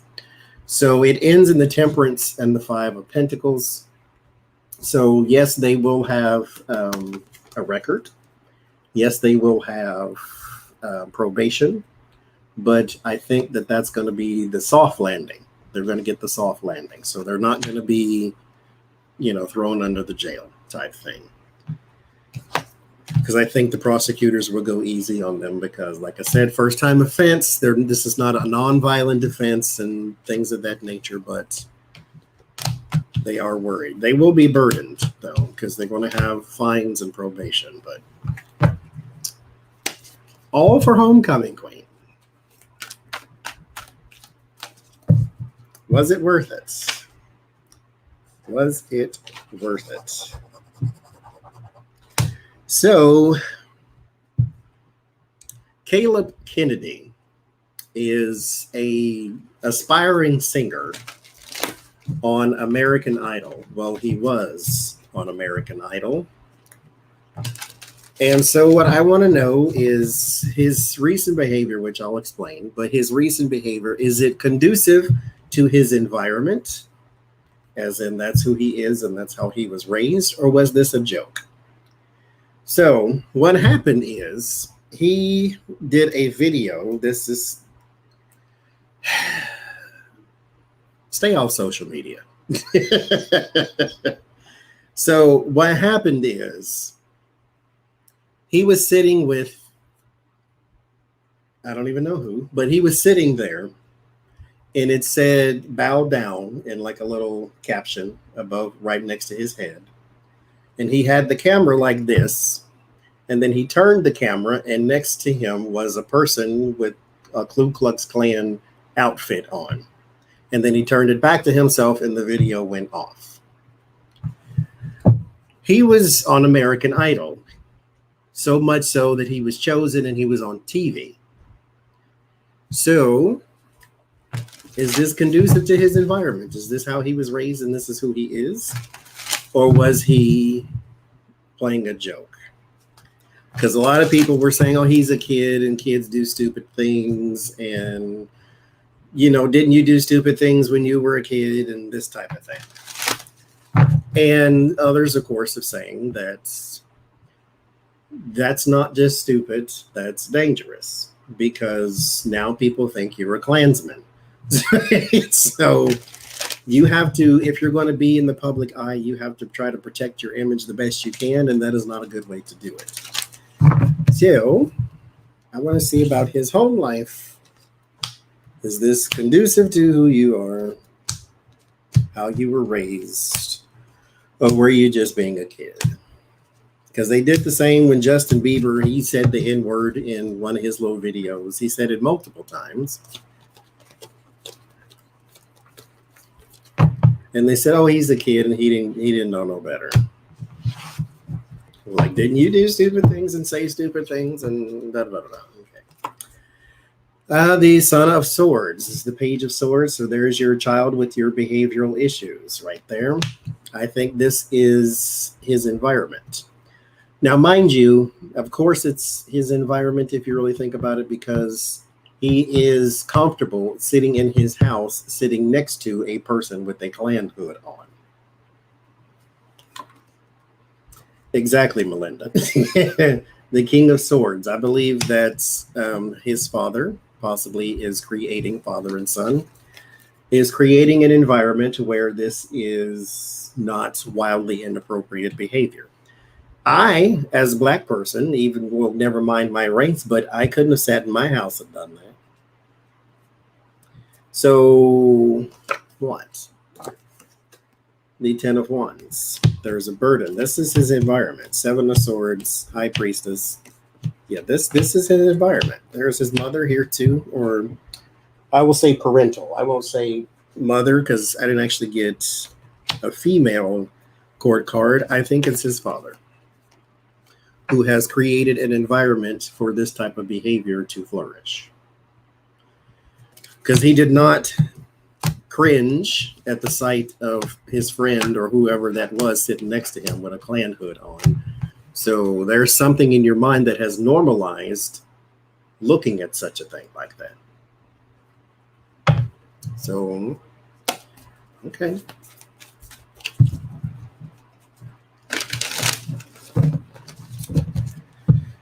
All right.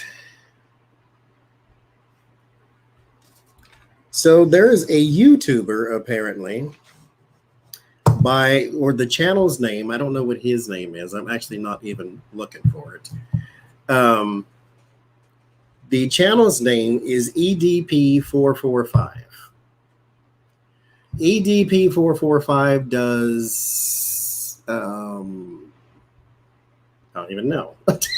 He does like food reviews and general conversation. That's what he does.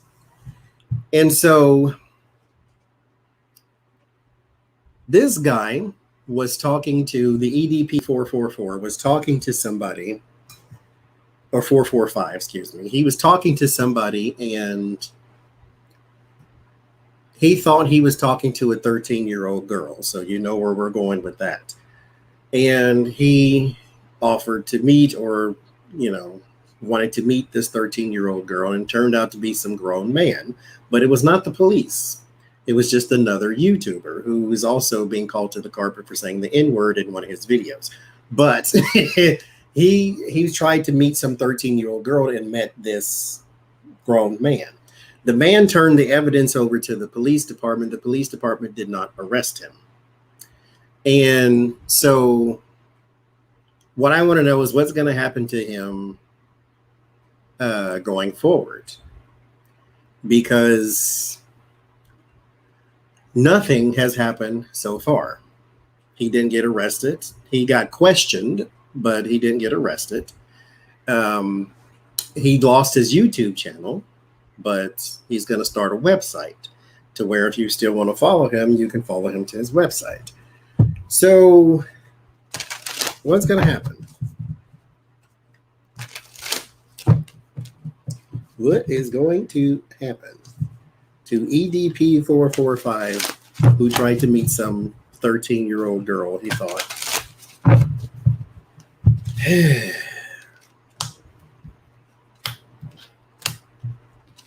So he hasn't been arrested. He just lost his channel, or the channel is deleted. I don't know if he lost it or if he personally deleted himself, because, YouTube tolerates a lot from certain people.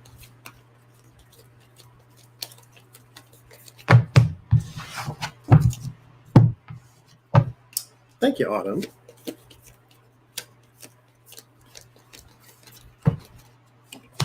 So there is the Knight of Pentacles and the Lover's card. The Devil, and naturally the 5 of Wands, 7 of Cups, Justice. So here's the thing. He is going to lose a lot in this coming year. I don't think this website thing is going to pan out. And it is because of the uncertainty around his outside behaviors, outside of YouTube behaviors. He has more than probably one occurrence of this type of thing, because I'm pretty sure he didn't wake up one day, just one day, and decide he wanted to meet a 13-year-old girl. This is more than likely a pattern of behavior. The Lover's card and the Knight of Pentacles is his support. The people that are with him, that are, giving him money for whatever the case may be. There is fighting injustice here. So there will be a court case that is brought against him. I think what's going to happen is you're going to have to try to find a victim of some sort. What this man did was information for them to now watch him, but it kind of falls in line, not entrapment, but you need something else. Like, they can't build the whole case for whatever reason. I mean, you got the proof in the pudding right there, but for whatever reason, you can't build a whole case around this. But at the most, he lost his YouTube channel. But this is what his ending, this is what ends his reading. Thank you, Dark One. This is what ends his reading. So he's out in the cold. He's going to lose. He lost all his endorsements. He lost his YouTube channel. I don't know if he did it or if it was deleted, but he's lost a lot. And he's going to lose more, as you should. Okay. Let me see what I got left here.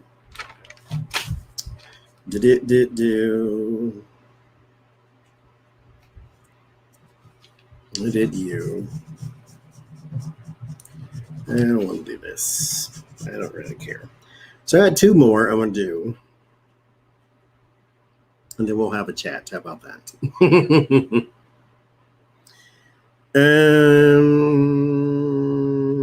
I did this one too. Oh, I got a few I have to do. Well, not have to do, but want to do. But we'll do these next two here. I don't want to do that one either. I don't care. I don't want to do that one either because I don't care. Ellen. Why is Ellen quitting her show? She said that it's time. She's been doing it for 438 years, so it's time to move on and do something else. I personally think that it's because people have come out and said you're not a nice person. And she never could recover from the bad publicity. And so, let's see. Why is she quitting? That's what I think. I think you just really couldn't recover from the bad publicity, and then all of the people coming out saying that behind the scenes your staff is mistreated and so forth and so forth.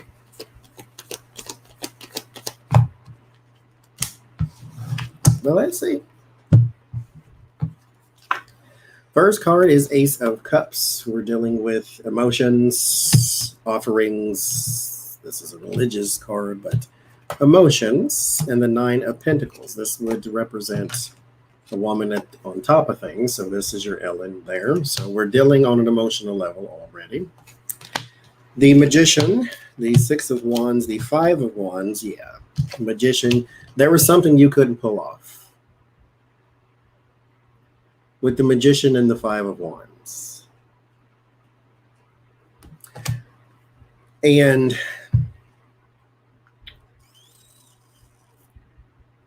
with the Six of Wands and Seven of Pentacles,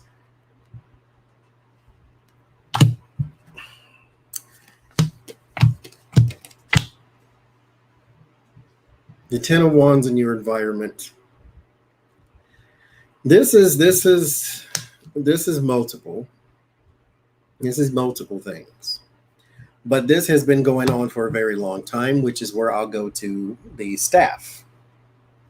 The Seven of Pentacles is a patience card, but it's also something that is seeded, something that was planted into the ground. The Six of Wands, that would be the person at the center of attention or celebrities or things of that nature. This has also been people that have come on your show that have felt mistreated.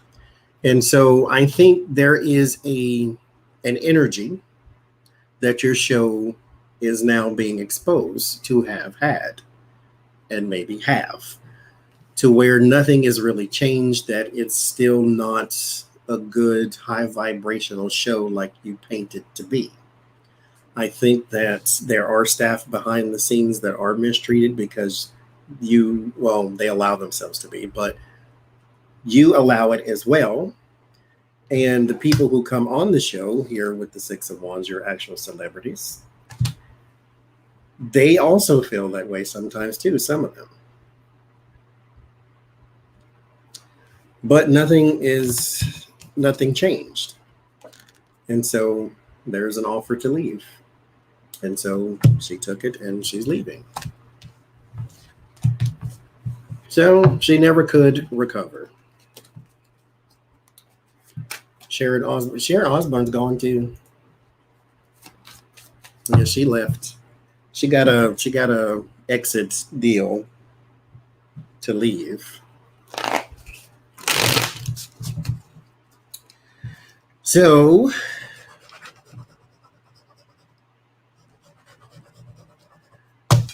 Joe Budden is a rapper, a retired rapper who turned into podcasting, where they talk about music and then general information or general stuff, general conversation. So he was with his partners. One of them was named Rory, Rory, and the other one was named Mal, Mal, which I believe Mal is the brother of Jay-Z. And so, they all hang out in music. Rory, he throws concerts, and of course Mal is the brother of Jay-Z. So they've all been around music, and they all used to, Mal and Joe used to travel the road together too. So they had a podcast, and it was extremely popular. I watched it and I loved it too because they were hilarious. But they had a very, very, very popular podcast. So much so that Spotify, I don't guess, are they streaming system, Spotify signed a big, huge deal with them to have their podcast on Spotify. So they all got these big giant paydays from this. And Tidal, which is owned by Jay-Z, or part stake, I think he has an ownership stake in it, I don't know. But Tidal also wanted to do a deal with the Joe Budden podcast. And Rory and Mal tried to get Joe Budden to show them the books. Like, we want to know how much money is this podcast making? Where's our cuts? This type of things. Joe told them, you're not entitled to see the books. What you're getting is what you're getting, and that's pretty much it. Even though they were partners in this. And so basically Joe's standpoint is, no, we're not equal partners. I'm Joe Budden. This is the Joe Budden podcast, and y'all are Rory and Mal. And so they have now split up because all over money, because Joe is not showing them, he's not being transparent about the money. And they want to know, what kind of money were we making this entire time that we didn't get a part of? Were you holding money back from us? Were you just enriching yourselves and giving us the scraps? And are we owed more money? Like they went and they're trying to basically expose that you were cheating us, basically. So I want to see if that was true. Is Joe Budden cheating Rory and Mal?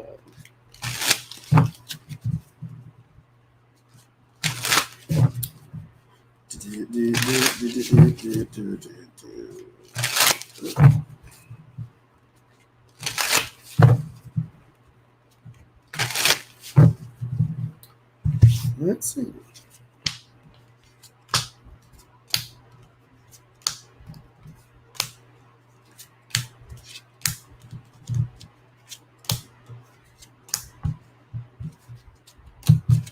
Because they had a really nice friendship.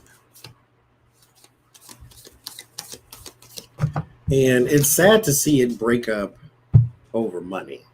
Like, but it happens all the time.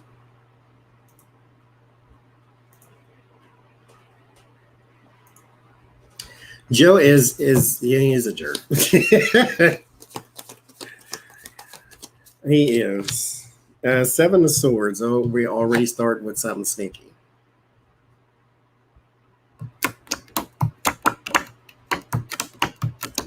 We already start with something sneaky.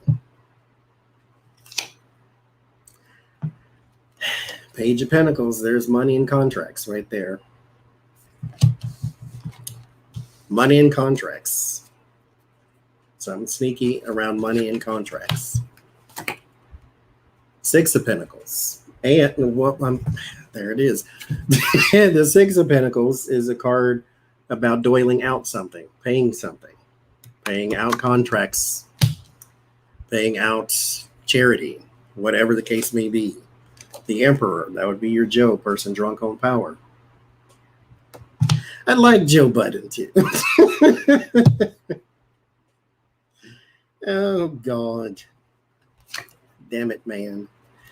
King of Cups. I think he is a water sign person too, but there is also something. Well, anyway, King of Cups. High Priestess around the Emperor. Joe has secrets. He has secrets surrounding the money. Lover's cards. Ace of Wands, the action. The new action that was taken around the money. Five of Swords, the bully card, winning at all costs, the dishonor. Yeah, I think he kept a whole lot from them. And from what I've heard is this is not a new thing for Joe Budden, so I guess maybe they thought this would be different this time. I don't know, but it's not. Autumn would like to join. I'm not doing any more reading, so if she want to come talk about food, then okay. But I'm done.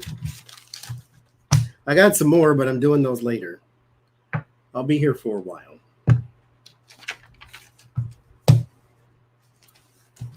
I shall be here for a while. I like Joe Budden too, damn it, man. But yeah, I believe he is, he screwed them. He screwed them indeed.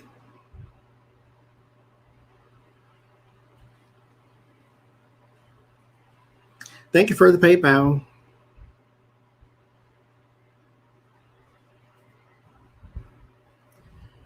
Oh, damn it, Joe. So,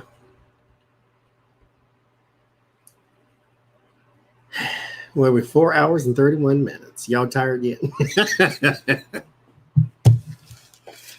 Oh, we can do our giveaway. We can do our giveaway. That's what we can do.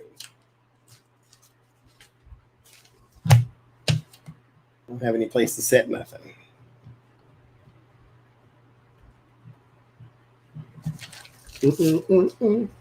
Oh, we had Chinese food yesterday.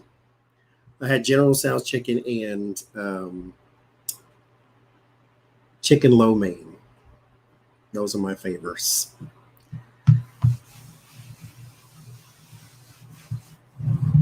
You're a night owl, me too. We used to call this Night Owl Tarot. Do y'all remember that? That's when I did live streams in the middle of the night. It's been a while since I've done that. You know, I go to sleep at night.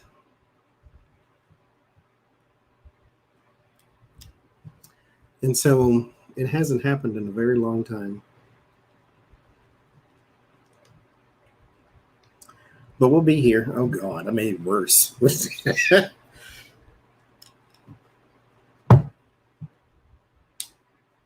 Blind as a bat.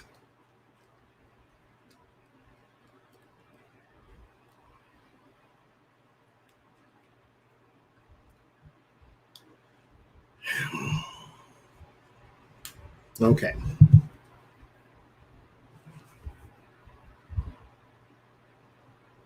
So this is the Lunasol Tarot.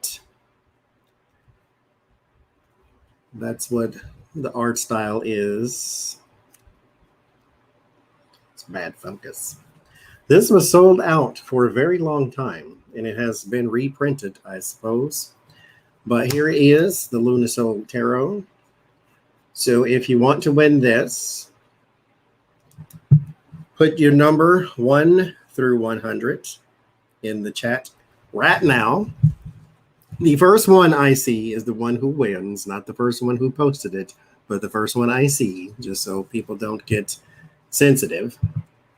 How do I like it? I like it. I mean, it's all right. I mean, I have 170 decks, so you know, it's kind of hard to really narrow down. Oh, there it is. Facts and fiction. You won.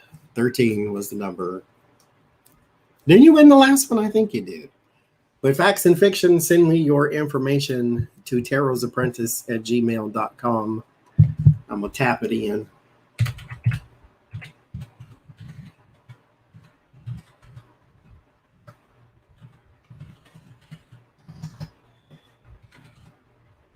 Oh, I can't spell Jesus.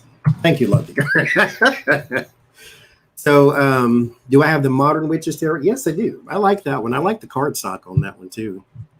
But facts and fictions, you won. Send me your information, and I will send this. I'm going to the UPS store tomorrow, so I can send this to you tomorrow. So send me your stuff right now.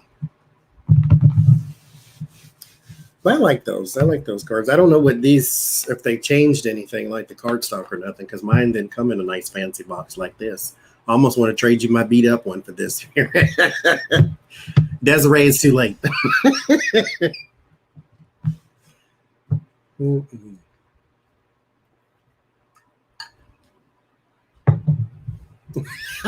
So the ones who didn't win are not psychics. Well, they're not mind readers. That's what it is.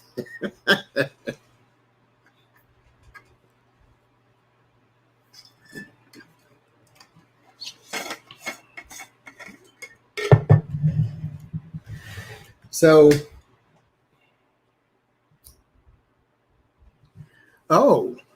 the 29th.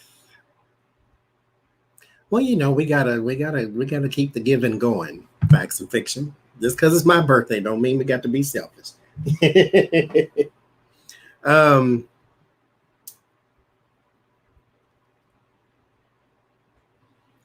Bring my thought back because that was important. Okay. Tony from Shining Hawk Healing is going to be doing her very first live stream on the 29th, which I believe is a Friday. Calendar pop up there. No, it's a Saturday. But it's Friday or Saturday, one of them days. I think she said the 29th, though. So she is going to be doing her very first live stream. So it would be awesome if y'all go over and you show her some support on her very first live stream. We're going to be doing some very interesting questions, I think, about heaven and angels, too. So be sure you're there.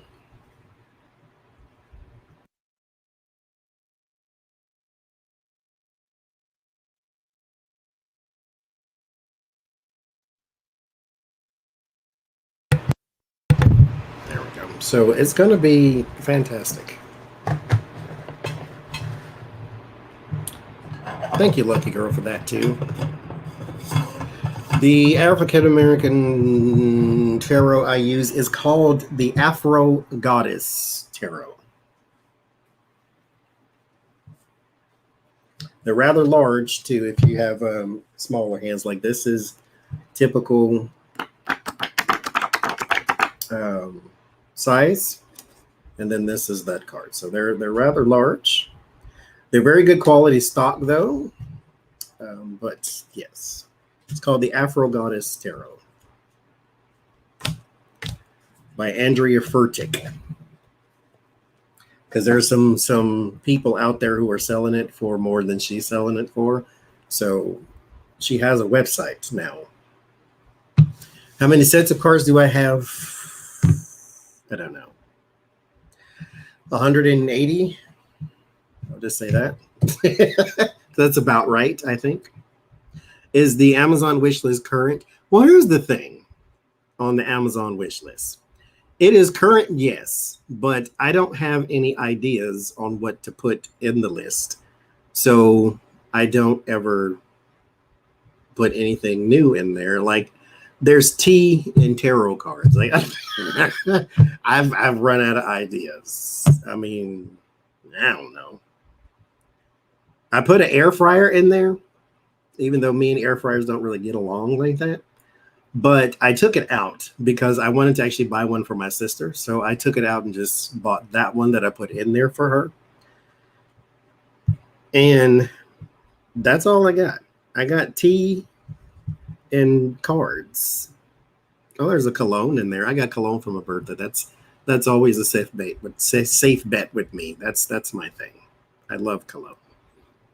You have like 499 bottles sitting on a shelf. And oh, the influence of the Angels Tarot is nice. I like that one. I like that one a lot. Yeah, there's tea and cards in here. I ran out of ideas. All the ink pens you sent me, Tarot Newbie, were in the box that did not arrive. So I put ink pens in my wish list. Somebody already got those too. So I don't know. I don't have any ideas. Like, mind you, I started this because Paco Rabanne, I don't know who that is. What kind of tea do I like? Non-caffeinated is what it has to be. Well, see, here's the thing too, Tres Leche, we talked about that. I'll address that in just a second here too. But the tea I like whatever. I'll drink anything if it, even if it's nasty, because I don't know. I like drinking things. Florida water, I do need some Florida water, but it has to be non-caffeinated on the tea. Now, the Lenormand, am I having a hard time learning the Lenormand? So here's the thing. If you put enough time and dedication into something, you can learn whatever it is. Lenormand isn't secret. It is not like some esoteric type of thing to where only a few people in the world can do it. I do not want to put the effort into doing it.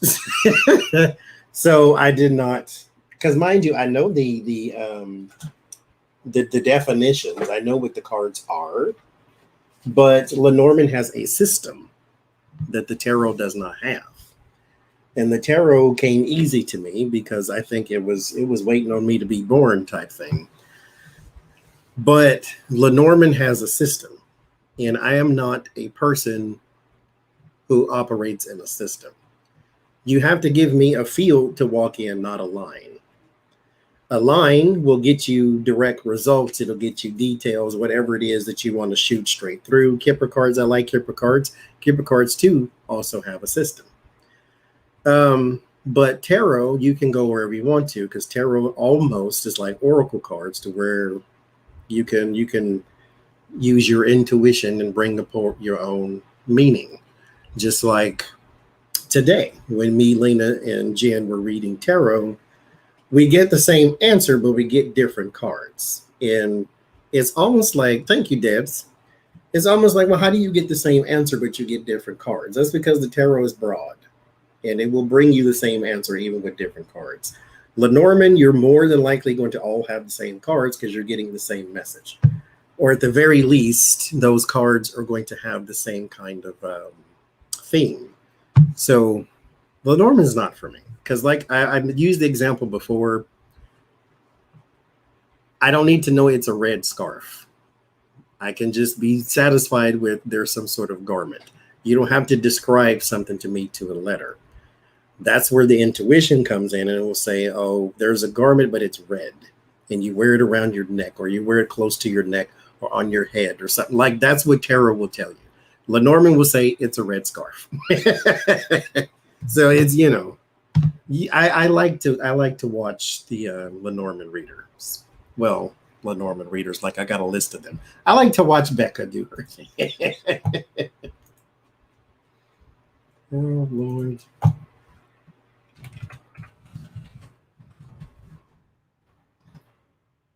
I got an email. Thank you for the email.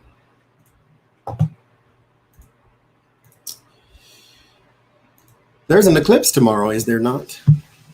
I do believe. Something like that. Close by.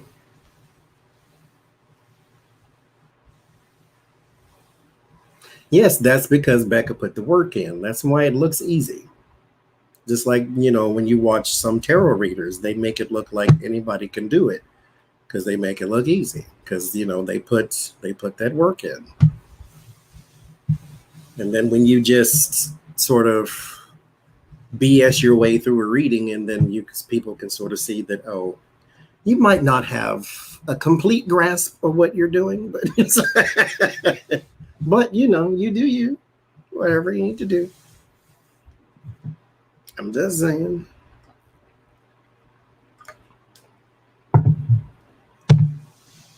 Full blood moon, yeah, I've seen that. I can't see it now because the sun that killed Icarus is in my eye right now. But beyond it, the moon sort of sits right in my window.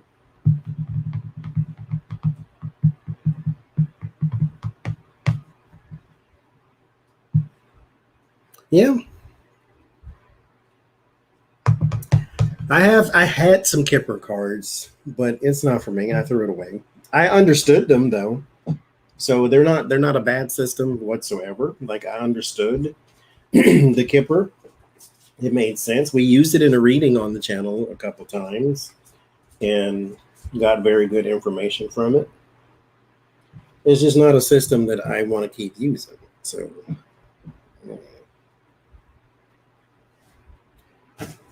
I have 2 sets of Lenormands. I threw all the other ones away because I don't use Lenormand either. I use Tarots. Tarots is what I like. But I have a Titanic themed deck coming whenever they decide they want to ship my stuff to me. It's on the way.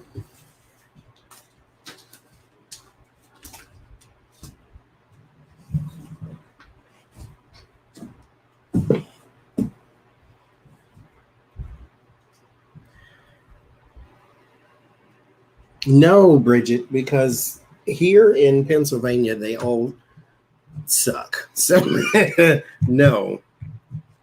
That was one of the things I was really looking forward to when it came to,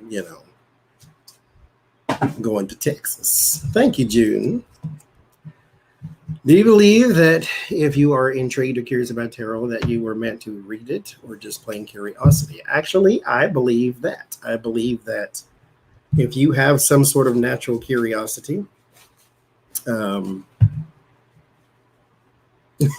yeah, if you have some sort of natural curiosity, I think it is sort of drawing you in, because I have always wanted them.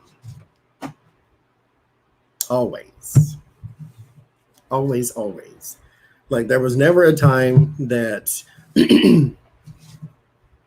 oh, in the chess set here, yeah, I'll show y'all. When there was never a time I didn't want tarot cards.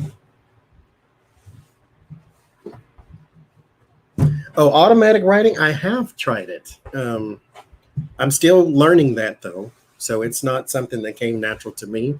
I did it the other day, actually, when me, Becca, and Jen were off camera off the live stream, and it did give me a message. But yeah, I believe that the cards called out to me. So if you're curious, it may come easy to you. And I always tell people to take your tarot deck and put it under your pillow and sleep on it. And it does not have the same results for everybody. The little crystals, I think, is an ancestor thing, because yes, I did. I actually love these two. Yes, I did. I got it, Patricia. Thank you very much. I don't think that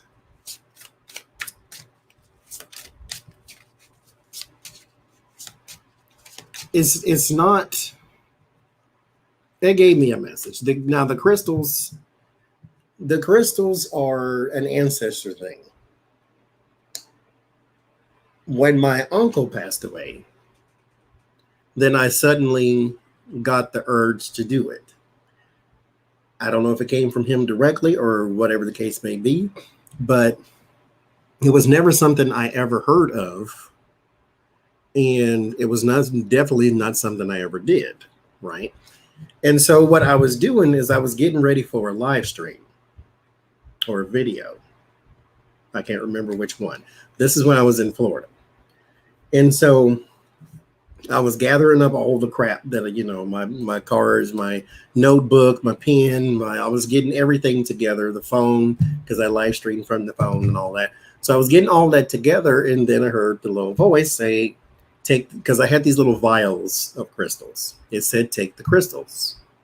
And I'm like, okay, I'll take the crystals. And so I took the red ones, because why not?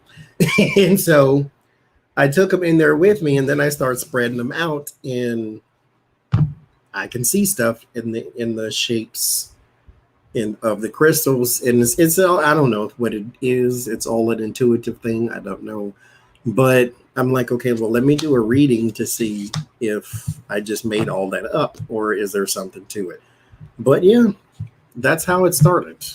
Just like that, said, take the crystals. I took the crystals, spread them out on the table, then boom. So there you go. I can't read water. I don't see things in water. So I've tried it. Well, I've looked in a bowl of water and I see the bottom. That's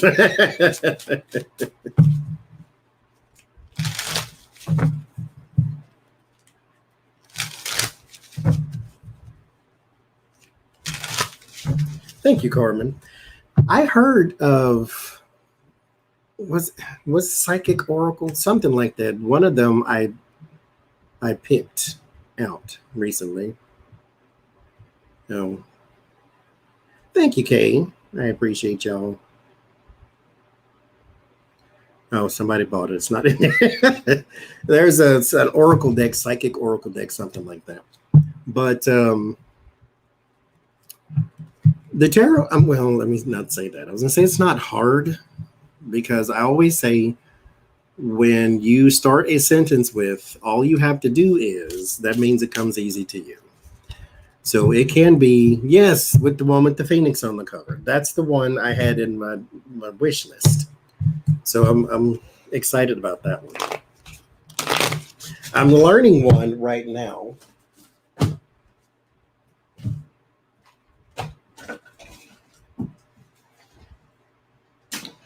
The Enchanted Map Oracle. That's the one I got right now. So I'm in the midst of learning that one. I got half the deck to go.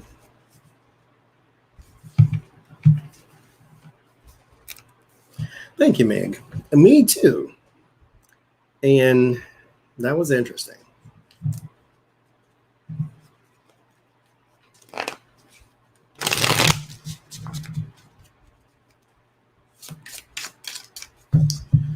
That was interesting.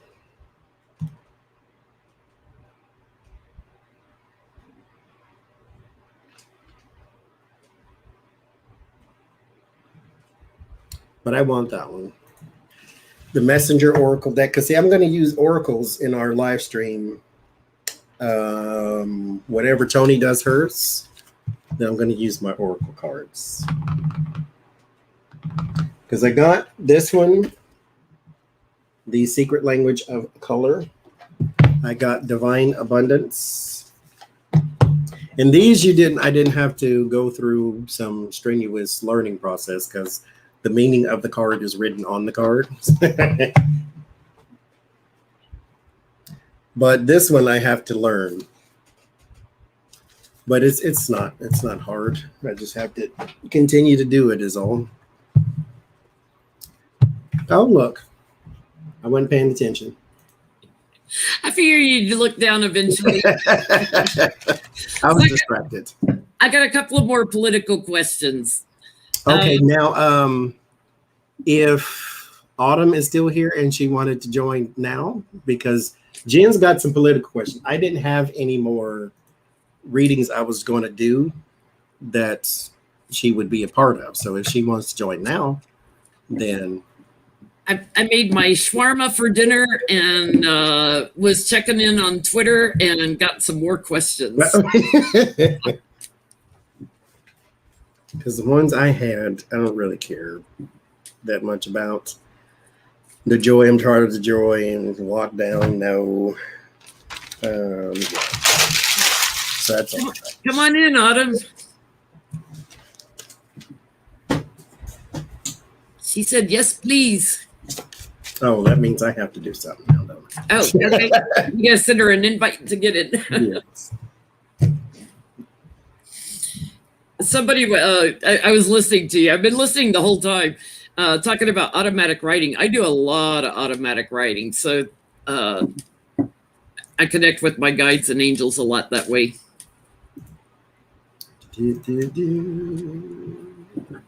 I got you facts and fictions. Thank you very much.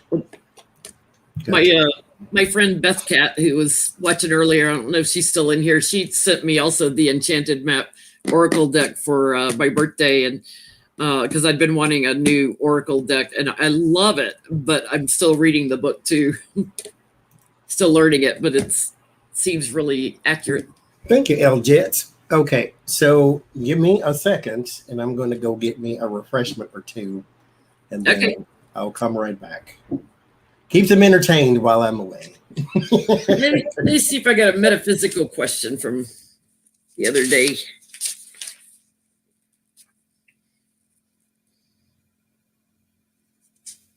Autumn, if you're down below, Johnny will be back to let you in up above. Hang out. I thought I had a metaphysical question we didn't get to. Oh. Not a well, sort of metaphysical. Is world peace attainable? Is world peace attainable? When I automatic write, yes, I use my dominant hand. I'm right-handed. I use my right hand. One thing that will help you when you're learning that I figured out after a couple hours of trying it, and the first thing that came through was one of my guides, Jeremiah, came through. His name was the first thing that came through that I could read. But if you will ask your angels and guides to blank your mind, in other words, getting your filters out of the way, getting your ego that tries to interpret everything, ask them to blank your mind. You'll get to where you have like no thought and you just start, writing, and it's channeled writing. If your brain's going 100 miles an hour, then you're not clearing your mind enough for automatic writing. Yes, I love shawarma. So is world peace attainable?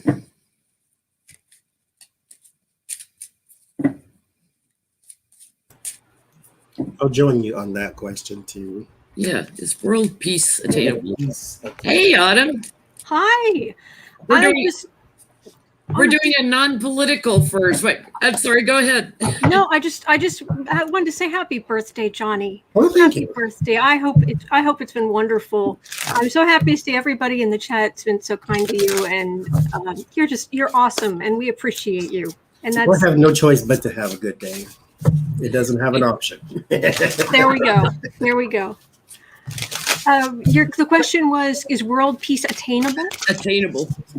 That was from somebody in the community tab the other day for our Sunday nights, and we didn't get to it last night. Is world peace attainable? Oh, look, the world card on the bottom.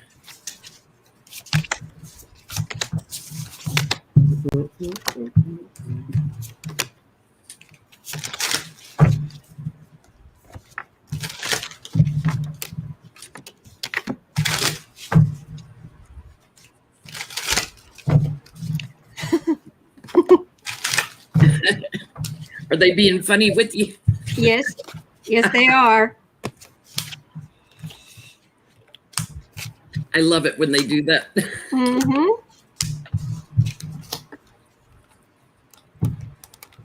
Ready when you are. You go whenever you want. Go ahead. We're still pulling. First card. Now that we got rid of Trump, yeah, there's a chance.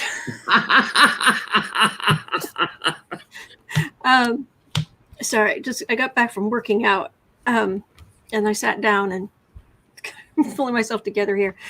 Basically, it has to do with this is about the racism.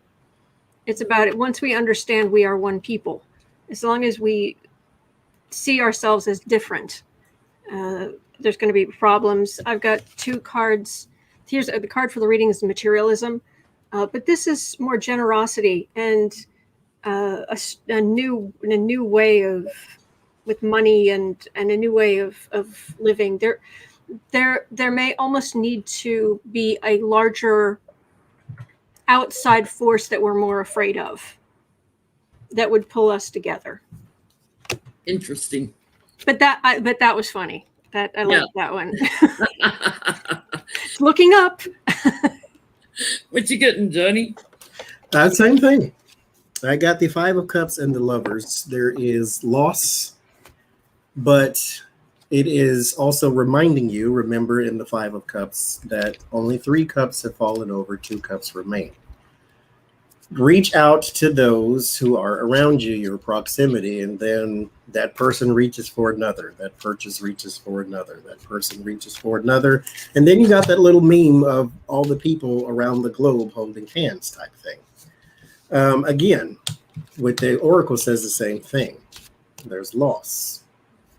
But there is also a divine flow. There is something higher than you that if you can all reach the same type of consciousness, you don't all have to have the same vibration. But just to know that there is something, greater scheme of things, that is guiding you like it's guiding them. That it loves you like it loves them. And you should love it like it loves you. So it's that type of thing.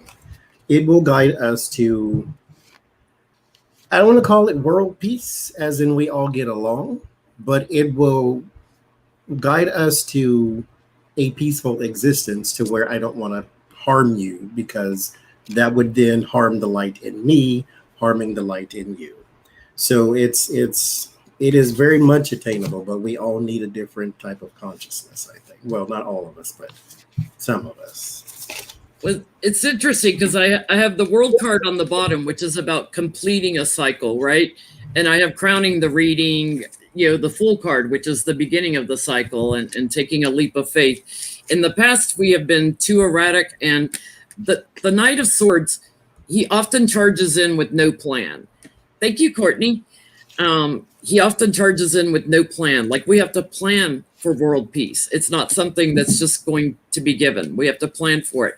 If our families, the words that we speak and the way that we talk is a part of that. So we have to talk the talk, walk the walk.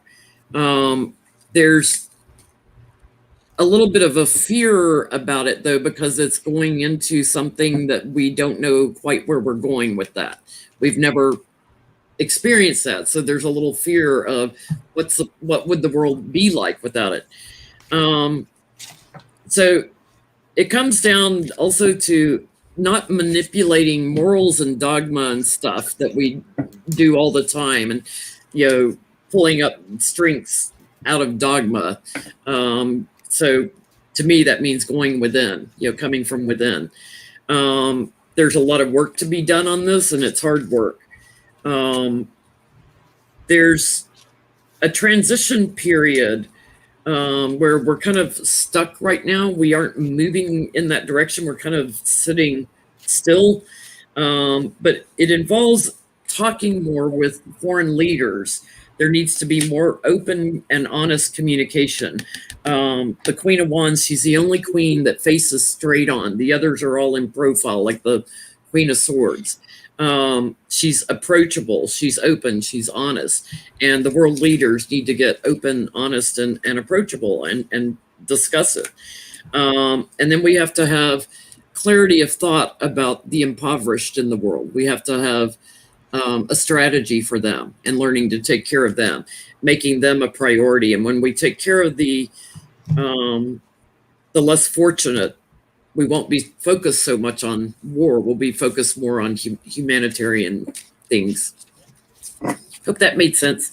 So I've been watching Twitter. I got 3 main things I want to look at. Marjorie Taylor Greene said that started talking secession today. Seceding from the Union. Yeah. Holocaust remarks. I have to keep repeating that. Wait. Oh my God. Wait. She's gonna leave? Yes. That would be nice, you know.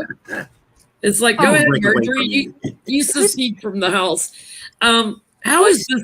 I want to know, how is it being taken, and will she be, will she follow through? Is it a state?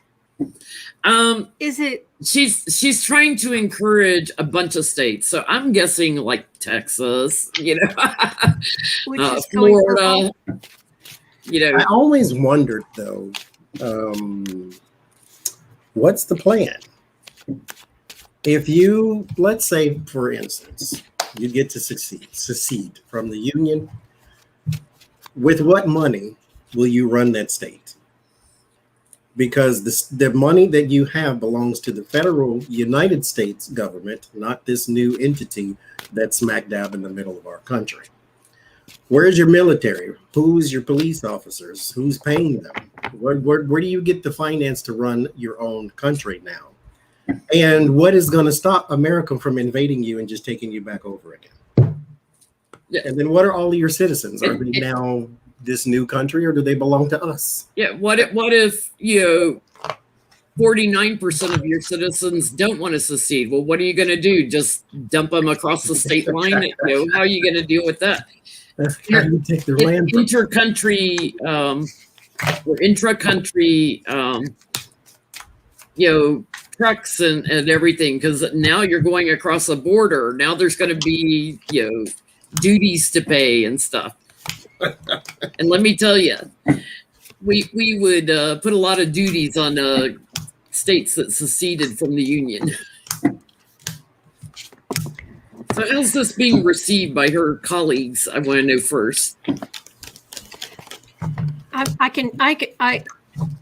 Maybe this says something about me, but it's like I can hear a very high pitched whistle. It's a dog whistle. She's a moron, and I'm sorry. I should have asked if you wanted me to go first. No, I got my cards, and they're looking at her, and it's like this is making Democrats look smarter, and more reasonable, and helps them. This actually feels like her colleagues holding their head in their hands, like a good old Picard face palm. Sort of truth about, you've got to be kidding me. Just okay, think about this for 2 seconds. Pay for, exactly what you were talking about, paying for things. But this is we're gonna basically it's make the snowflakes cry, own the libs. Basically it's a bunch of, it's incredibly stupid, and it's garbage, and I'm sorry to be so blunt on that, but that's exactly what I'm picking up. And boneheaded. She is dumb as a post. I'm sorry. She just is. Her energy, to even read on her energy, it's like you got to slow your brain way down. She might be. I'm not a genius. She might be dumber than Trump. Yeah. I get they're all surprised by her comments. They're like, oh, hell no. Her challenge is to complete it. She can't complete it. Let's move, and then see how everybody reacts. The businessmen get it. They're like, okay, where's the job opportunities and, the money opportunities if you secede? And there seems to be talk about her commitment to things and her corruption and probably drug abuse. They're talking in secret about her, like about possibly retiring her. She's got a circle of support, around her. Those that have that sense of nostalgia for, let's have the Civil War all over again. We're ready to fight. But I get Ace of Wands, Ace of Cups, a new action and a new inspiration being taken against Marjorie, and victory with that. So I'm not sure. It looks to me like this might be a final comeuppance for her. So another question on Marjorie. Oh, I'm sorry. Wait, Johnny. Yeah. We need to let Johnny go, and then I had something else I wanted to throw in. Oh, so go ahead and say it. I've been watching. I watch way too. I spend way too much time on TikTok these days before I go to bed. Way too much time. And there was this guy he was Southern, and you could tell from his accent. And he was talking about, well, I've got my Confederate flag. It's an official. It's handed down through my family, and it really speaks to what the South is about, and all of this. He said, I've got it right here. Now, I just imagine this as fabric. He's like, see, it's right here. His Confederate flag, nice white flag of a white surrender. Flag. Surrender.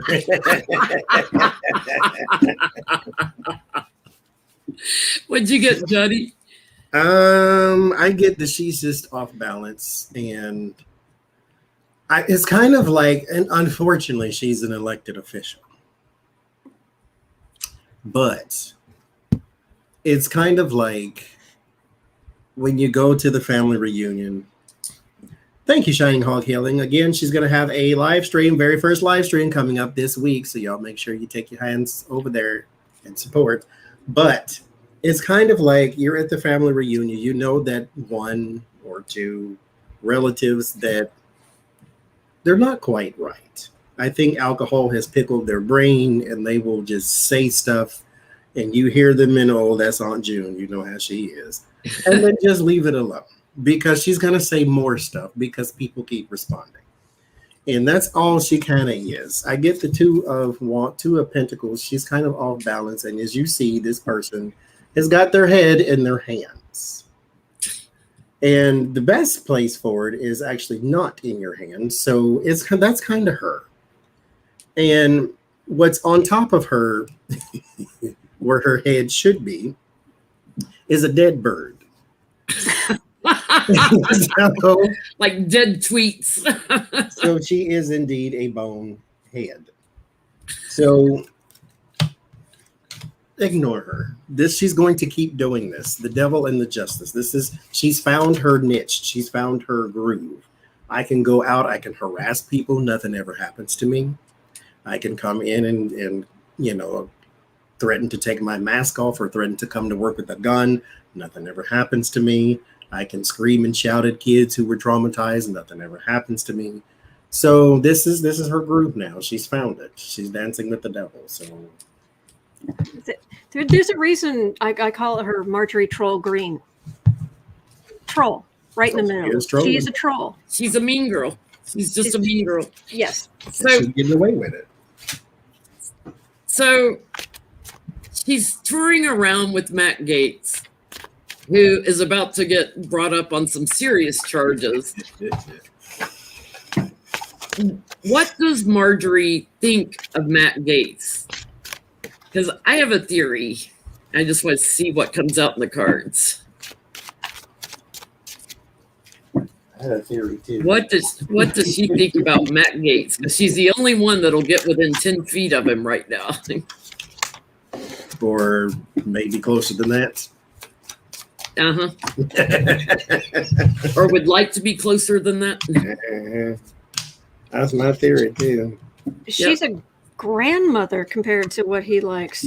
Yeah.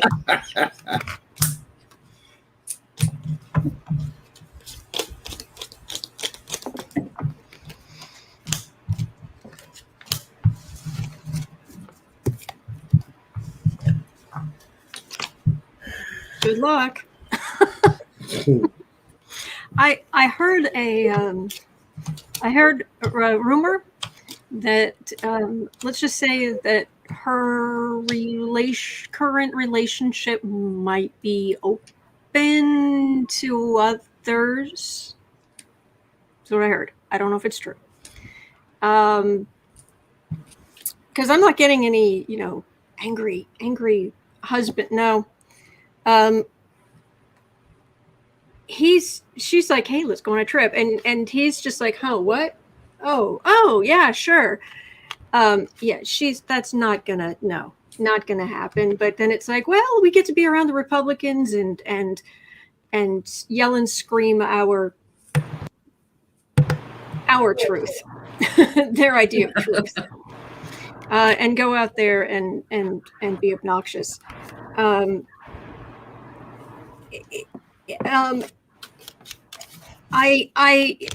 There's a way of thinking about people where you think, oh, is she trying to get with him, as in they would be a couple?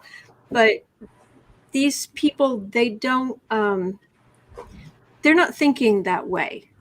They're not thinking about exclusivity. They're not thinking about relationships. So that's what I'm getting. Anyway, please. I'm laughing because I have the lover's card down in the foundation. I got the Fool on the bottom, something new, going on a new journey.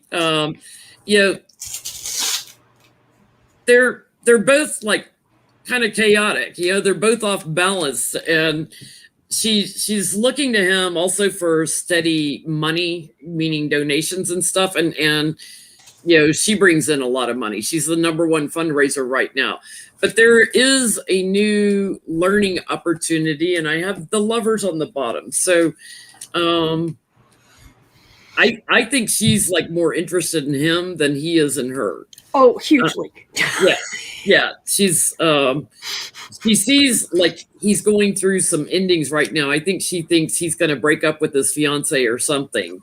But she would like to trap him. She'd like to share more time with him. There's the marriage card. I'll leave that where it is.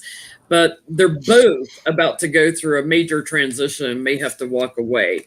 It's funny because I've got investigators and gifts of money and justice coming in. So they're both about to get burdened and thrown into defense mode here. Yeah. But I think she's got a love interest in him. I do. She's looking very forward to traveling with him. I'm going to say this is the travel card because it is relocation and things of that nature. This is also my card for horizontal relations. So this is I'm gonna call it traveling. That's what I'm going to call it. However, there is 2 men and 1 woman in the rest of this, and I think that open relationship thing may have a ring of truth to it. So she really likes him, and she's seen something coming to an end because they're having conversations. And I think he is thinking of walking away from something, and that there's something coming to an end. I get not just a walking away, but a completion with the World card. Yeah. I got the Death card. I got the Quiet as a Tomb, the Corrupt Institution, going quiet as a tomb. Yeah. Yep. Okay, so another thing that was trending on Twitter, Judge Amy Berman Jackson just released a whole bunch of reports from Manafort's trial without all the redactions. And it shows all of his connections, all the lies, everything that he's been doing. Well, we know when he agreed to cooperate that they dropped some of the charges against him, which are not in his pardon. Will they go after him now for those additional charges? Manafort? Uh-huh.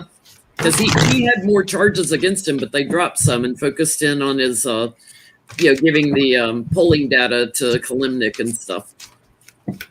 And are we talking about the Stepford judge? Judge Amy Berman Jackson, she's in D.C. Oh, the nice one. Okay. Yeah, she's the good one. I was thinking Coney Barrett, and it was like the Stepford judge did what? No. And also, wasn't today the day that they were supposed to? It was the last day for Garland to appeal the release of Barr's memo justifying why he didn't go after Trump and all of that. I thought it was, but I didn't see anything on Twitter about it. Okay. So I don't think it's. Thank you, Karen. I'm assuming they've got till midnight, but will they go after Manafort some more? Or Nasty Woman's Tarot.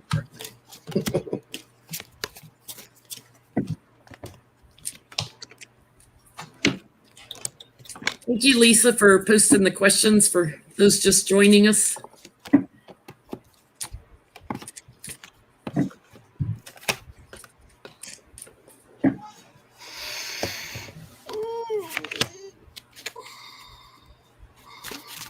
I didn't take the time to read all the documents because everybody was tweeting excerpts from it, but it was like, oh my, and showing the before all redacted out, and now it's like you can read all of it.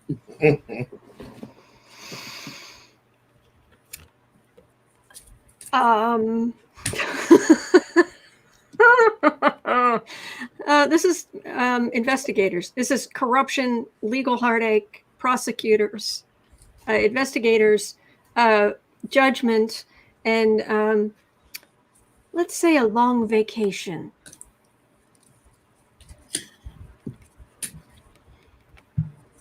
I heard my guides told me 2 years ago Manafort would die in jail. So he's got to get back in jail to die in jail. Yep, there's going to be something new starting up with him. I got the winning at all costs on the bottom. So I think they're going to go after him with a vengeance. It's like, here, you accepted the plea deal and, climbed to higher water, and now justice is coming for him. I think that they will go after him for money stuff, though. And there may be some Republicans involved in this, but they are going to return to him. They are going to revisit him. Big yes card on that. His world's going to change. He gets the tower. His world. He's getting judgment on him again. Would not surprise me if he ends up in court with a female judge. A new action taken. And there's also something about foreign leaders that's involved, like money and exchanging tangible things with a foreign leader. Yes on it. What are you getting, Johnny? I start with 2 legal cards. So there's a yes for me already. I got the Justice and the Queen of Swords. So there is something coming. And I got the Judgment and the 9 of Wands. I also feel, because I got the Knight of Cups too, that there may have been a bit of a perjury thing or something where you violated a plea deal. Yeah, he did. He lied. Also, there's people like this. They don't necessarily, these leopards don't necessarily change their spots. Mm-mm. So the fact that he's out in the world in any way, shape, or form doesn't mean he hasn't continued on doing heaven knows what. Because mind you, when he was in jail or in custody, he was still trying to talk to Russians or something like that. Mm-hmm. And trying to witness tamper too. Like, oh my God. Yeah, communicating. But because the world card and moon card, yeah. So the other thing that was trending on Twitter is Beto O'Rourke is seriously thinking about throwing his hat in the ring for governor of Texas. How would he do? If he loses, he better not secede and recount everything. Recount do everything. a GoFundMe so you can pay for it. You let me know, but you need to recount. How would he do? I kind of thought he might go for Cruz's seat again, but I think that's smart. Go after the governorship and clean that state up. So they'll have fair elections. Robert's card.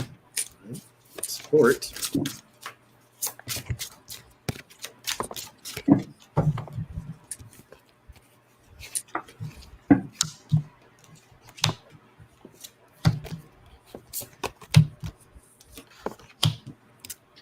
Oh, he's got a shot.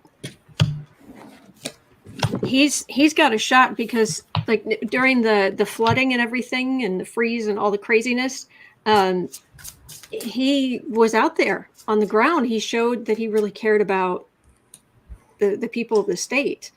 And so they're going to be more this time. They're going to be more receptive to his message. This isn't bad, and it feels like these far right Republicans, the whole Trump type, they're in disarray. They're going to be more and more in disarray. So he's got a chance. I'm not getting an answer like yes or no, but there's a time is much better for him. What do you guys get? I don't get a yes or no either. I get that he has a chance because he's got a lot of support that is willing to defend him with the Ace of Cups. I do get that he is going to be under attack, which means that whoever it is also taking him seriously with the Devil and the Seven of Wands. So it's not like they can just, frou him away. You have to take him seriously. It ends in the Page of Wands, which I clarified with the Justice card. He is going to make a lot of promises about balancing, about basically bringing Texas out of the Dark Ages and so forth and so forth. That wins him a lot of steam and a lot of support here with the World card and the King of Swords. Like I say, I still don't get a yes or no, but he is doing the right things to gain the support. I'm not getting a yes or no either, but I think he's got a good shot too. I'm getting, he's got all the tools to do it. The challenge is they're going to slant things.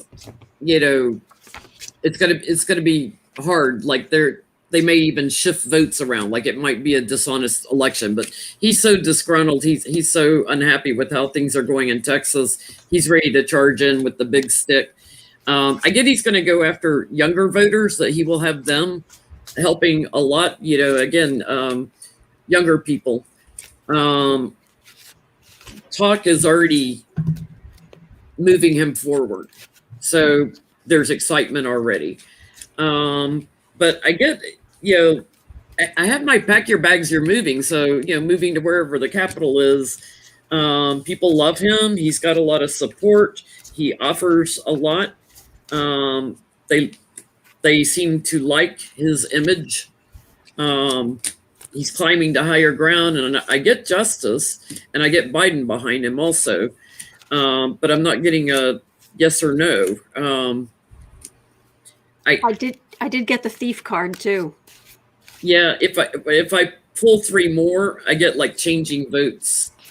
So changing votes would be the end of him. So if they tamper with the machines and stuff. And let me say, I understand, the devil or the demon. If I pick, what is the guy who's there now? I forget his name. It doesn't matter. Abbott? Yes. It's either him or is Beto, or I write somebody in and then that removes Beto's chances, because Democrats like him, progressives do not, because he is an oil person. He takes money from the oil companies and these type of things. Greater good needs to outweigh right now. I know he's not your first choice, just like Biden wasn't your first choice, but we need progressives to think forward and not backwards, because what happens when you write somebody's name down. Yeah. Stand with the man. I get it. He's beholden to the oil companies. It's Texas. He's not going to be beholden to the ketchup company. That's what they do there. So, give him a shot and see what he does. So another question I have, I was reading where there's 28 states where Republicans hold the power in the state legislature. Will we see that shift in the midterms in 2022? The less Republican states in the state legislatures?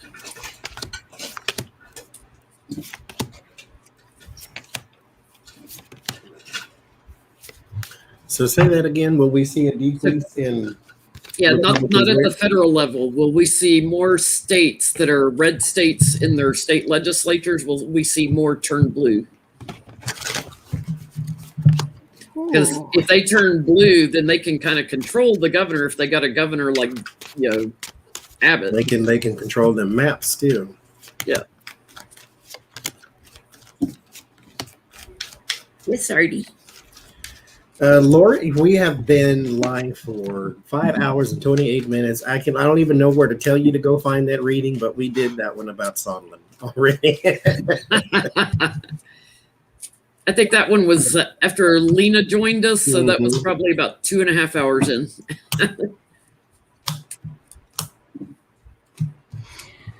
they're going to suppress everything they can. They're going to try, but this is aggressive voting by young people. And boy, all those Democratic votes and not enough Republican votes turn some things on their heads. I would not assume there's going to be a landslide, but there may be some shifts that it's like shocking. Well, it should be shocking if there was any progress in that area, because things are so gerrymandered up the wazoo. But I'm getting positive stuff. I'm getting the hope card, and I'm getting the young people too. Other than if people steal votes to hang on to power, yeah, I'm getting like, they're going to have to bully to get them out, get the message out there. They're going to have to travel around a lot to all these different districts, to get the word out. But I see a lot of Republicans leaving victory with that. And that there is hope that the Dems can charge in. Again, focusing on the younger voters. Your good days ahead. That's in general. So I got the King of Wands, Seven of Swords is how it starts. Queen of Cups and the Devil. This is your voter suppression. These are your people in places that are trying to corrupt support. So the best way to stay in power is to undermine the allies of the people running against you, i.e. the voters. But there is some surprises in the government. I think you will find that Georgia and Arizona will have repeating effects throughout the country. The problem is going to come in that you can change city councils. You can change, you vote for a different governor, vote for a different sheriff, whatever the case may be. Your local election will change from red to blue, but you will still be in a blue state with a red governor. And so then you will have the Kemp effect to where he's now going to try to corrupt the voters. He's going to try, people like him are going to try to make sure that this doesn't happen anymore. But there is a gigantic change because progress is being made with the Knight of Wands. Now, like Autumn said, this is not a landslide, so I don't want to. All 50 states aren't going blue. No. But we do have a large change in places where it should not have existed in the first place, like Arizona and Georgia. Arizona should be red through and through, state level. Your representatives, your governor, everybody should be red. But these little trickle down things are starting to happen because your youth vote, there it is, your youth vote is starting to make the change. Because, and this is a good thing too, I think the trauma of Donald Trump has awakened the younger voter into letting them know that this is your country to move forward with too. So if you will stand in line for sneakers and iPhones, you need to stand in line to vote. Yeah. Even if it's all day. Yeah, we read on Val Demings earlier, Johnny running for Marco Rubio's seat. They were saying the other woman that was going to run against him as a Dem backed out so they can consolidate power and money that they're putting behind Val Demings because she's a strong candidate. The other woman can run for Val's rep seat or something. Excellent. Yeah, but they need somebody strong to go up against Rubio. Mm-hmm.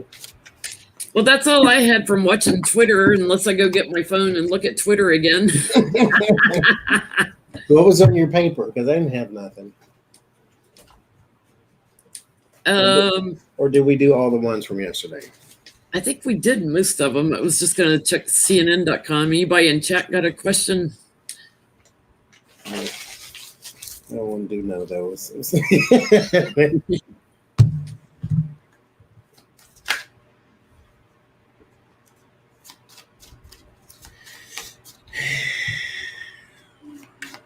Okay. Mm-mm. Oh, did he? Oh. Well, now see it. Don't like attack the man. I mean, Rand Paul's not the greatest person in the world, but don't send him white stuff in the mail. Rand Paul says he won't get vaccinated because he's already had COVID and has natural immunity. What a freak! This is the optometrist doctor who doesn't know squat about science and being a doctor. You can get COVID a second time, just like you can get the flu over and over again. Why be a doctor though when Jesus can just heal you? Yes, Constance, I am. I always enjoy my birthdays because it's just a day to me now. Mind you, I'm not a celebration type person, but every day is good. Uh-oh. I have a question. Yes, ma'am. Trump's CFO, Weisselberg, is he going to flip a little or is he going to flip a lot?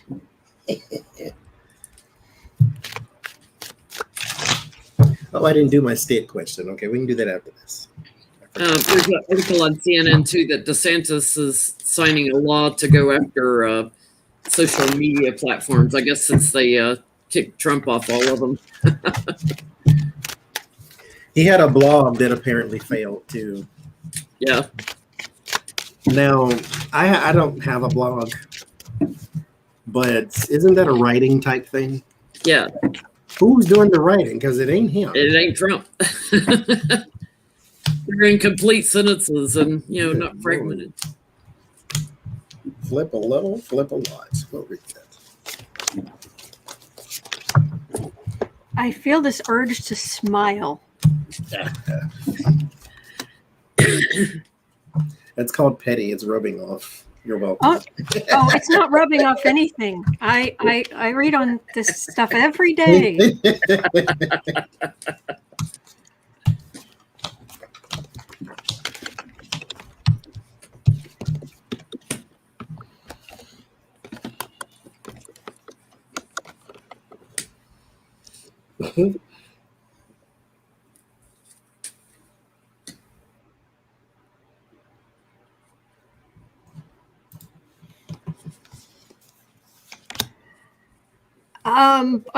I can go if that's okay. Unless, I'd say a lot.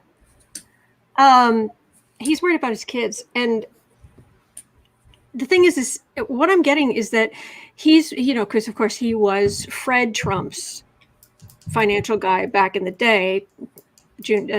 Sniffy just inherited him. And Weisselberg, he doesn't think Donald is very smart. And he thinks Donald can be easily manipulated. And when I got these cards, it's like he knows where the money is. Investigators are asking. And what popped into my head was, it's like him leading the investigators like into Trump's mouth to point out his gold fillings here, here, and here. Every little gold filling. That's what I got, and that he's like, I'm not having my kids go to jail or have myself go to jail for.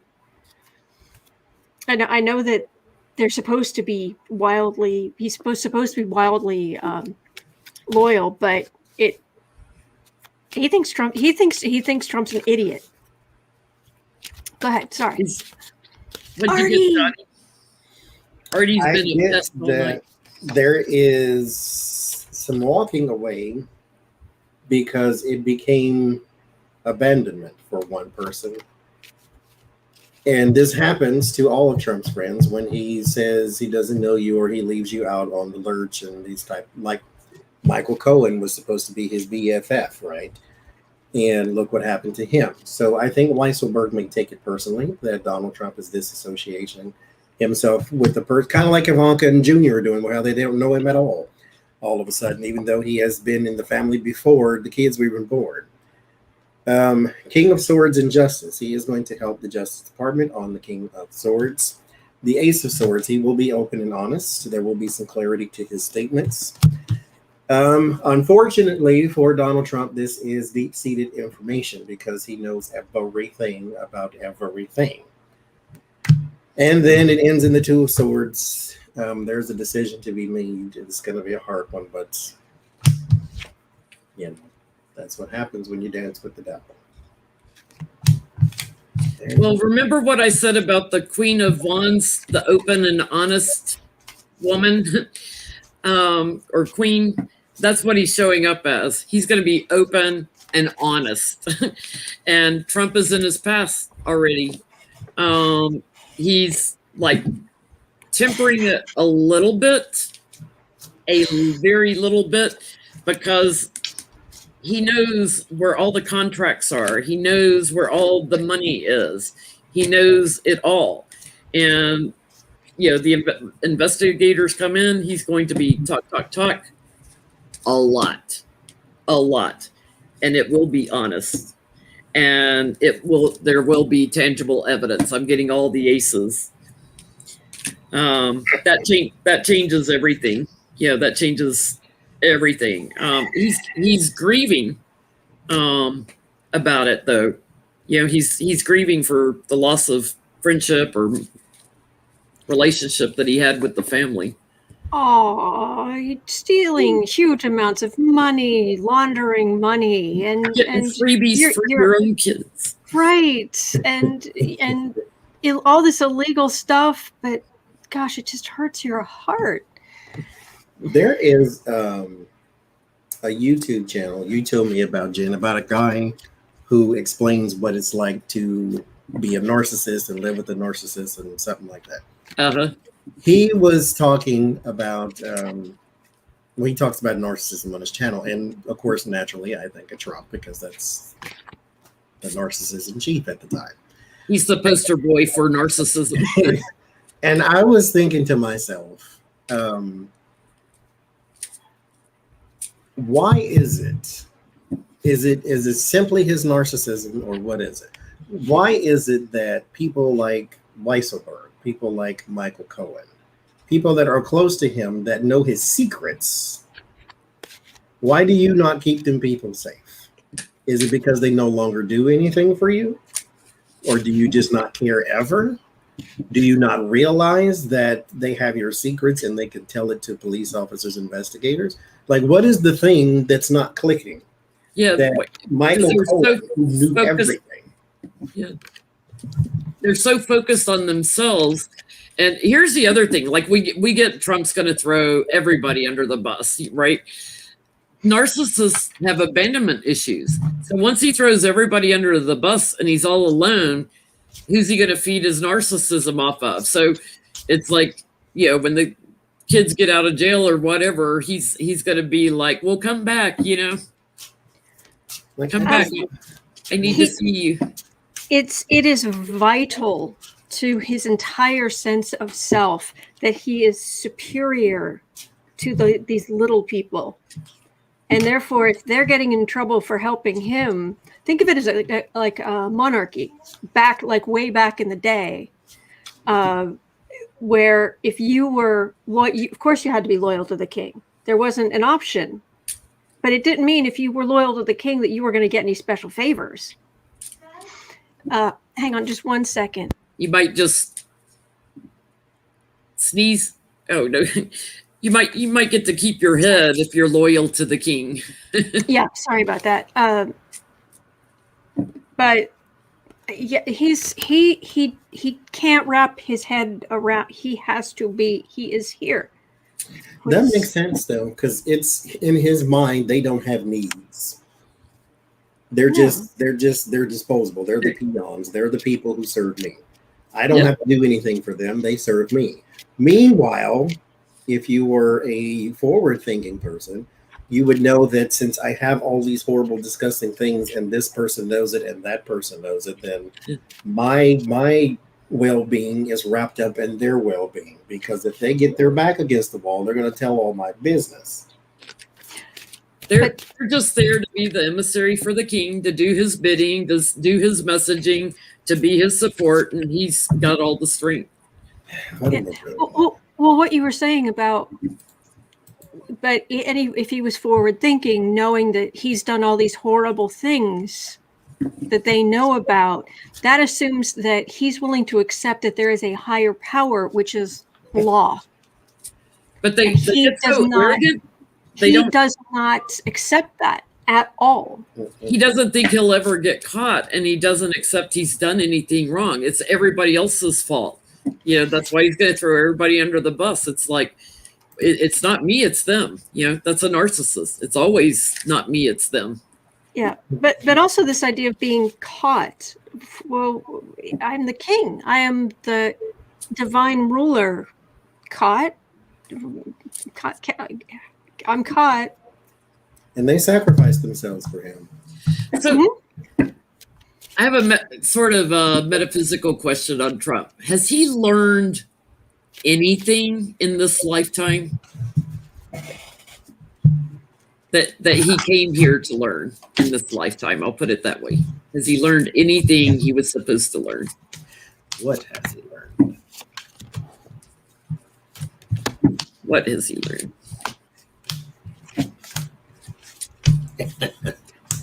Yeah, that makes sense.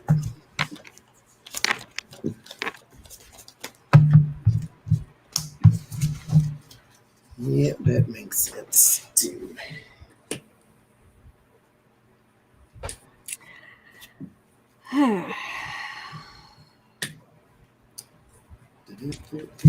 I have, if you don't mind me going, think of it like a circus. And he, why do people go to the circus? Is it, okay, if you own a circus, are you focused on the people coming in and making the kids happy and the people laugh and giving, back in the day, I'm talking about old fashioned circuses,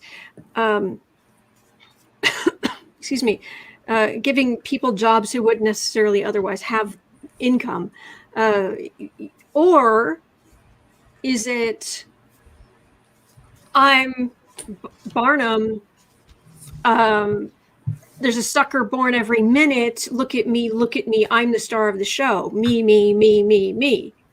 He's here for the circus, but he's missed the point. He's rewarding himself, so he ends up poor of spirit, poor of money, because that's not even good salesmanship. He runs a really crappy circus. That's what I'm getting. He learned that mothers are confusing, that you only move forward in life if you lie.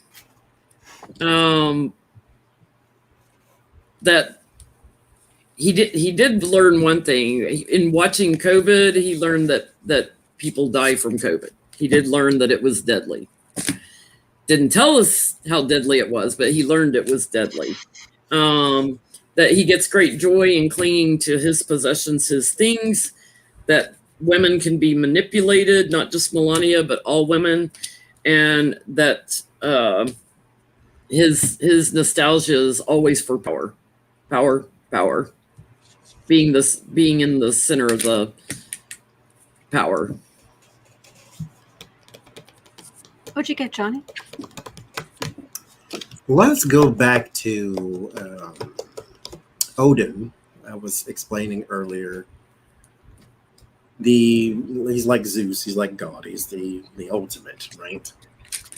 He hung himself from a tree in order to gain enlightenment. That's why the hangman is perspective change. That's what he wanted. He hung himself for 12 days at that. So it's the number 12. Donald Trump didn't learn anything because that would mean he would have to acknowledge something higher than himself. He would also have to be open to that thing that is higher than him, maybe placing something in his life that he was supposed to operate within, like me for tarot or whatever the case may be. Like you still have free will. You don't have to do it. But here's a thing that I would like you to operate in. That way you can help more people. And then those people can then find their own path, and then it spreads and spreads and spreads. But instead, he did not sacrifice. He did not gain that perspective. So instead, what he got was 1, 2, 3, 4 pentacle cards out of 10. And then 1 sword card. Well, actually 2 sword cards. One is him with the King of Swords. And the other one is the 7 of Swords. So he didn't acknowledge, he did not gain that perspective. And so all he cared about was money and things. So I did the runes and I got Gebo. Gebo is about gifts, things given to you, money, possessions. I get Apos. Apos is about transportation sometimes, but it is about change. Uncontrolled change when you couple it with Urus. This is something that is uncontrollable. He likes to control things. So again, he cannot submit to something higher than himself because he wants things. So he didn't learn anything positive because he refused to submit to something bigger than himself. Yeah, the only thing semi-positive is that he learned that COVID was deadly, but then he did nothing. He didn't act on it. Right. Oh, good old devil on the bottom. Why not? That's what he worships. Yeah. Actually, I've got money here. So that too. Sitting pretty financially. And the thing is he's not even, though. But anyway. So this Florida bill DeSantis just signed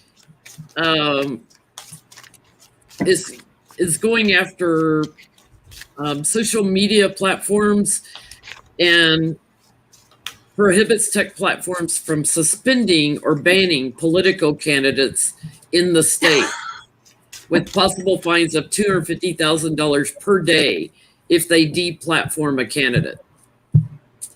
The multimedia companies like Facebook and Twitter and everybody are already saying it's unconstitutional because there are laws already in place, that govern them. He's calling Silicon Valley a council of censors, but the federal government says they can censor however they want. It's their platform. So will DeSantis' law stand?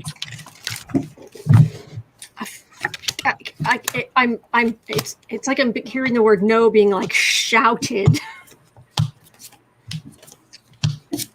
It's something to do with First Amendment.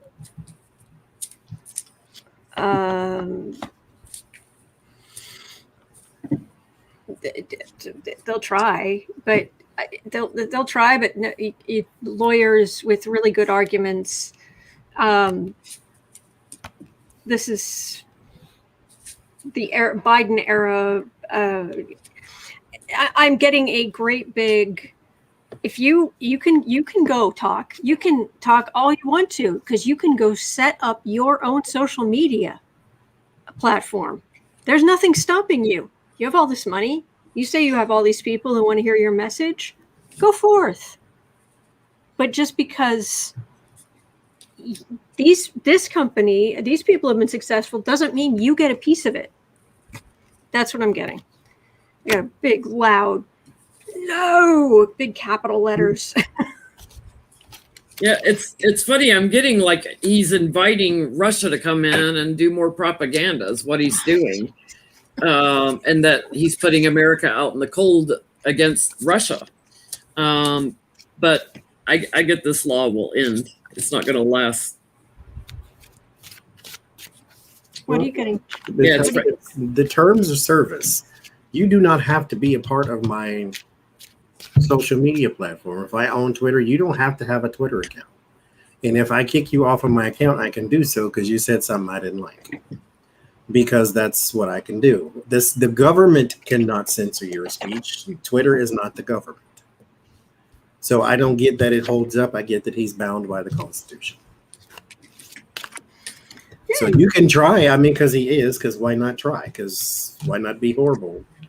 You know. But it ain't gonna work. Good. Yay for the and one more for the Constitution. Now I want to do Governor Stitt is his name. Kevin Stitt, I believe. He is the governor of Oklahoma.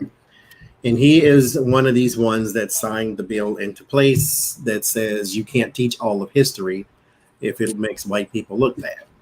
And so somebody just wanted to know if he was going to get reelected, which I think his election is not up for another 3 years. But will his reign of terror continue? Will his social status go down? Will he lose support?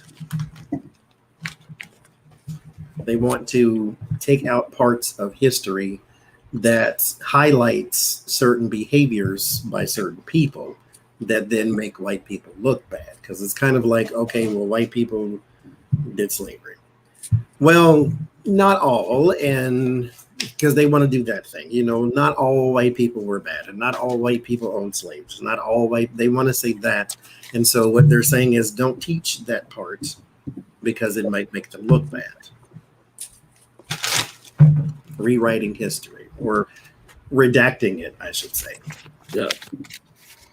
So the question is he going to get... They just wanted to know if he was going to get reelected because he's a horrible person.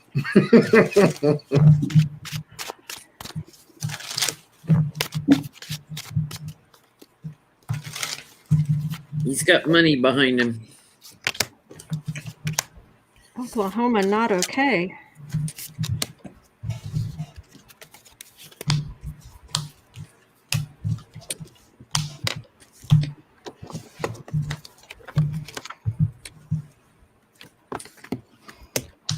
My understanding, and please correct me if I'm wrong, but Oklahoma is about as red a state as you can get, isn't it? It had a blue something happen. I think they had a blue governor at one point, Democratic governor at one point. Something about it changed blue. I don't know if it was somebody in the Senate or what. Somebody came from their blue, but yes, it is a red state, very much so. Red religious. I lived there my whole freaking life, it felt like. Oh, okay.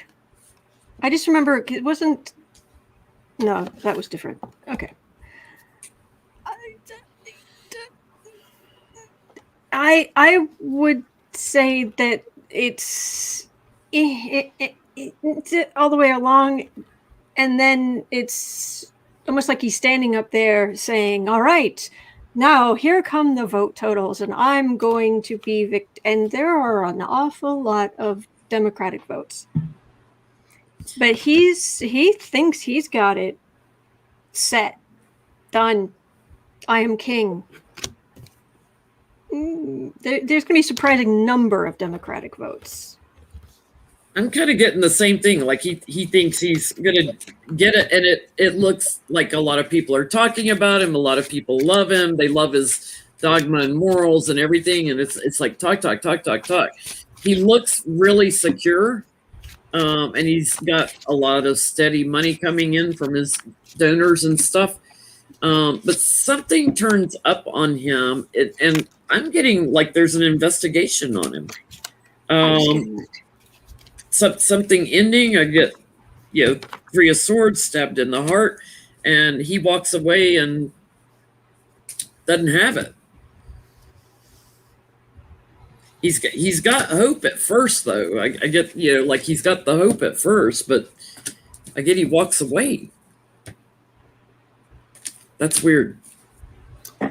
I get he's got some sort of security here with the 10 of Pentacles, but there is something in the water there too that either he won't get it honestly, or that there might be. Mind you, this is 3 years, so there's a lot that's going to change, but. Yeah.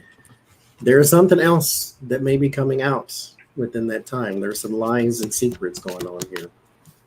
I think it's about donations or gifts that people give him, bribes or something. It's like, because that was on the bottom.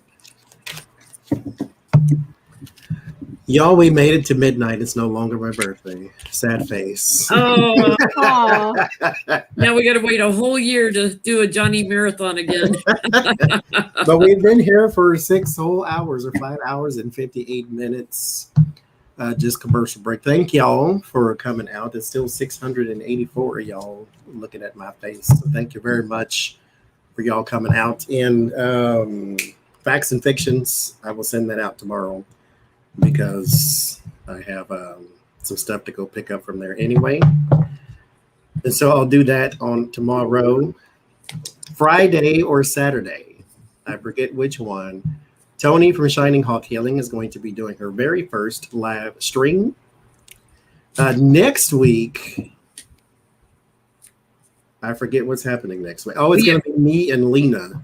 On Sunday night. Sunday, because Jen and Becca have both abandoned me for funner things. So they're going to be gone. And then the week after that is actually on Becca's channel. Technically, because next week would be on Jen's channel, so it'll be on mine. And then Becca will be back, so it'll be on hers by that time. So next week will be on mine, and it'll be me and Lena, and we'll probably do an hour or hour and something, not the full 2 hours. And so we'll probably do that, and I'll update you as we go along. Well, thank you very much. I thought Lucy was going to come over here and wish you a happy birthday. She came like right up to the table. She's like, yeah, no. Well, I wasn't leaving y'all. That was just, I know it sounded like a closing statement, but. well, I do need to go, but thank you so much thank you for inviting me on. But I just really wanted to wish you a happy birthday, and you're great. And from all the people here, you know, I hope you couldn't understand. You're beloved.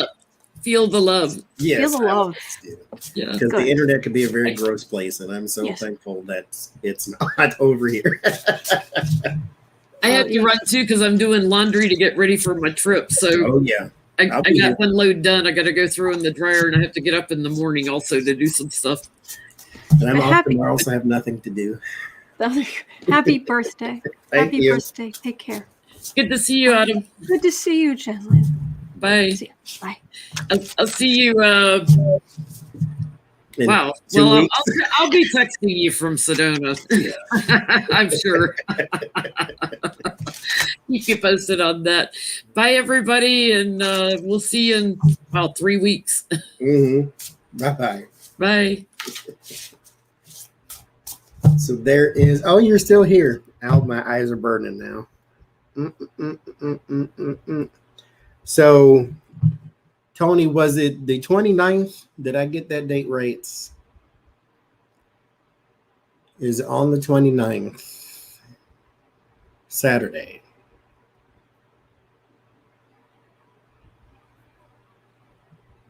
I think it is. Yeah, it's only 9 in California. It is 12:04 over here. Then there's one. It was fun. I had fun at least.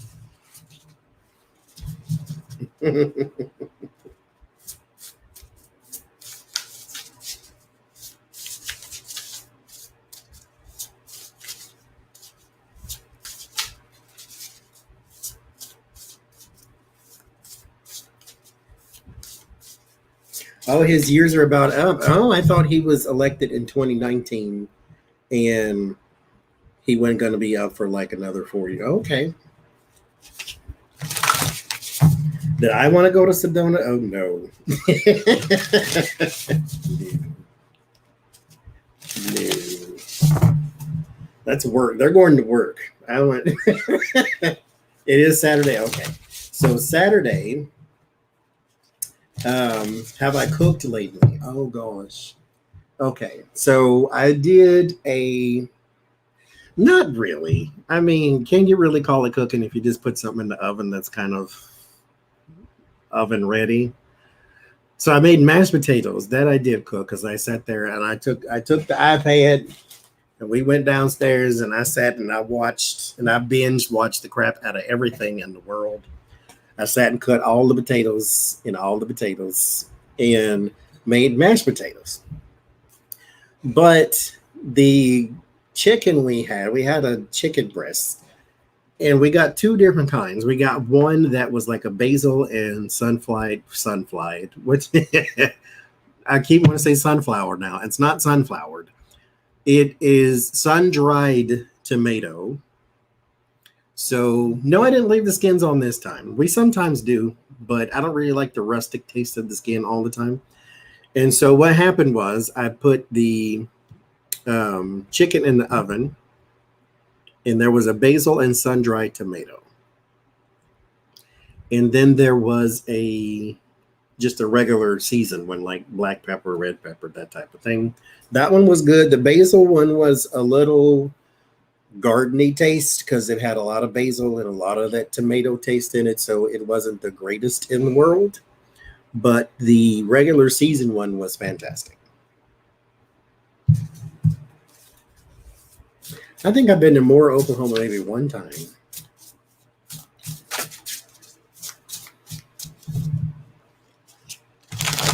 But there you go.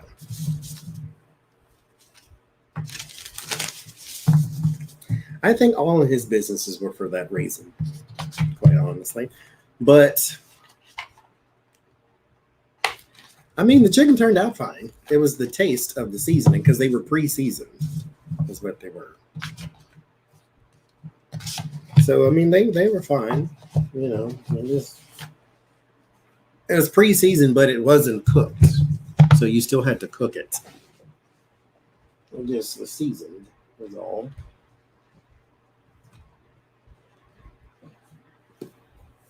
You never been to Oklahoma? We ain't missing a whole lot. There's not a whole lot there.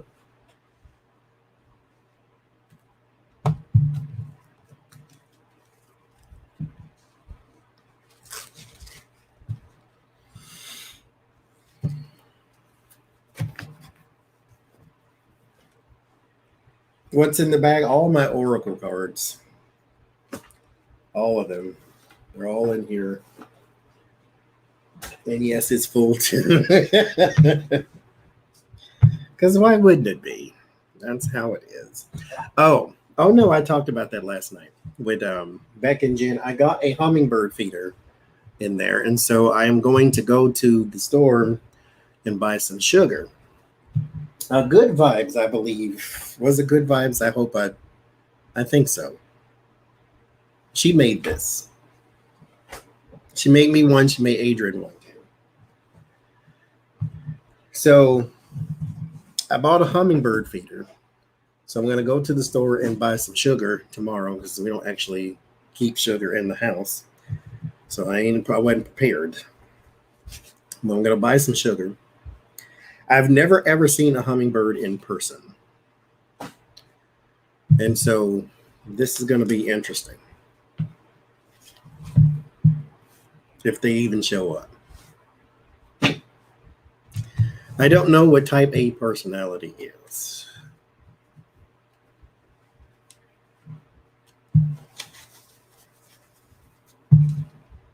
I didn't know what that is.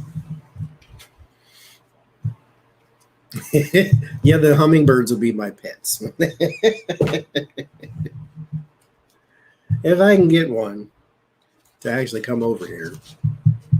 And I'm pretty sure one will tell two and two will tell three, and then I'll have a whole garden full of hummingbirds.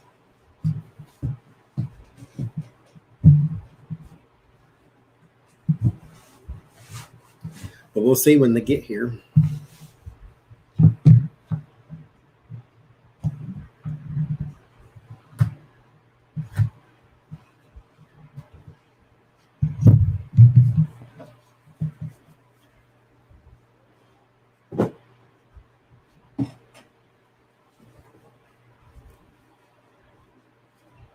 I like hummingbirds, though.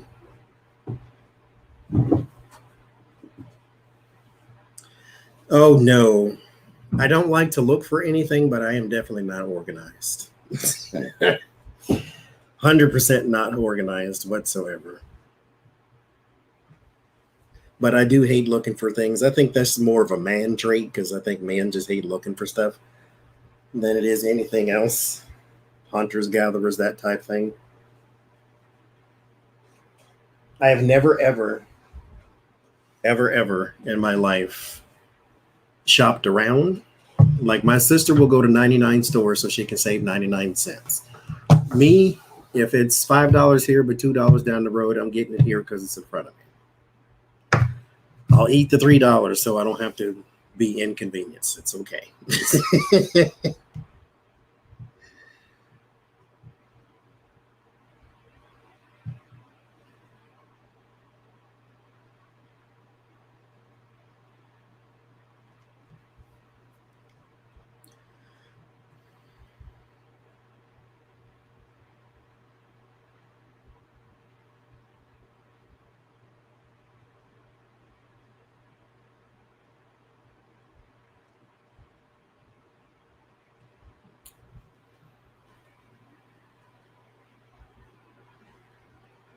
Yeah, that's what it said in the little thing to make sure you clean it often.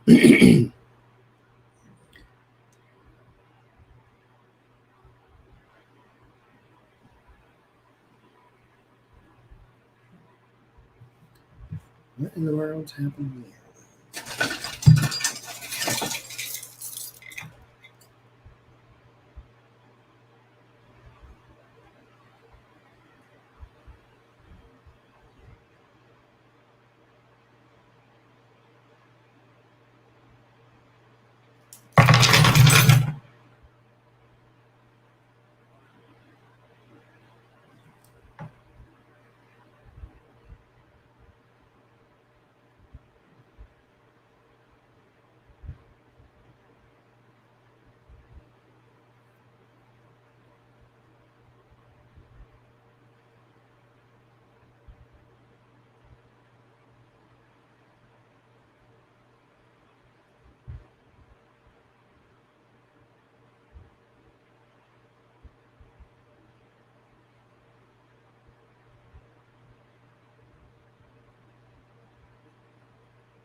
They'll show up. That's what Jen said too. So we'll see if that happens though. I got their feeder.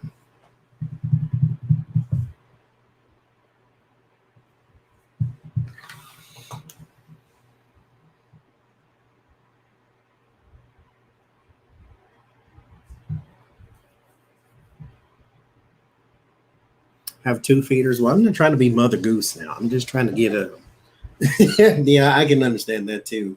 To where you're constantly getting food from one place and then it's all of a sudden gone.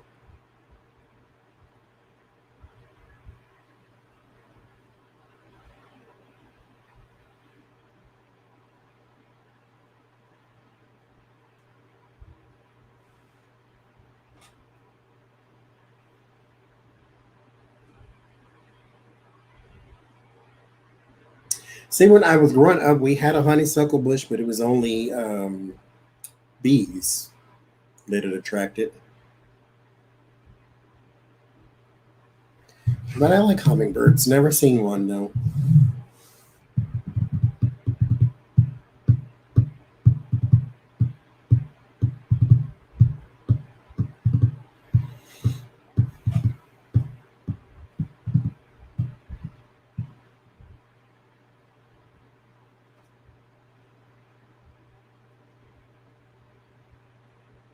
Well, the it's not a clear hummingbird feeding. It's purple. So I'm not going to put a food coloring in it because I don't think it'll matter at that point because it's not like they can see it. The little flowers that are on the thing are red though.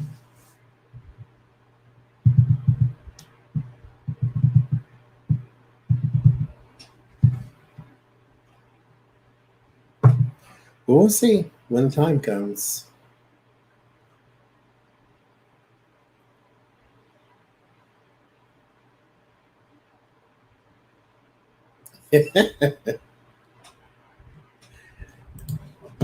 Well, how long does it take to clean one that you need to? Because that's not my that wasn't my intention to get. Now, mind you, I didn't buy this one. Somebody bought that. Sylvia, I believe, bought that for me. I didn't buy it. I was just trying to think of things to put in there because she said put some put some more stuff in there. And I'm like, well, I don't know what to put in there. I'm not. Don't give me decisions to make. It's just no. I'm not good with decisions.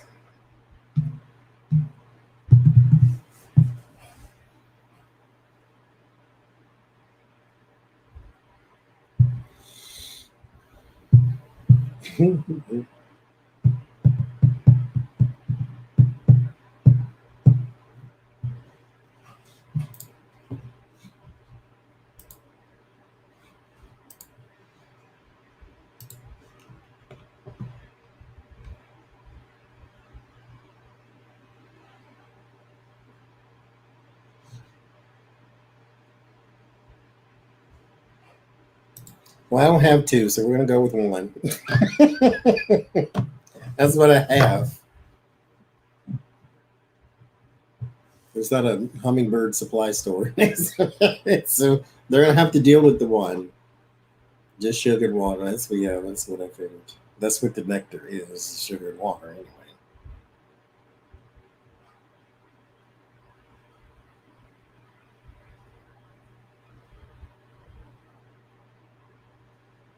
I need to find a proper tree.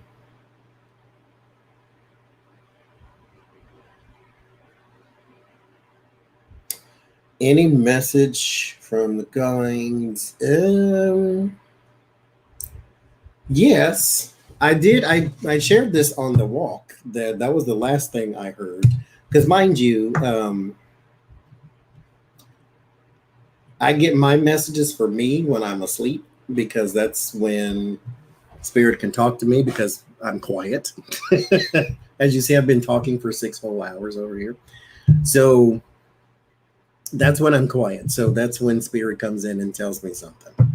And so the last time, it was saying that I needed to change my habits, or I needed new habits or something of that nature. And that actually came up in my astrology chart.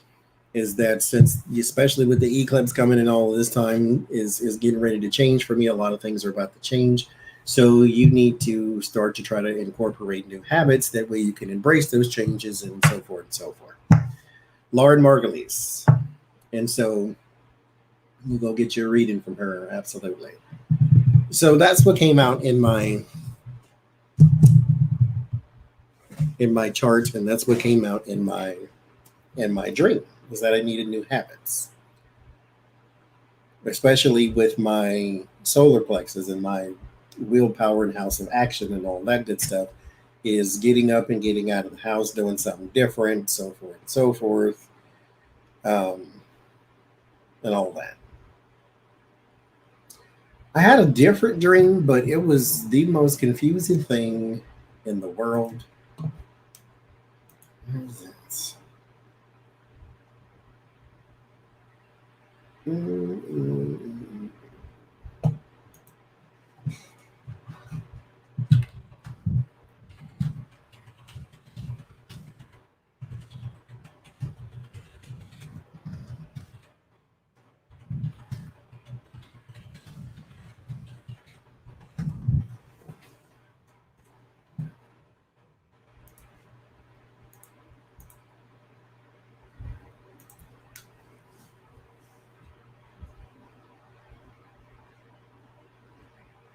Wait, cool the syrup. I have to cook something. Don't you just put the water in the sugar in the water and then set it outside? I have to boil it. Because it has to dissolve, I guess. Oh, good God, that's a lot of work. I don't know if I want to see hummingbirds so bad. Oh, sweet Jesus. The confusing dream I don't remember. because I don't know if it wasn't a message or what, but the ones that are giving me messages, I remember those. But this one, So that's why you say have two, because you need to prepare the nectar for the next one. Oh, good God. That's work. No, I don't want to go buy none. I want to make it myself. I'm gonna do it myself. Oh, good God. I have to make water. I don't like birds like that. I just want to see a hummingbird. I didn't want pets and friends hanging around outside my tree and all that. Oh my God. I don't have to boil the sugar water. I mean, we'll see. I mean, I wouldn't put hot water out there, of course not. But oh, good God, let's work. I ain't made tea in a week because I don't even like to boil my own tea water. So got to do it for the birds, though. We'll see.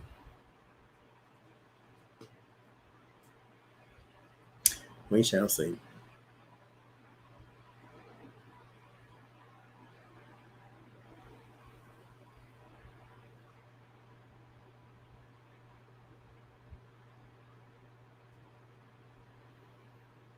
We shall see. No, I want to see one in person. So I'm gonna do it. If I'm gonna do it, I gotta do it right. So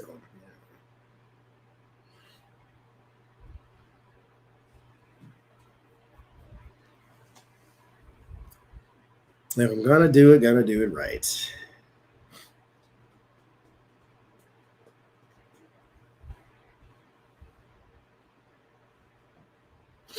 Do I drink sweet tea? Not really. I just boiled the tea because I have loose tea, and so I just drink whatever flavor that tea is, even if it's plain regular old breakfast tea. I don't ever add sugar to it. I don't know. It doesn't need it to me. So I just drink it like it is. Now, if I want cold tea, then I put sugar in that. But I usually don't drink cold tea. I usually drink hot tea. And then there's no sugar, no honey, no nothing, just the tea. Every now and then I get the urge to pour something in it. I used to put just fruit in it for a while there too. But I stopped that too. But now it's just the tea. Taste change, I suppose.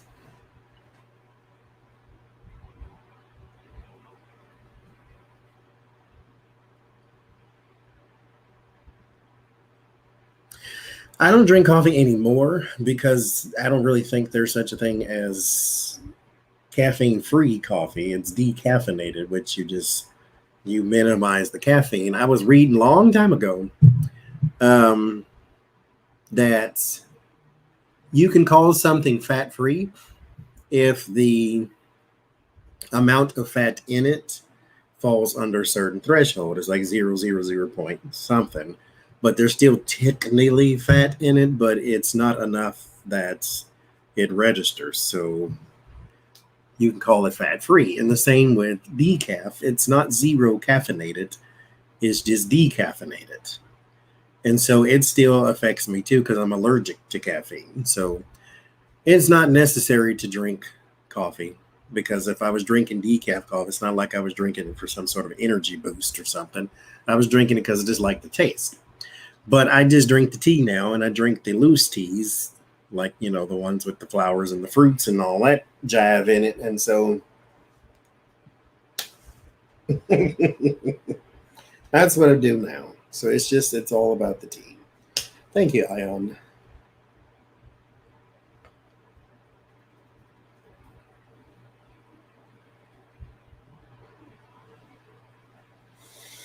I love the smell of coffee.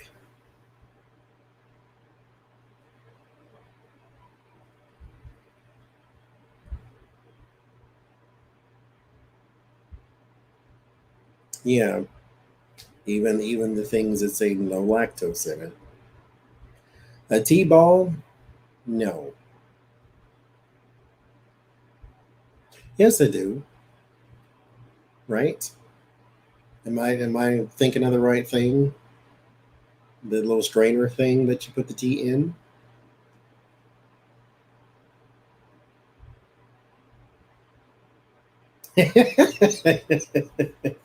Michael, that is our typical comment right there. I left and you're still here. I am. I am indeed still here. It is tomorrow.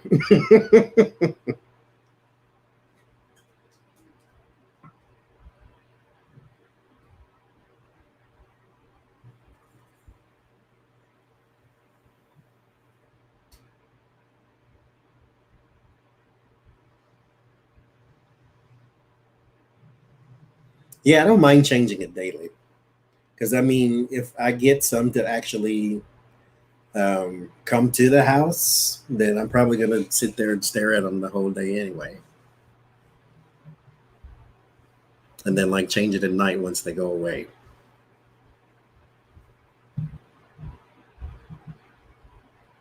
Oh, yeah, I got one of those. I have a tea ball then.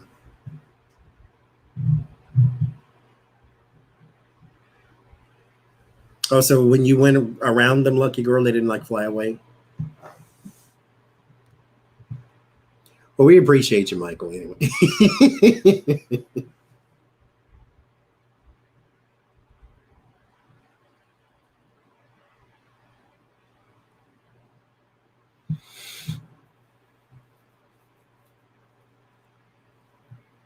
Matcha tea? No, I've seen matcha tea cake before, but I've never had that. Is that how you even say that, matcha? I have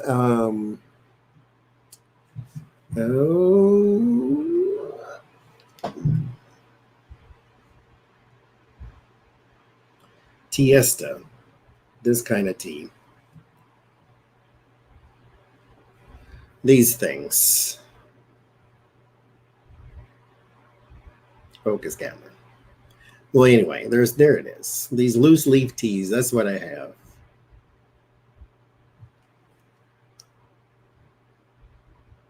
You know, I'm not really an earthy taste person.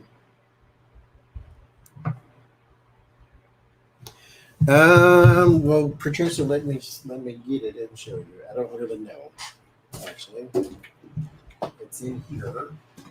Ugh. See all my colognes up there. This is it. And here at the top, it just has that. Oh, Pamela, I did once, but I've had more since then, so I don't know how many it is now. And these are the little flowers at the bottom. This is the thing it hangs around.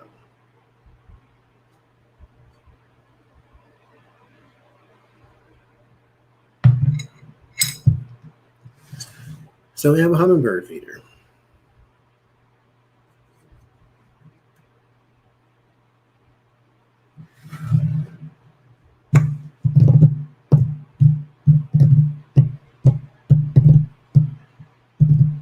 I do love citrus. I like citrus smell. I like citrus flavor. Yes, absolutely.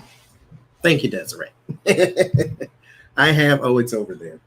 I have a lemon oil that sometimes I put on my hands and I just smell.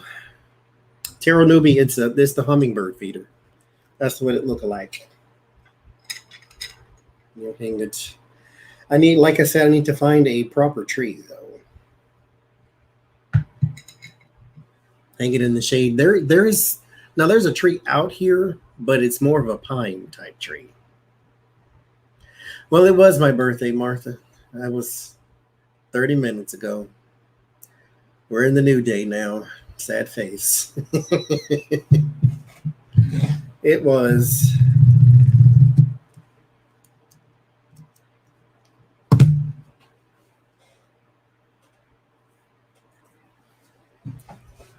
Yes, it is. And citrus and light's falling. Citrus and what's the other thing? Citrine is what is recommended for my solar plexus, which is an energy booster. So, yes, I like anything citrus, anything lemon, except food. Like I don't like my food to have citrus tastes. Like lemon can taste like lemon. I don't want the chicken to taste like lemon. I just I can't. Mm-mm. I'm not a lemon chicken person. Sun tea, I've never made sun tea. I don't have a clear container either, but I've never made sun tea. That'd be interesting to try though. 6 hours and 30 minutes.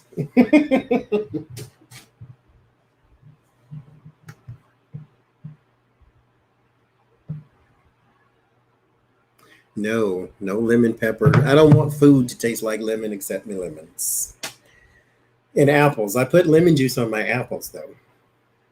But I don't like meat to have a twang and a tang and I just like don't give me sour meat.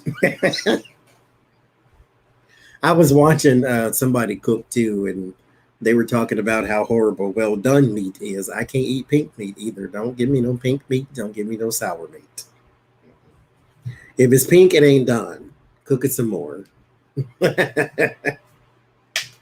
I like chicken, period. You know, any kind of way you want to make it, but don't put lemon on it. You bake it, boil it, fry it, saute it. I don't care. It's all good, but just don't put lemon juice on it. No, I don't have a thing to hang on the porch. Well, I don't really have a porch. We got a front step. There's no overhang. I'll find something though to hang it from. I'm pretty sure one of these trees out here will support it, but for live stream, it was 11 hours is the longest live stream we did.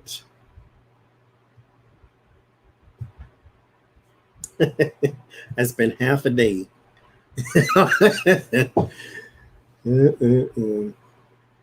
And like I said, I don't even know why I stopped. I don't know what was going on.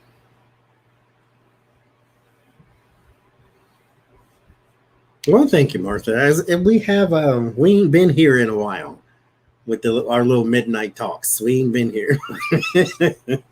Yeah, like flag holders with the thing on it. I think I can get one from down the street, but I think the tree will support it. I hope anyway. If not, then I'll figure something out.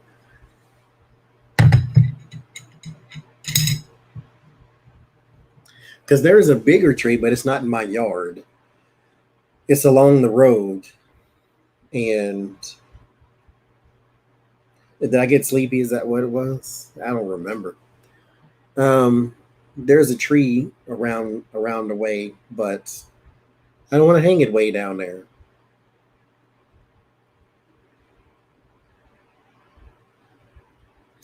Yeah. Oh, wait, what is this?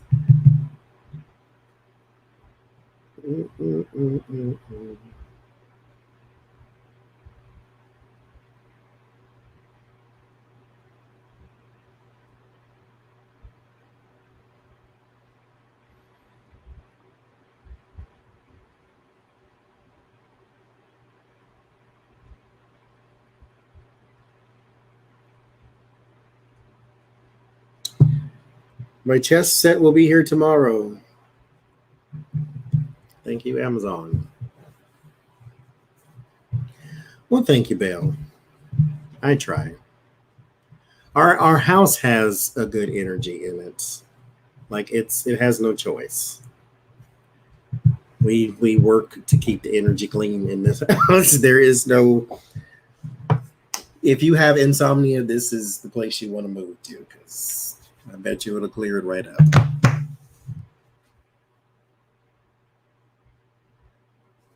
I don't remember what it was. I ain't going back to look either. But when am I moving? Probably a year or so from now.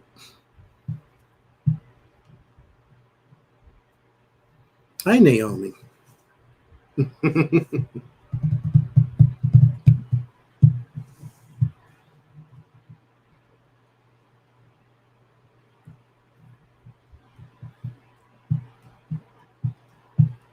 Mm-hmm. Energy in this house stays clean. I work at it. I got a whole closet full of sprays and things, but you said the intention is really good enough.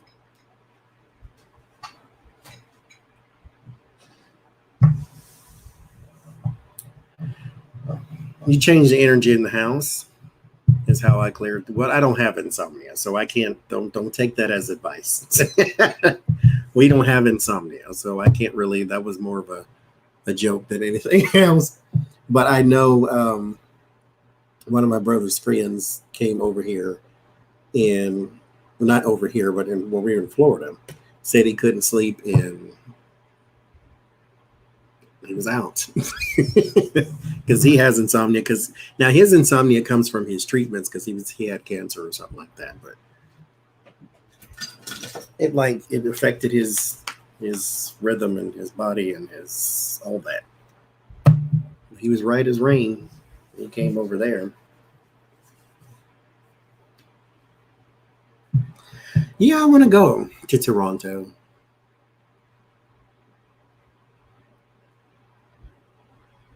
No, I don't sleep at night. I sleep during the day. And, normal people might think that's insomnia or bad sleeping habits, but my circadian rhythm is turned the other way. So I'm a night person. Vampire. Yes, I am a vampire. Yes, Bill, did absolutely 100%.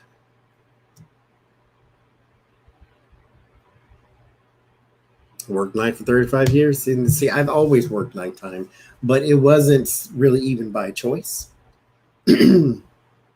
Because when I first started working, my first job was 3 to 11. That's when I was in high school. It was 3 to 11. And once I stopped doing that, my next job was always 12 to, well, no, it wasn't. It was 9 a.m. to 9 p.m. Actually 8 p.m. or 8 a.m. to 9 p.m.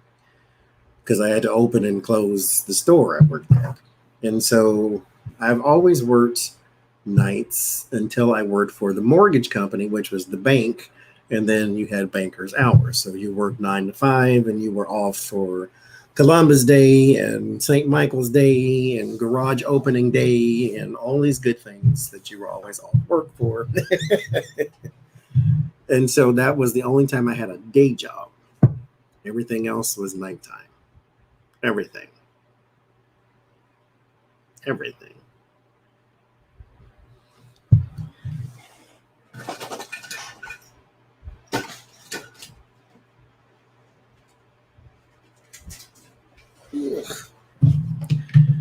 Oh, son of a mother, if you won't stop falling. Oh, I'm sorry, hippie. Hopefully we provide a little distraction for you here this evening then.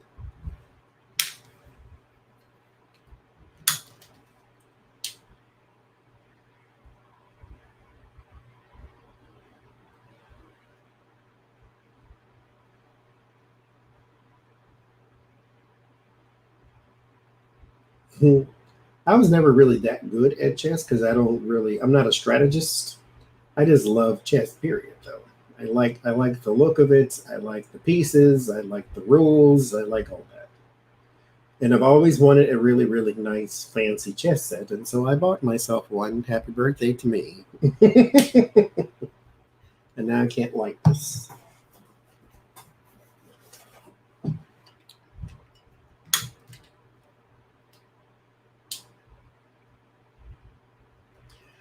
Off topic. Well, not really off topic because you know how we do. What are your favorite cereals? If you were to name a cereal that you like, what is your favorite cereal? Because I have sort of given up cereal. Well, not really. I just haven't had it in like 4 months. There you are. It's probably that big fan back here, but Cinnamon Toast Crunch. See, that's my get down. Life Multigrain. You know what? Why you got to be boring? Captain Crunch, granola for health. Yeah, I hear you. Fruity Pebbles, I love Fruity Pebbles. Captain Crunch, I like Captain Crunch has a Funyun effect a lot of times to where it assaults and batteries the roof of your mouth like nobody's business. I'm like, God dang, am I eating you or are you fighting me? What's happening? I love Frosted Flakes. I like Honey Nut Cheerios and the multigrain Cheerios. Honey Bunches of Oats. Oh, I love Honey Bunches. Honey Bunches of Oats, though, that's one of them things where you got to eat that on purpose because it's got a bunch of stuff going on. And like you get a scoop and then it's got like 99 little kernels of clusters and then like 2 flakes and then like my God. It's good for your good, good investment on your money because you get a lot of stuff, but man, that's a lot of cereal in one scoop. Like, well, I'm gonna do with all this. I'm full. Lucky Charms. See, I used to like Lucky Charms and the marshmallows, but the marshmallows have a weird texture to me, and so I can't do it. I like Raisin Bran now because I have adult taste buds, but back then,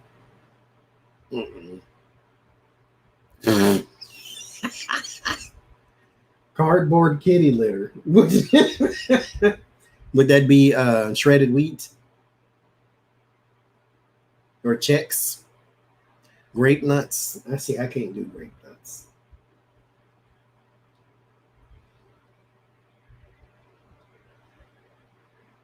Yeah, I seen that. You can buy Lucky Charms with the marshmallows only. Like, don't do that. God dang.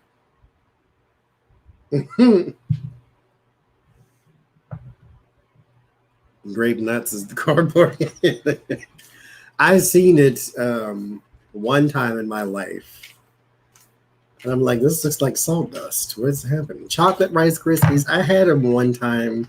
I wasn't impressed, but it wasn't nasty. I'd eat it again, but I wouldn't buy it if I got options, type of thing. Like, if that's all you got, then okay. I can get down with it, but that ain't my first choice. Raisin Bran was not a kid cereal for me.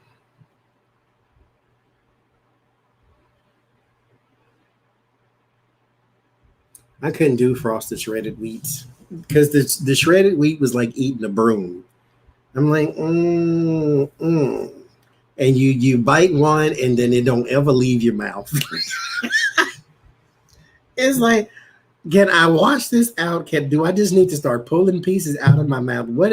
You bite it and you crunch, and then next thing you know, pieces of broom go flying in every corner of your face, and you can't ever get it out. I don't care how much milk you drink, how much water, you need a water hose to get that out. It's just everywhere.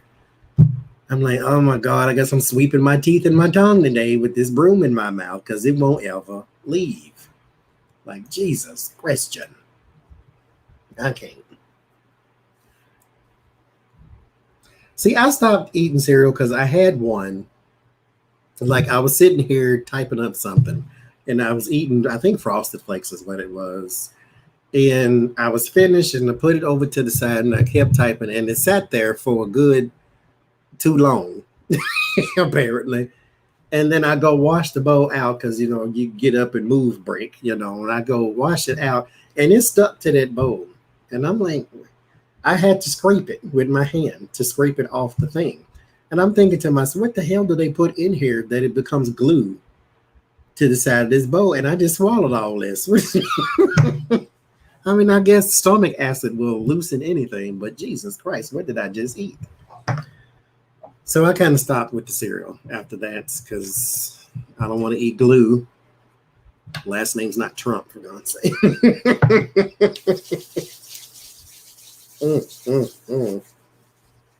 Frosted Flakes, I still like them though. But shredded wheat is a broom. I'm not eating brooms. I don't eat brooms and mops and garden hose and things of that nature. Thank God, I got at least enough money I can afford real food and not eat brooms.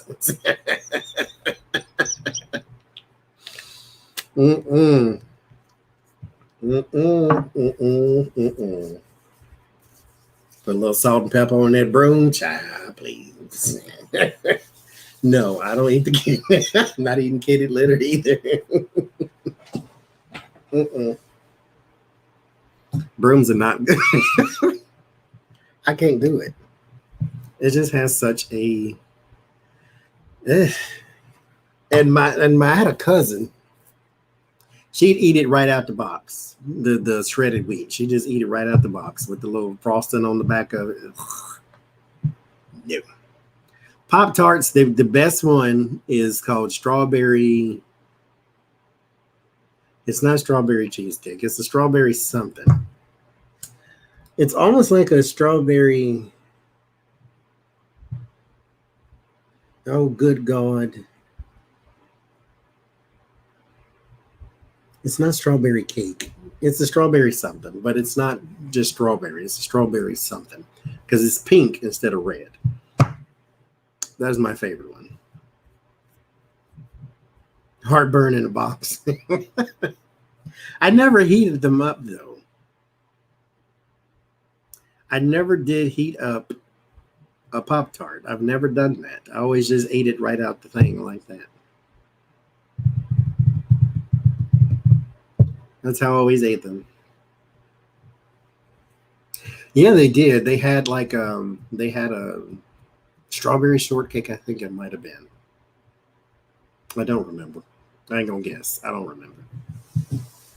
But it was good. Let me see if I can find a picture because now I want to know. You're old. Mm-mm. Oh, it's gonna storm tomorrow. Bring it on.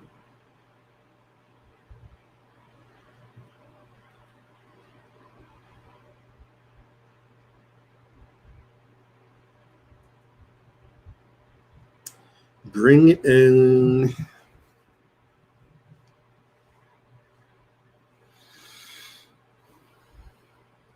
I ate what my mother ate outside of fish. Never did eat what my father ate because he was a smoker and brushed his tongue, and so his taste buds was way different than the rest of the household. You know, I have some oatmeal, cinnamon toast. Oh, the nostalgia. Ooh, I can't even hold all the feelings right now. Some damn cinnamon toast. Are you kidding me? Man, that was the best. That was just. But let me say this. If it's cooked with love, as your parents or guardians or whoever are known to do, they can give you wallpaper paste and it'll taste fantastic. And so my mother, whatever she made was always good because, you know, she made it with love involved. And so that cinnamon toast, man, Jesus. Oatmeal, get you cinnamon toast. Oh, my God. Oh, my God. I like Golden Grams. And that was the cereal I appreciated later on in life, though.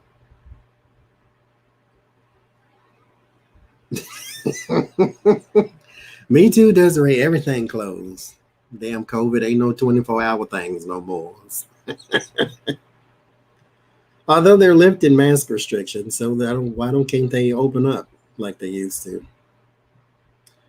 Strawberry Pop-Tart.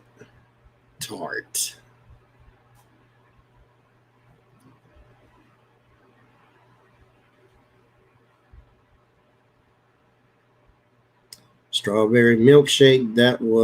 That's what it was. Strawberry milkshake. I think.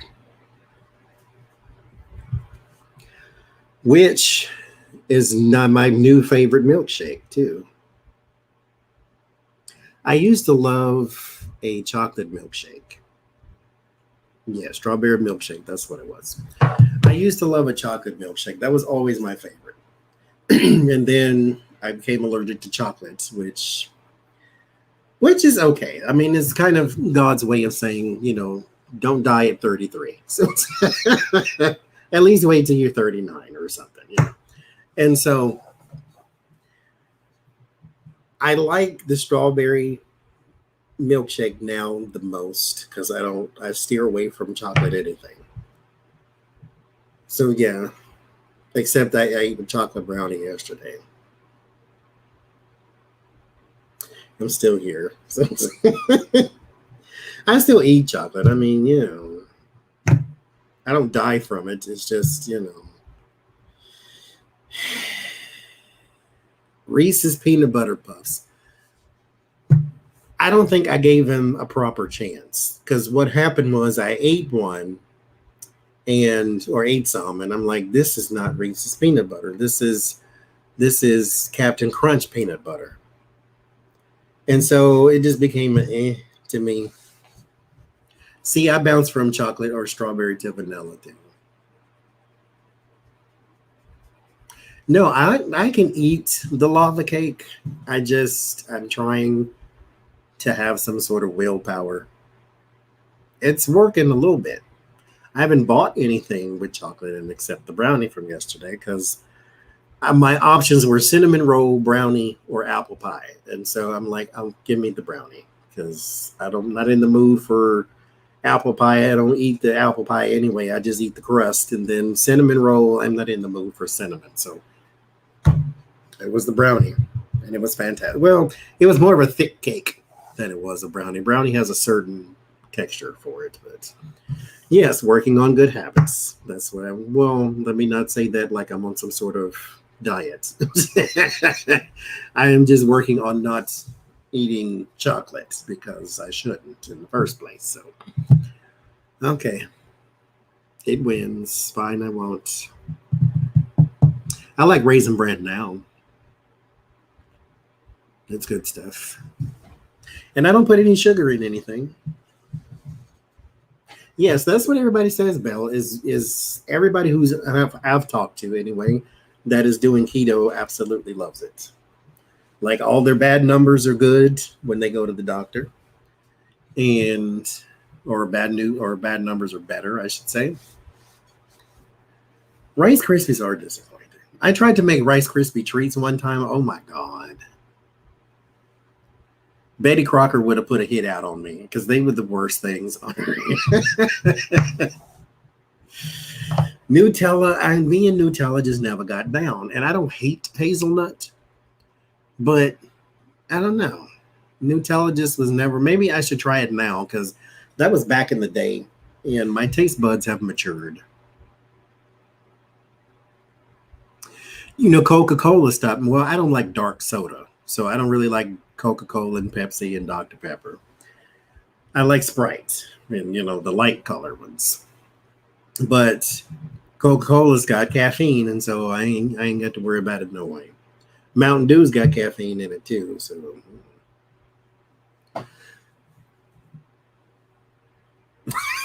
Everything gives you heartburn, sir. You can't eat Pop-Tarts, Nutella. Can you eat marshmallows? Everything is heartburn. I know what you mean. I shouldn't eat hamburgers because I don't digest them well, but that's my favorite food in the entire world is a hamburger. Followed closely by pizza. Maybe pizza. I think I just want one right now. That's probably. Thank you, Clarissa. Oh, Lord, now I can't talk. Clarissa.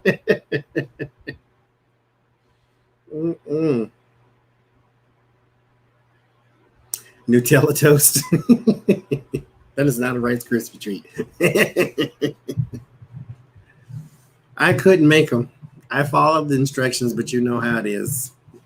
I just. See, I can do without soda. Soda is not a priority. I like juice, though. I'm a huge orange juice fan. Soda hurts everything because it's the carbonation and all that stuff detracts from your bones. And yeah. I know it's there. Yeah, my father is 71, I think. So yeah, I know it. Everything gives him indigestion. Everything. And I got it too. Yes, I have to put milk in my cocoa. I have cocoa downstairs right now, but I do not have any milk.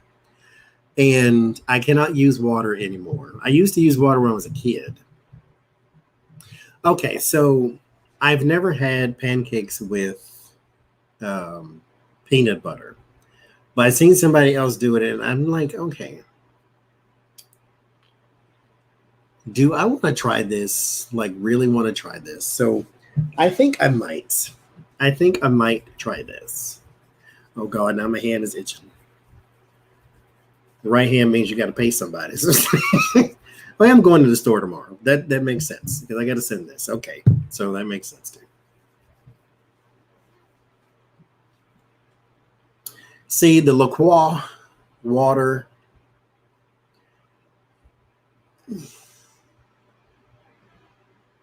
I have to be in the mood for it. With water and cocoa is blasphemy, but that's what we used to have because when I was a kid, my mother took care of the neighborhood. So it was like 58 of us in one house. So if you want cocoa, you're not going to use the milk because the milk is for the cereal. And so if you want cocoa, then you're going to be drinking it with water. And so that's how we grew up. But I'm going to try the pancake. Yes, if the inside of your palm itches, it means you have money coming, but it's the left hand. The right hand means you have to pay somebody. This is your income, that's your outgo. And this makes sense because I need to go to the store tomorrow, which I am. Because I got to get sugar for the hummingbird feeder, and then I got to get, I want to get some peanut butter and try this pancake business. That's what I want to do. I'm going to try it. Maybe. We'll see. I'll put it on like a little piece in case it's like the worst thing I ever had.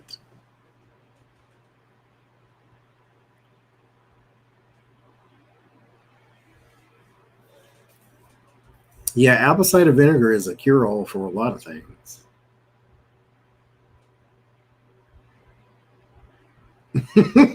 Well, go with what you believe on the hands, because don't let nobody change your system now, because it's gonna mean what it needs to mean for you. But I always had, this is my income, that's my outgo, so that's what works for me.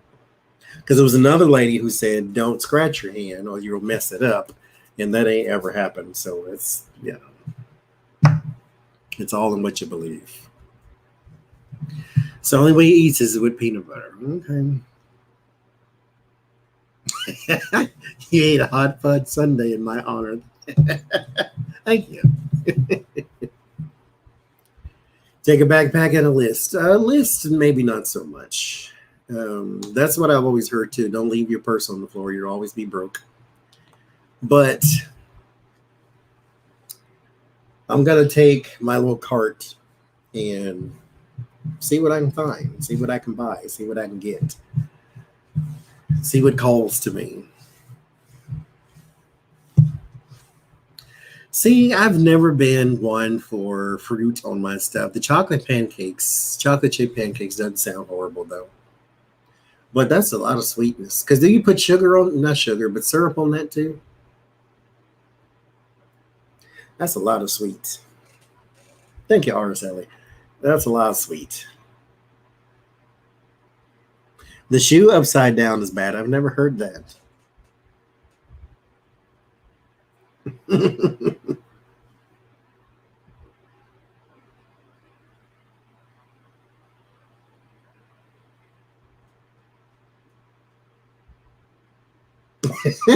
Whistling in the house is a bad thing too. Oh, is an Arabic thing. Now, what isn't it? You can't bring your shoes in the house. Like you have to leave them outside.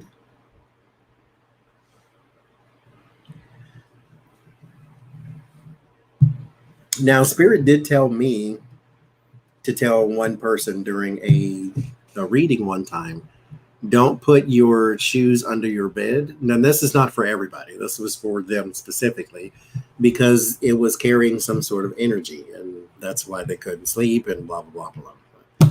So I'm like, okay. Now, mine are under mine, but I don't really care because...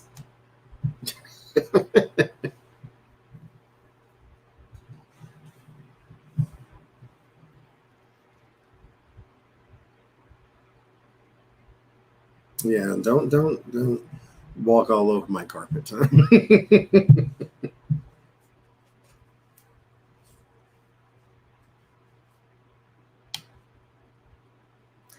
Jalapeno peppers and a bourbon berry sauce. You know, I have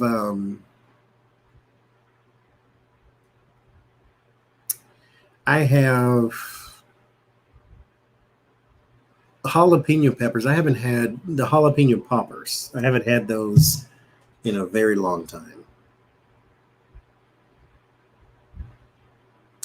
And I used to have a raspberry sauce that you put with like cream cheese. Oh, it was fantastic. I need to find that again.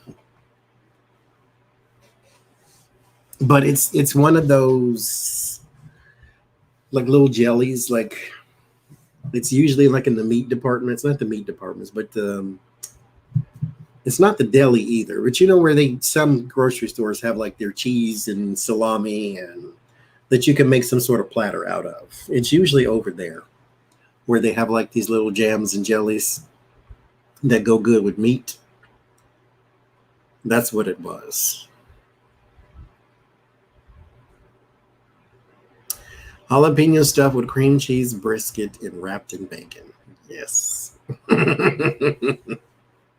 See, I don't hate the ones with the cheddar cheese. I just prefer the ones with the cream cheese. The cheddar cheese adds, well, the ones you get out of the grocery store, they add too much salt for me. I'm not a salt person.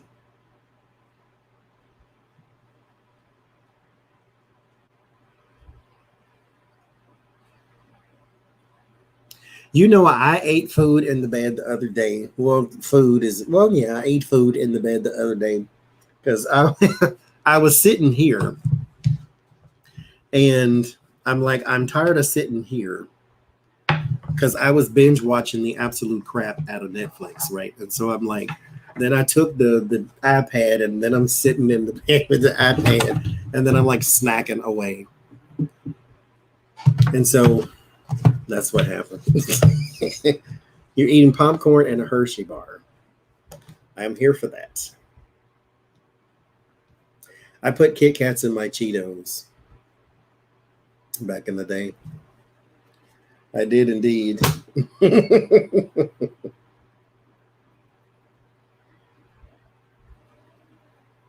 What do I think about wearing secondhand jewelry? I'm 100% for that.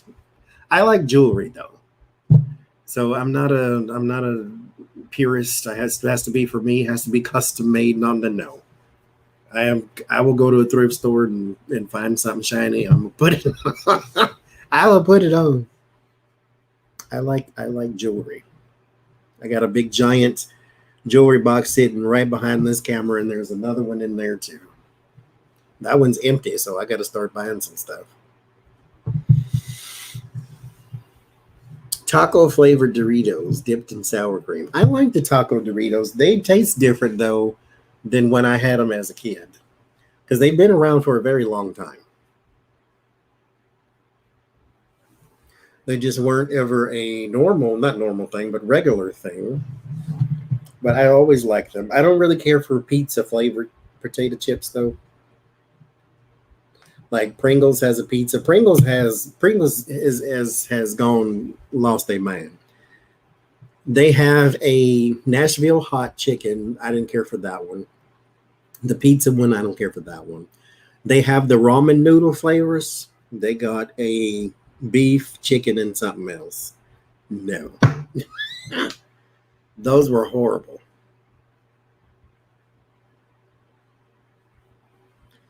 I think Lay's potato chips right now, because they always come up with new flavors too. They had a chicken and waffles, and jalapeno popper was pretty good. Yeah, the taco flavor one was my favorite when I was a kid. Oh, I like tacos, period. I like tacos, period.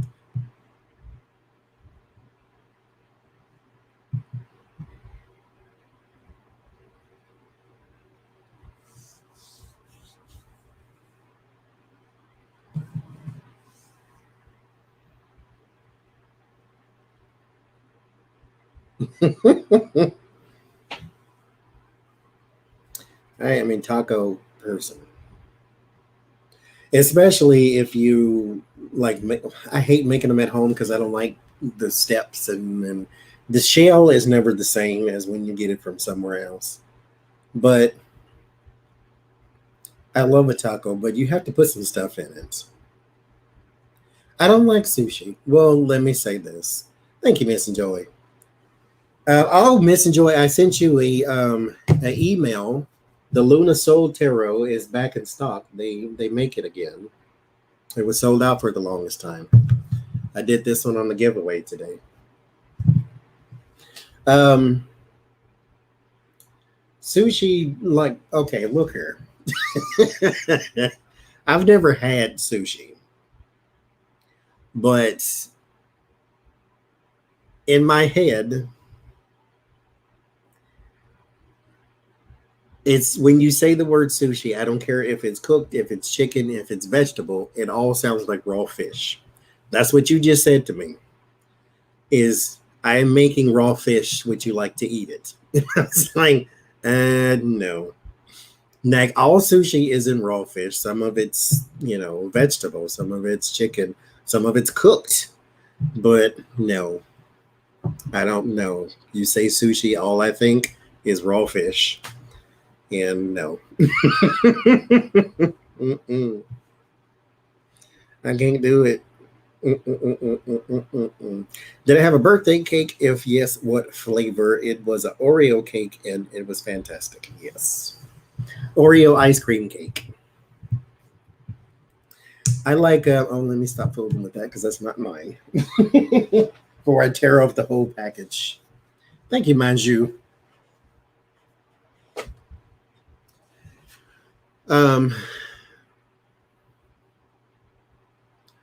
There is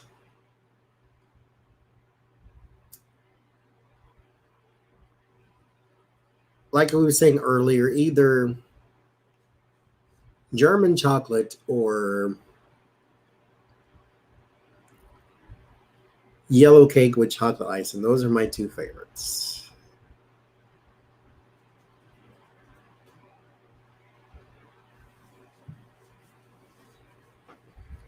Those are my two favorites. Goat meat tacos. Oh, good Lord. I can't. Can't.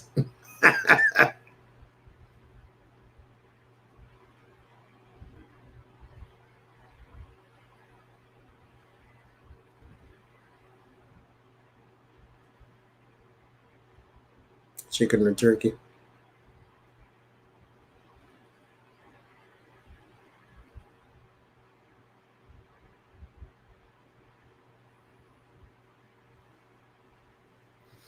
Oh, that sounds good too. Green beans, small potatoes, and bacon. Well, you put bacon in anything. I mean, put bacon in pheasant, crows, goat feet. It doesn't matter. Throw some bacon on top. It's all good.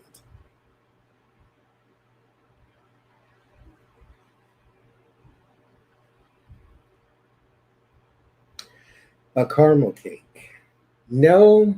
Now, what we did once, there was a lady I worked with. She had her own cake business. She didn't have a storefront, but she was, trying to gain enough capital to get a storefront. And she would make whatever kind of cake you wanted. So one day I said, okay, so make me a white cake with chocolate chips in the inside. Give me white icing on the outside and then like a caramel swirl on the outside. That's what she made. She calls it the Johnny cake to this day. It was fantastic.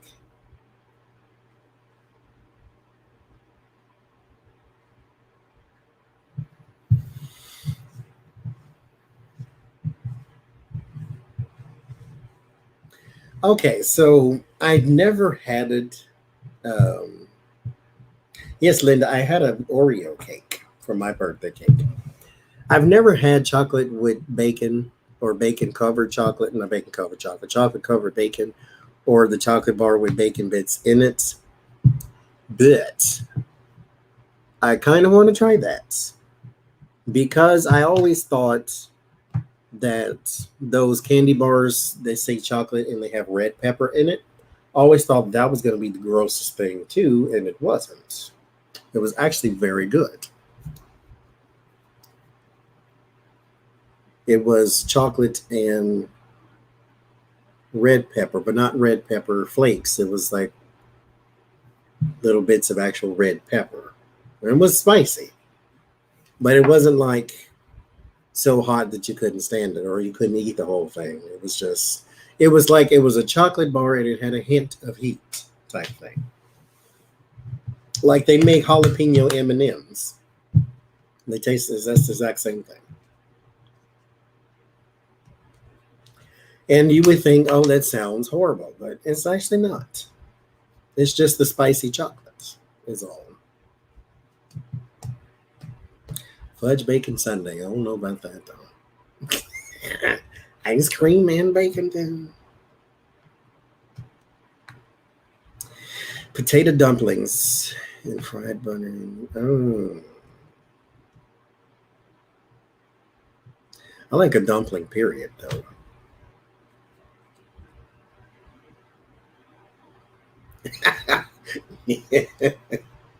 Yeah, when I was in Oklahoma, they will deep fry anything. Anything. And then people will buy it and eat it.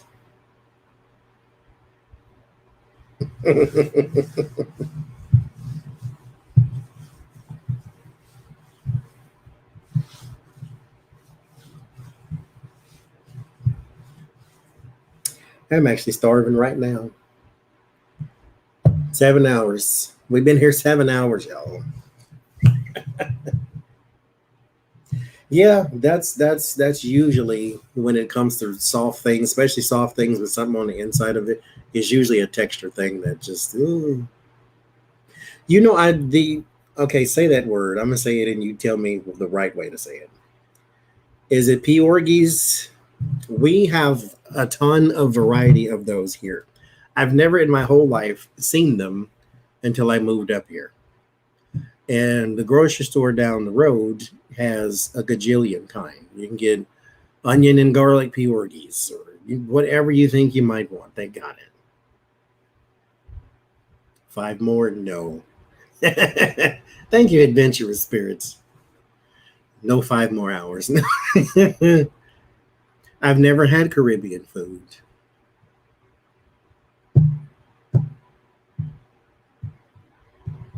No. Pierogies. Pierogies. Pierogi. Pierogies.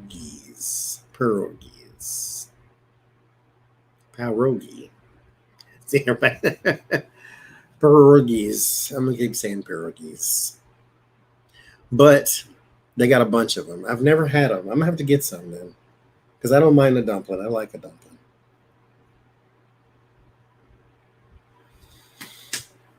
Well, good, Constance. We'll keep you company.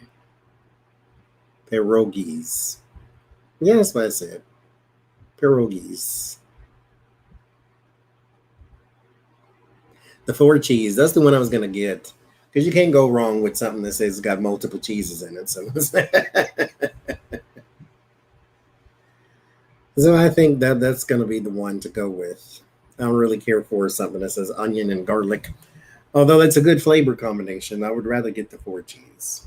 Because that's what I usually get when I get ravioli, is a 4 cheese ravioli. And throw it in some sauce type of thing. Now that's good stuff. And I think I made myself hungry. That's why I'm hungry right now. Like I said, I had a burrito. It was this darn big. I mean, it was gigantic. The container it came in, it filled the whole container. It was huge. I don't know how you're supposed to. I ate it with a fork because you can't pick that up. I mean, you can, but you're gonna look real extra greedy.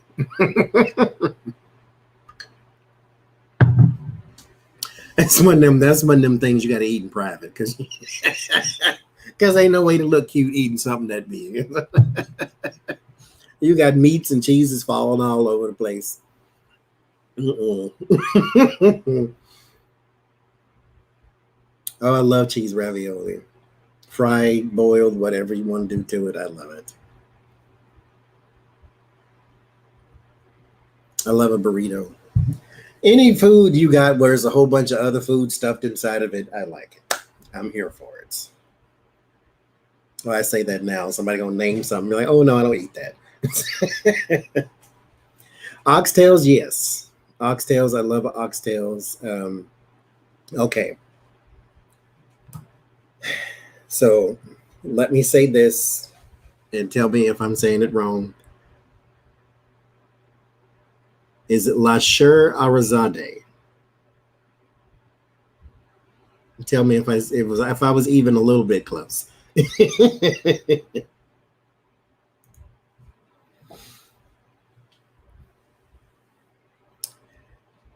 Boiled peanuts is like the circus peanuts. They're green usually, and they just boil them.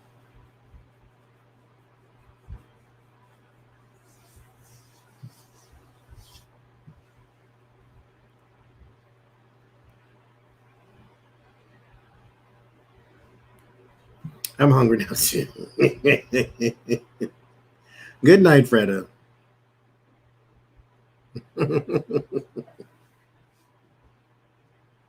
Close. Lasherazade. How do you spell it? Please tell me.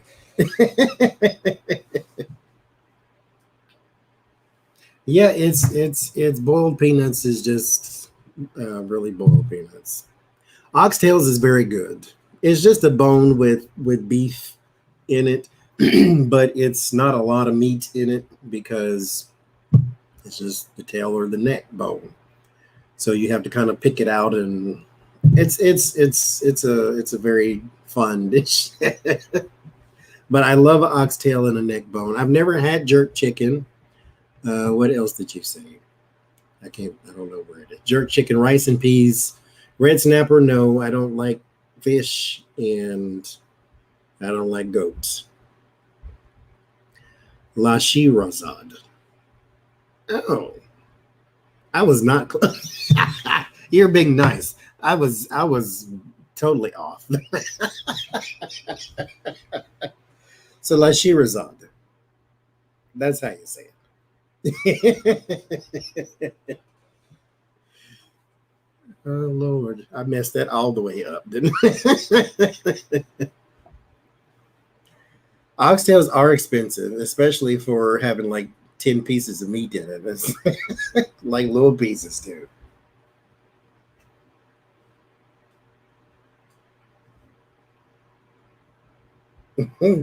I like La Shirazad, if I'm still saying it right. I like that.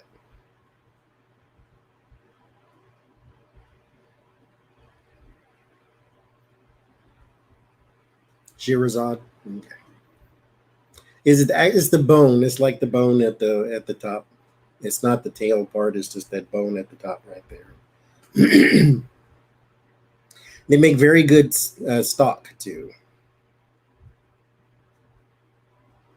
Okay. I ain't took French since I was in what? I think I was a senior.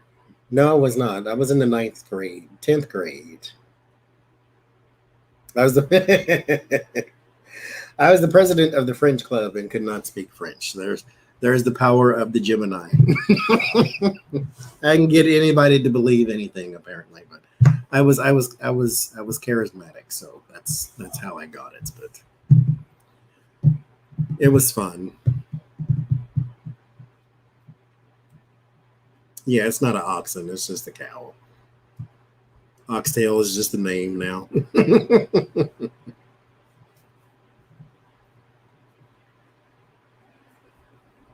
But it's good. Because I mean it's just meat. And you season it how you want. Tastes like beef because it is. I've never had jerk chicken. There is this place on, I forget.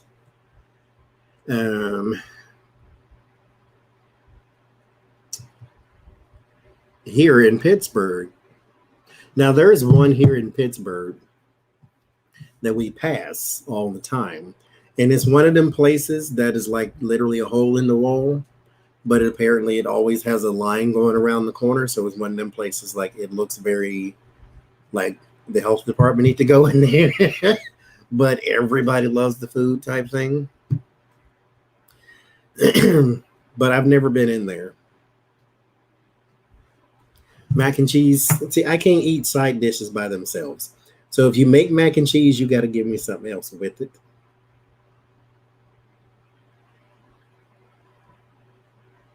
Oh, DoorDash goes to Buffalo Wild Wings. You know, I've never been there. My favorite dish, I'm not a meal person. Like I don't really care for, you know, this thing and then 3 sides type thing. I'm a hamburger person. I like junk food and snacks.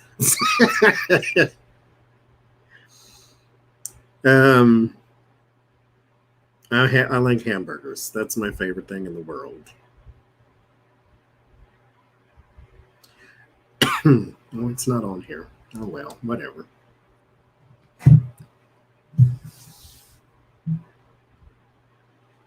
Yeah, the starches and carbs will do it to you. Jerk chicken. I'll try it if I ever come across it, I guess. I think there's a place on my favorite. Oh God, favorite ice cream is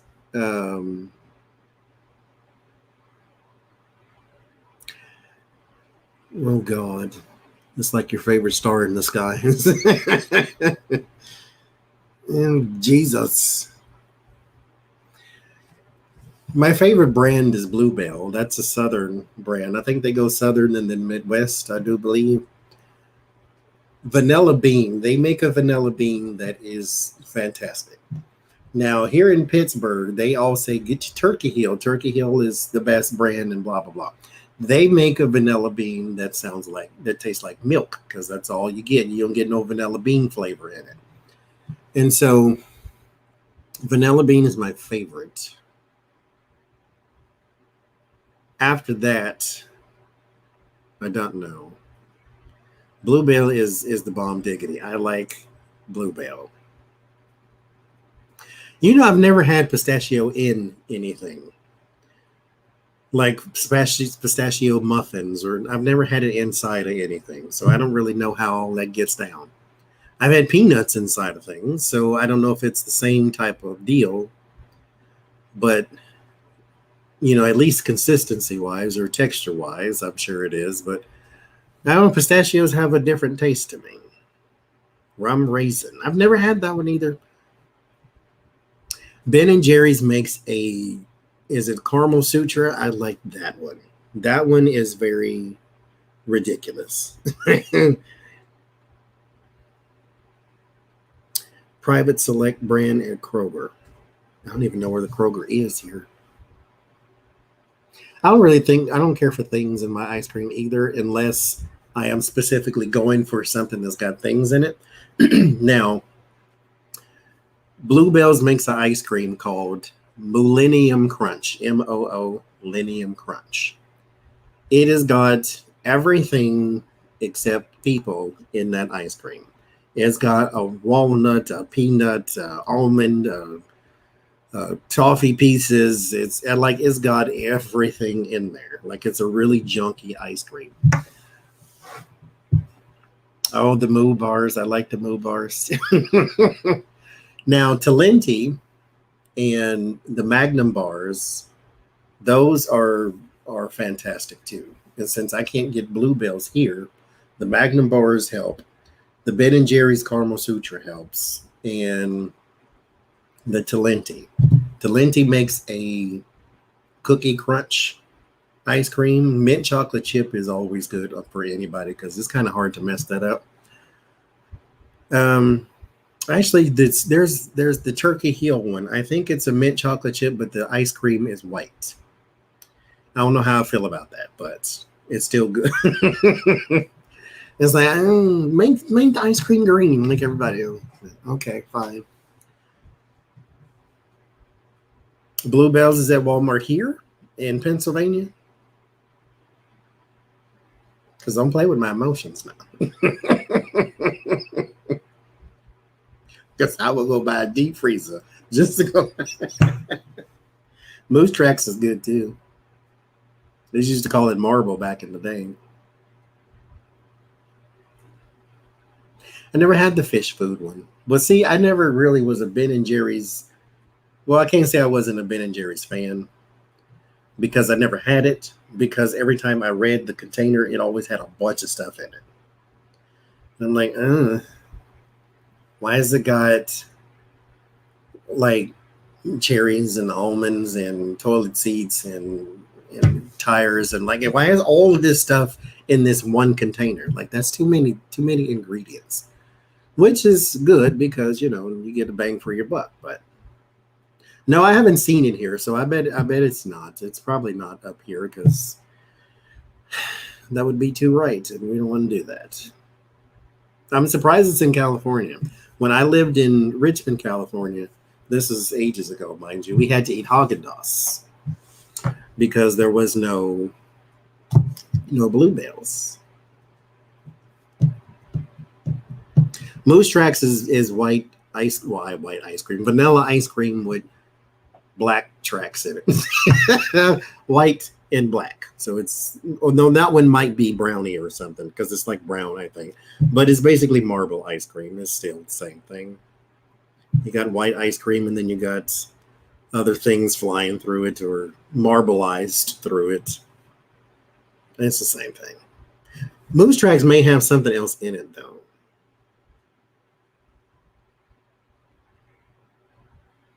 Will I get a freezer when I move there? I think I might.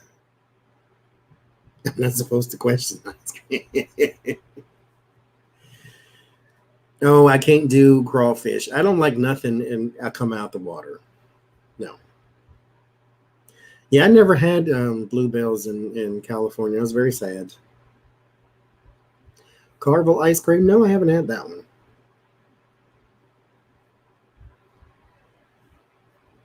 There is one here. I showed y'all a picture of it.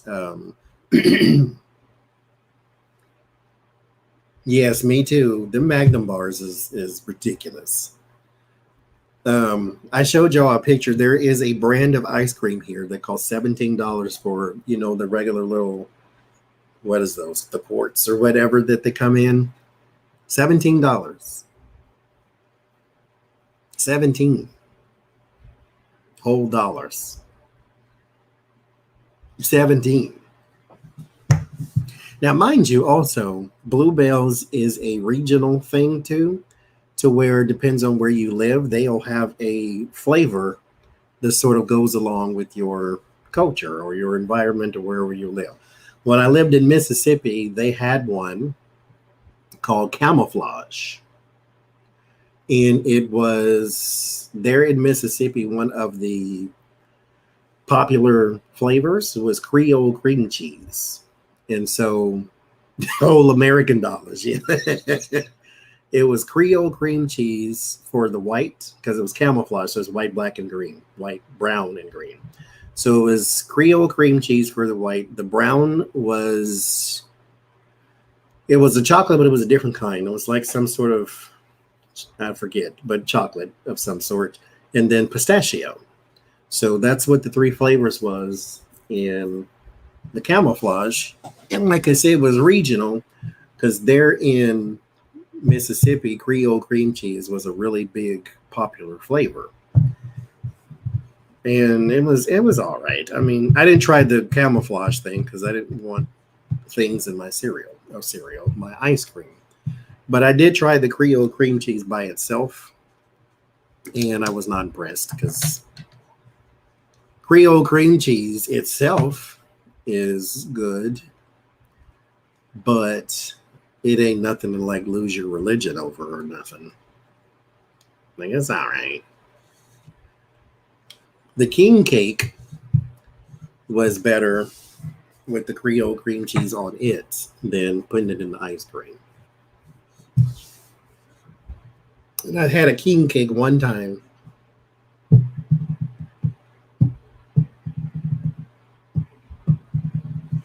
I remember when Bluebell first came back after their whole listeria thing. And I mean, people was losing their absolute mind when I worked in the store because they limited people based on how many you can buy because they were just starting to re-up in the stores. Man. And I tell people, I'm sorry, you can only buy 2. Like, they went ballistic. Like, I can't. Those are the moments where you weigh the options. Do I cuss you out from the top of your head to the bottom of your feet, or do I just ignore you and say, have a nice day? Oh. Okay.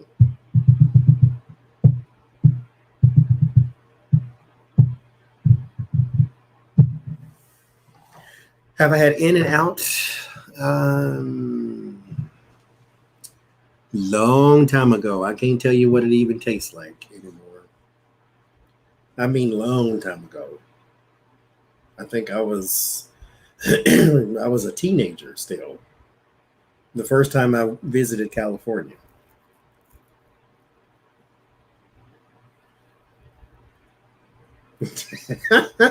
But I mean, Sterling, listen, what I did, okay, I told y'all this story too. I went to a restaurant. It was very fancy because my aunt's, it was the first time I was visiting her for the summer, and it was just me, and I was like 15 or something years old, and I was out of the aunts that had, or her sisters that had kids, I was the good kid, so I presented well, I spoke well, I wasn't a bad kid, so I was good to take around to her fancy friends and so whatnot. So we go to this restaurant that is very, very, very nice. It's like the mood lighting restaurant with the tablecloths, and you got to wear fancy clothes and all this kind of crap, right? And so we get there, and everything is seafood. Pier de New Orleans is what it was called. The Pier of New Orleans. And so everything's fish. Big giant shrimps, $15 each, you know. That's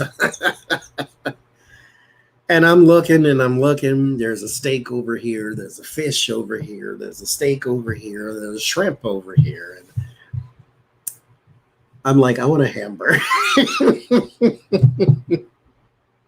I couldn't find anything I wanted.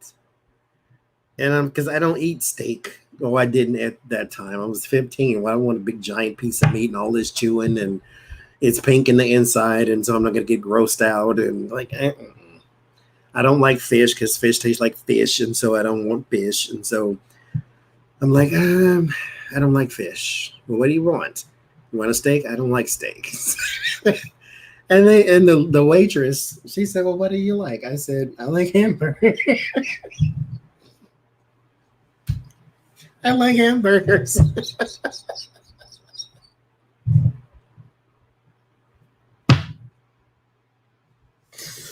And she told me, she said, well, we can ground up some meat for it. I mean, I'm in this restaurant. They got everything you could possibly want to eat except that, because that's fast food. You know, you don't go to some 8-star restaurant and get hamburger.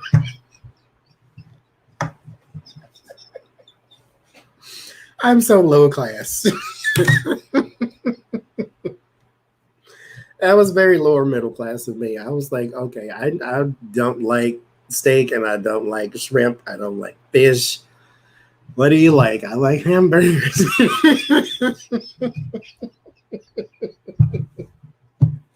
She said, we can ground up some meat for him. And they did, and it was good.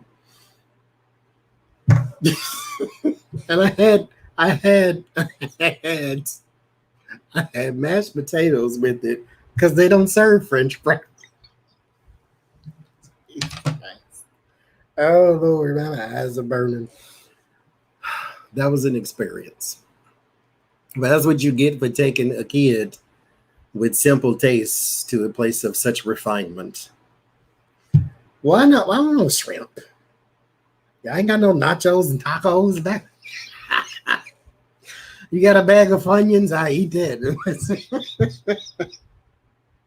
Well, I know about some fresh fish and shit. I can't. Oh Jesus, that was the experience.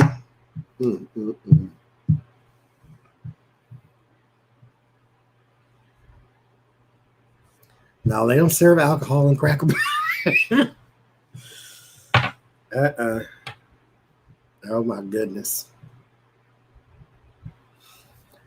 Hamburger and mashed taters, that's what I had. And that's because they don't serve French fries.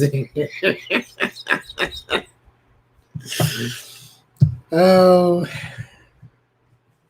Yeah, they made the hamburger because she had to grind up some beets. Like they don't serve hamburgers there, but for whatever reason, you got some sort of meat that you can grind up. I guess I ate a steak in hamburger form. Oh, Jesus. I've been to Cracker Barrel one time. And we were on a road trip. Going to that aunt, actually, well, it was her that I was on the road trip with. She had flew down to Oklahoma where we lived, and we took a road trip to Arizona where she lived, and we stopped at the Cracker Barrel. And I figured it was just IHOP with different tables. That's all it was. Yeah, that burger probably was $16. They had the money. Hell, you brought a kid into here with tablecloths and suits, so that's your fault. Your friend's a doctor. Your husband works at the airport fixing airplanes. He makes $38 an hour, and this will make $1,700 an hour. So y'all got it. This $16 hamburger with a side of mashed potatoes. Lord. But I had an In-N-Out burger one time. It was a long time ago. I had Cracker Barrel one time, a long time ago. You know, it sounds good with the white pepper gravy. I can give me some biscuits and then the white gravy.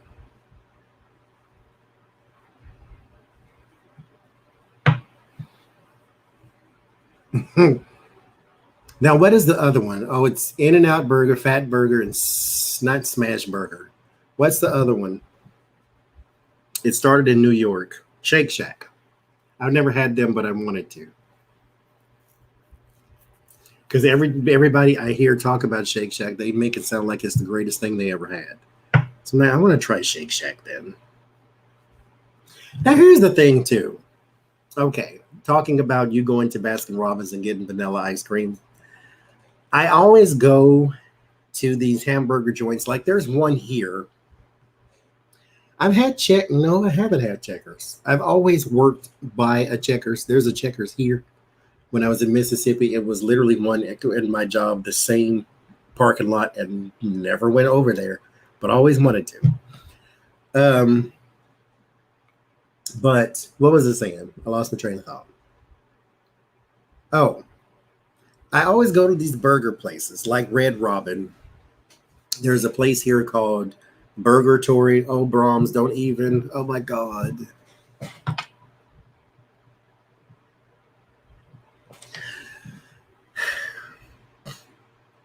I would literally rent a room inside of Brahms just so I could live. I can't. I love that place. Anyway, there's a place here called Burger Tory, and they got all these different fancy ways you can make a burger, whatever you want to put on it. You can put an egg, you can put a whole fish, you can put your next door neighbor, you can put that cat, whatever you want to put on that hamburger, you can put it on there. And I always go to these places and I want a hamburger with cheese and tomato, lettuce, and that's it. Like do something fancy. Make it interesting. Put some jalapenos and onions or grilled onions or something. You know, I do the same thing everywhere I go that makes fancy hamburgers, and I always say cheeseburger, lettuce, tomato, that's it. Like, I'm not very adventurous. It's like, why do you even go to these places if you just want basic stuff? See, I never add anything, and you can close mine. See, one day I'm gonna make a hamburger, and it's going to be different. One day. Well, no, excuse me, I'm not making it. I'm going to get it. I was watching, there's a lady I would watch on YouTube, Auntie Fee, or Auntie Fee, however you want to say it. And she made a hamburger. She had the burger patty. She put a grilled chicken breast on there. She put a red bell pepper cut on there, pickles, pastrami, and a whole bunch of cheese. Smashed it down, and that was the burger. And I'm like, oh, dear God. You tell me burger, I'm lettuce, tomato, cheese. Sometimes with the cheese. And I don't even do the cheese sometimes. Yeah, do it without the cheese. I don't even have cheese all the time because I don't really care for it on there all the time. No way. Oxtails and potato soups, absolutely. Yes, we all get a little bit fatter after reading these chats. Yes, I miss her show too. Mm-hmm. Yes, I seen that, Bridget. But I love Brahms. Okay, hot chili oil, guacamole. She made one with guacamole too. Guacamole, tomato, lettuce, cheddar, and sweet relish. Okay. I'm here for that. I don't know about the hot chili oil and the guacamole. I can do the hot chili oil, though, because I do like a spice now and then. The guacamole, I know I don't like guacamole, so I could leave that off. But that's different ingredients that are not typical. They're not, lettuce and tomato. So okay. That gets me a little closer to being a little more adventurous.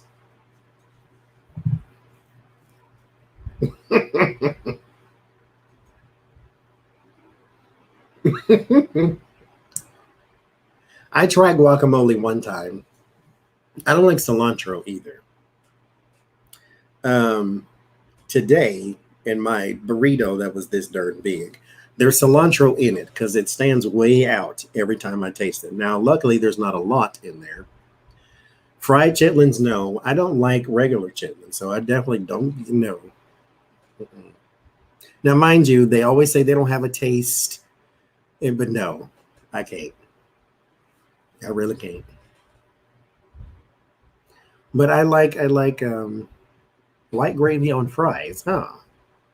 I'm here for that. It's still potatoes and fries, or potatoes and gravy.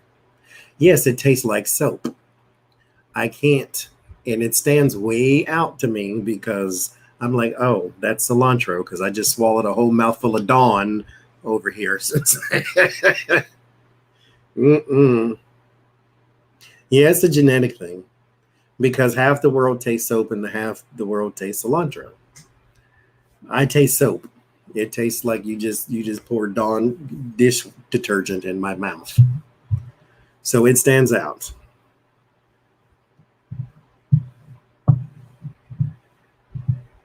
Oh, that's different.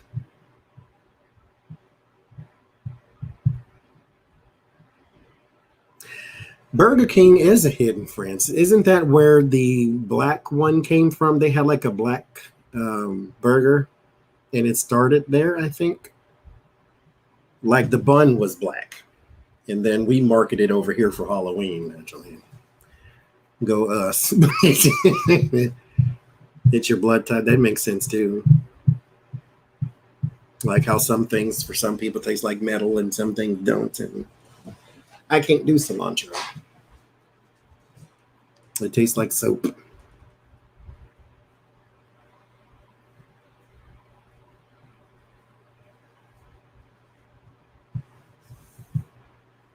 Yeah, it was short lived. It looked awful.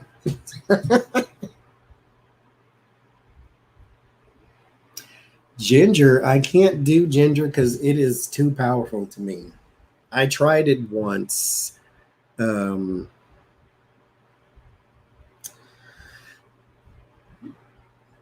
was I making? Because I was never a person who was warned that ginger is extremely powerful. No, I know what it was. So in the grocery stores, they have these like little ginger candies. And I was like, well, let me try one. I like ginger ale. Not the same thing. So nobody told me this because who did I ask? Nobody. It's because I figured I like ginger ale. And so they these little bitty cubes. They were like, that size. They were really, really small, little cubes of candy. And so I just bit one. I didn't put the whole thing, and I bit one, and I'm like, oh my God, that was the worst. And ginger is not nasty. It's just too potent. It's like it was a spicy sweet something, and it was just, yes, it will kill you.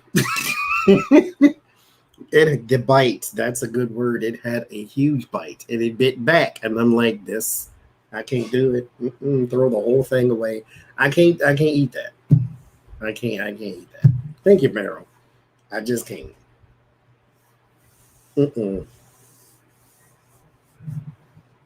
I just can't. That was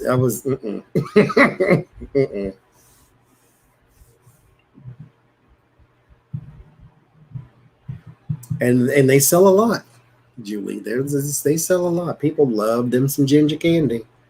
I wasn't one of them.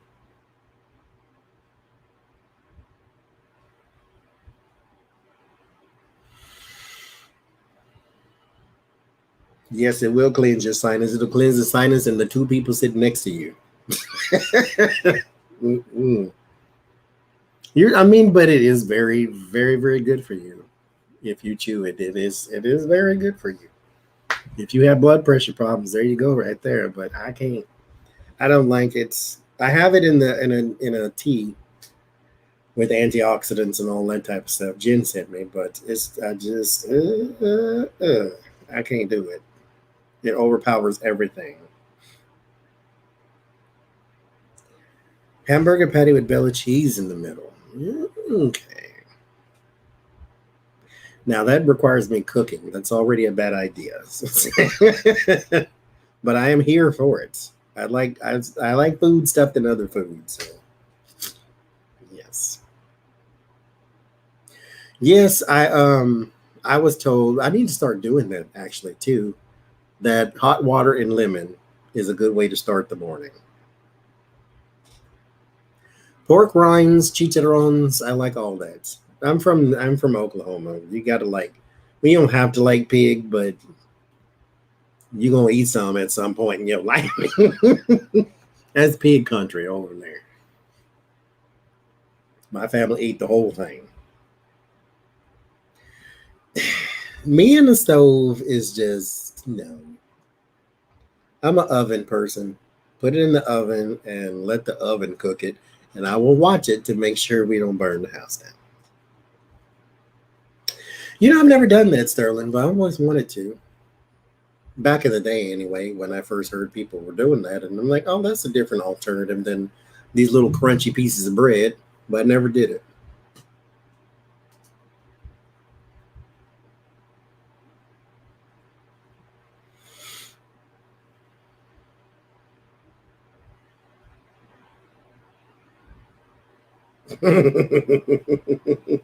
You didn't get the burger? Oh, you asked for a veggie burger. I see. Did I go anywhere for the birthday? No, I didn't. Because I said this earlier to Lena and Becca. I said I opened the door and laziness was standing there, so I let them in. So there you go.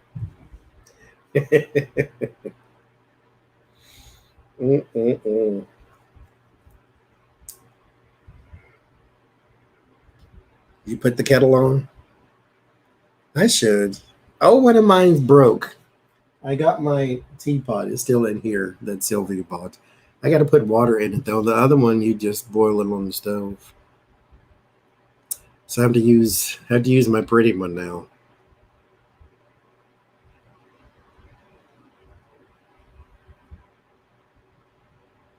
Bourbon vanilla. That always sounds like a good combination.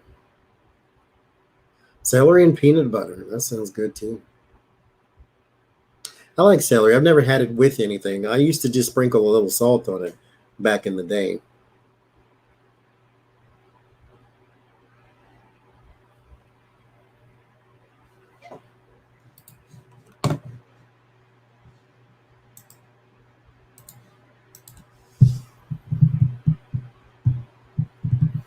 No, I ain't do nothing today. I was gonna go to the store, and I was gonna go to the UPS store, and I was gonna go get some stuff for the hummingbird feeder. Then I was gonna go get some stuff for me, and then I was like, I don't want to do none of that. And I called, well, not called, but I got DoorDash, and they brought food to the house, and so laziness showed up, and I let them in. So we're good hosts too. They got a seat at the table.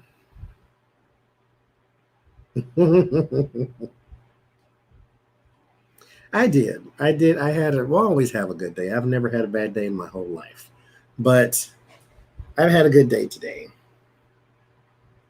My brother bought ice cream cake, so I had ice cream cake. I got cologne, which that's always a hit for me. That's what I got. Am I night out all the time? I used to be. But since I've moved here, I actually go to sleep at night. Like I should be asleep now. But no. I've always been I like the nighttime. I like the dark. I'm not really a fan of the sun.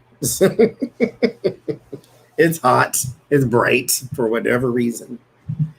All those gases in there, I can't. It's the white ball of death, I call it.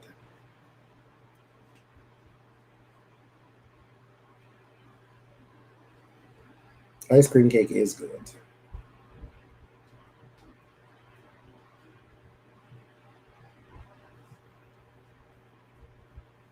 I'm raised by DoorDash. Oh, I love DoorDash now. They just bring them to the house.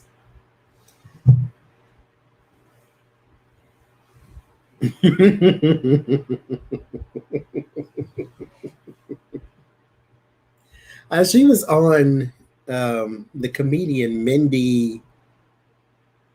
I forget. Oh, I forget that lady's name. Mindy something. Her and Kamala Harris were cooking a a dish. It wasn't Jamaican. Was it Indian? I think it was Indian. Some sort of Indian dish they were cooking together. It was hilarious. I liked it. Because Kamala Harris sometimes comes off fake as a $2 bill, or I should $3 bill, I should say. But I still think she's charming. But she's very politician-y because she's smiling and cheesing, but she was a normal person though too. You could have a conversation with her. It wasn't all about politics and goofiness, Republicans, and she didn't have to do the president thumb thing, and it was nice to see just a regular conversation with these people.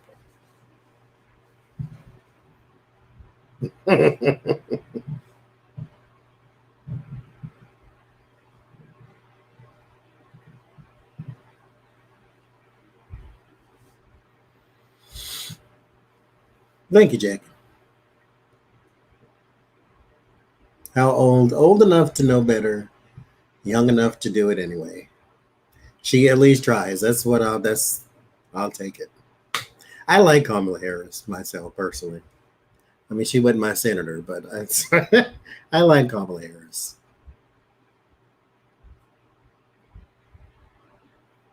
Mm-hmm. Yeah, she has to play a part so she can come off. You need a number one. I don't know what to tell you. I don't have one to give you.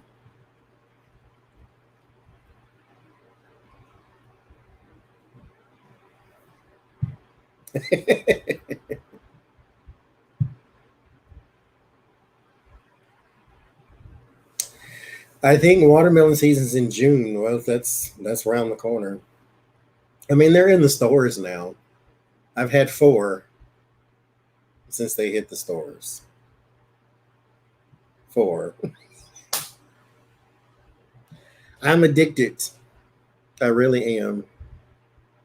Because it eats like a meal, and I cut it, and it's in big chunks, and it's all nice and juicy and cold, and just, it's like the perfect food. It's a drink and a food at the same time. I've had 4 since I first seen them in the stores, and I think I've seen them maybe towards the beginning of May. So I've had 4 in this 1 month. I bought 3 at one time the last time, and I'm gonna do that again. I'm addicted to it. Like, I'll eat it, and then I'll be like, it'll satiate, and then I'll like, I want some more. I mean, it's better things or worse things to be addicted to, but yeah, I can eat a whole thing by myself. I do sometimes. It's just, oh, good Lord, I love it. So when I go back out, then I'm gonna see if I can get some more. And I'll buy 3 or 4 at a time, like I did the last time.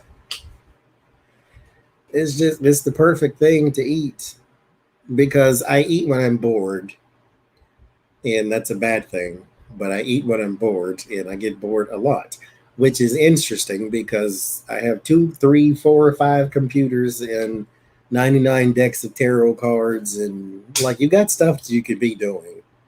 Take a walk or whatever, but I always get bored somewhere around this time of night, the bad time when you're supposed to not eat in the middle of the night. And so I go downstairs and I do the rummage through the kitchen, and I'm like, okay, I want something, but what do I want? And then when the watermelon's there, I don't feel so bad, because now I don't feel bad at all, because I'm not one of them guilty eater type people. I ate it because I wanted to. Get out of my business. But I think that's a good alternative than, potato chips, which we also always have. So I'd rather eat that in my middle of the night, I don't know what to eat craze.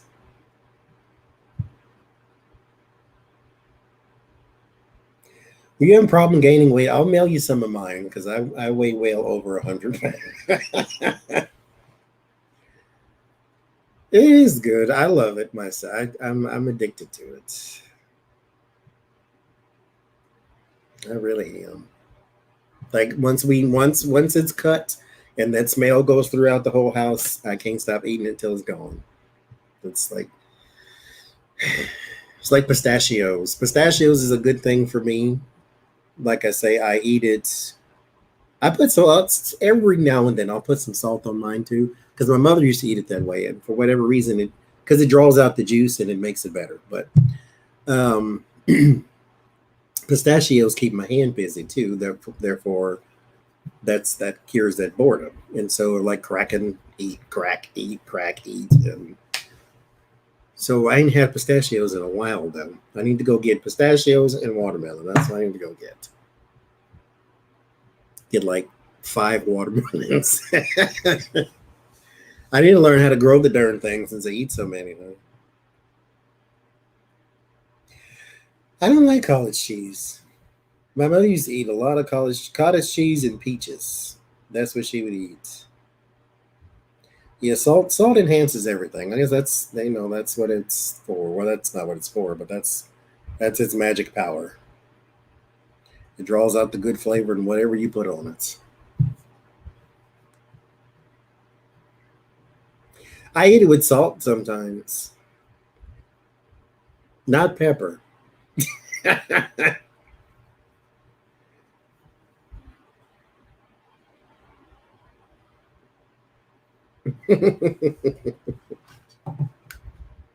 Just toss the seeds. Well, we'll see. I don't have a green thumb. Things don't like me when it comes to growing. So we'll see. I'll try one day.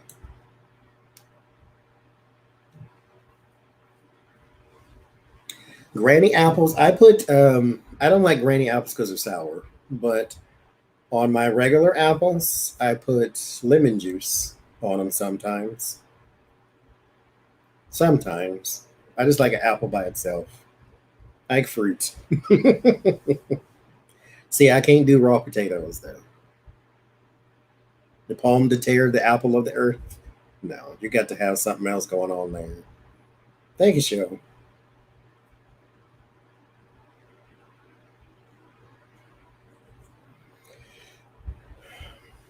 Well, at least, little consolation, but at least you are getting your taste back. Do I have a flower bed? No. I haven't. Yeah, I tried ambrosia apples. I've tried pretty much, not every apple, but a lot of them. Because the store, the HEB that I worked in Texas, constantly had varieties of fruit. And so they had the opal apple was my favorite. And then the snapdragon was my favorite. Then the honey crisp is everybody's favorite. Moving, it's a year. We'll still be here. I've never had peanut butter on my apples. The caramel, yes, but peanut butter I've never had.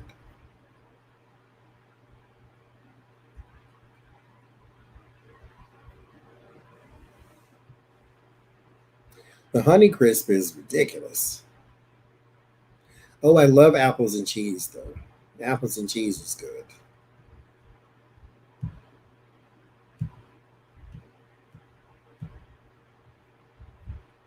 This I got from Amazon. The taro screen. Ricotta cheese. And what is it for? Because it doesn't have any taste.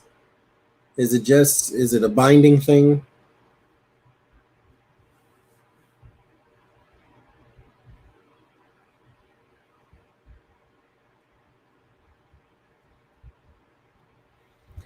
Cheese and grapes is good too.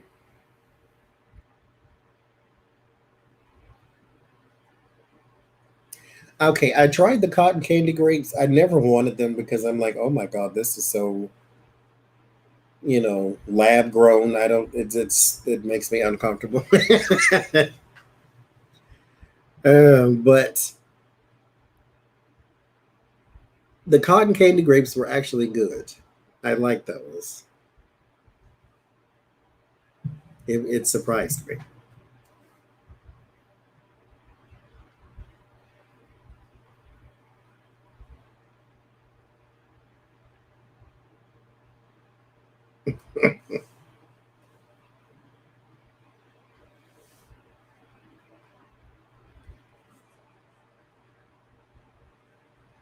Because they had, oh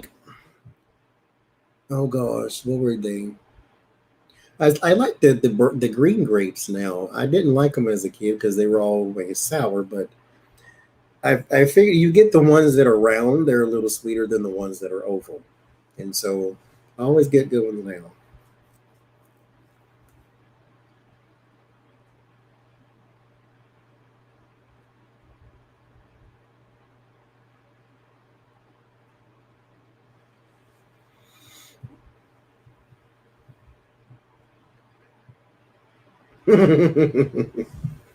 Yes, I wanted one when I was in Florida, but I never did get it. Because it was $100 and something stinking dollars. And I'm like, oh my God, I don't want to pay that much money for no string with tarot cards. Mm-mm.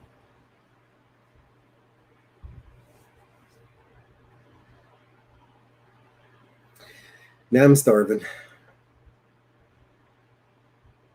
I'll eat the rest of my. Oh, I got a burrito. I had the burrito, right? And then I had the chicken with the chipotle cheese sauce. Everyone, does anybody else have one too? I like it. It's neat. It's one sheet. Like these are not bars. This is like all one thing. You know, I like feta cheese. I like feta cheese now as an adult. Birthday burrito, absolutely.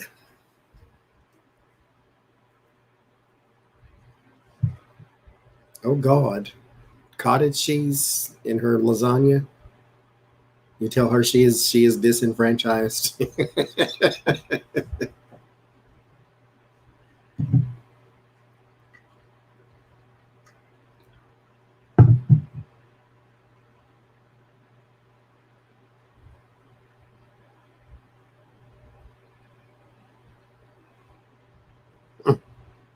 It's 121. Yeah. You know, I didn't try brie. It just stunk really bad, and I'm like, I don't want to try it. I don't want to try it. Mm-mm.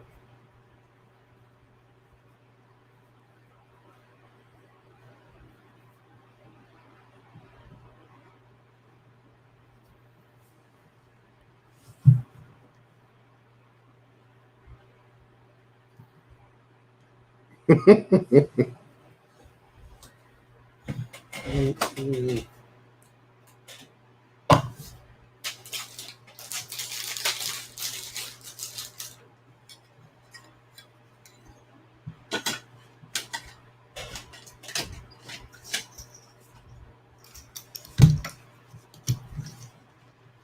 That's what they say. The worse it smells, the better it is. But I can't bring myself to such a thing.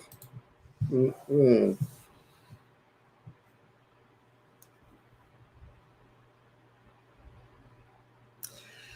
It is 2 a.m., isn't it? And I've been here for 8 hours.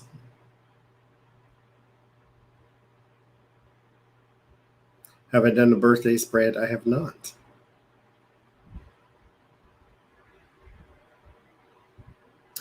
Should I do a reading and see what my June's going to be like?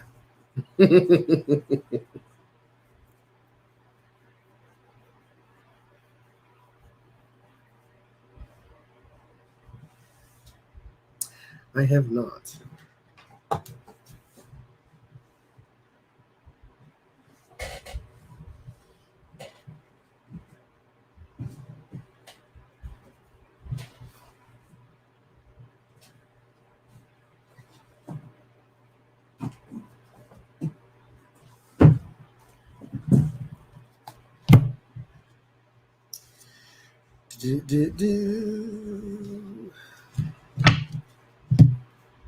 Let's see how my June's going to be. I did my May, so we'll see how June's going to go. Then I'm going to go binge watch some Netflix and eat the rest of my burrito. Well, Spirit told me to use this one, so I'm going to use the regular old Rider Waite, I guess.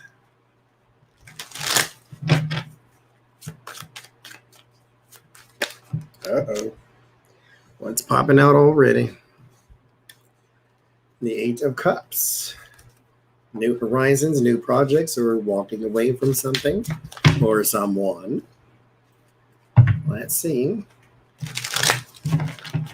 Just keep the shoes up. That's you got it. Netflix and binge. I am indeed. I've been watching The Flash, and I've been watching it every single day.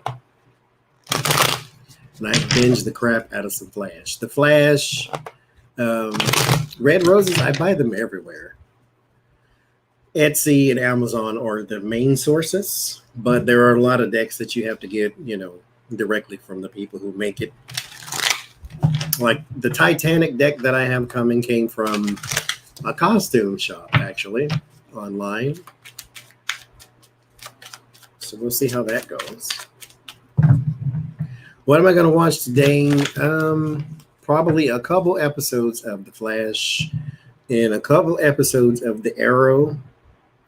And then I'll see what happens, because sometimes you watch one episode of something and next thing you know you're in season 2 or at the end of season 1, like I was with Jupiter's Legacy. I watched the whole thing. I'm like, oh gosh. And I thought it was going to be goofy because it looked cheesy. And I'm like, okay. And so I started watching it and I'm hooked. This Is Us? No. I like violence. If it's violent, I'll watch it. If it's not, then probably not. Okay. So, my June. What's it going to be like? You tell me.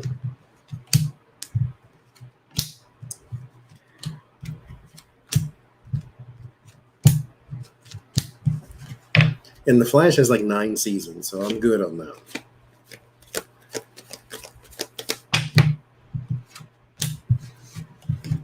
So let's see. First card is Temperance. Hangman.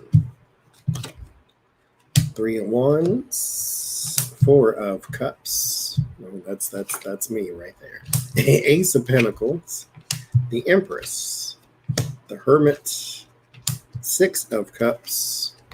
4 of Swords. And the Hierophant. So, the Temperance and the Hangman. So you may be having some plans here, working with someone or working on someone that you may need to change your perspective on. And yes, I say in third person like I'm talking to someone else, because that's how you do when you read. There is something you need to maybe reconsider as well with the Hangman, or reconsider a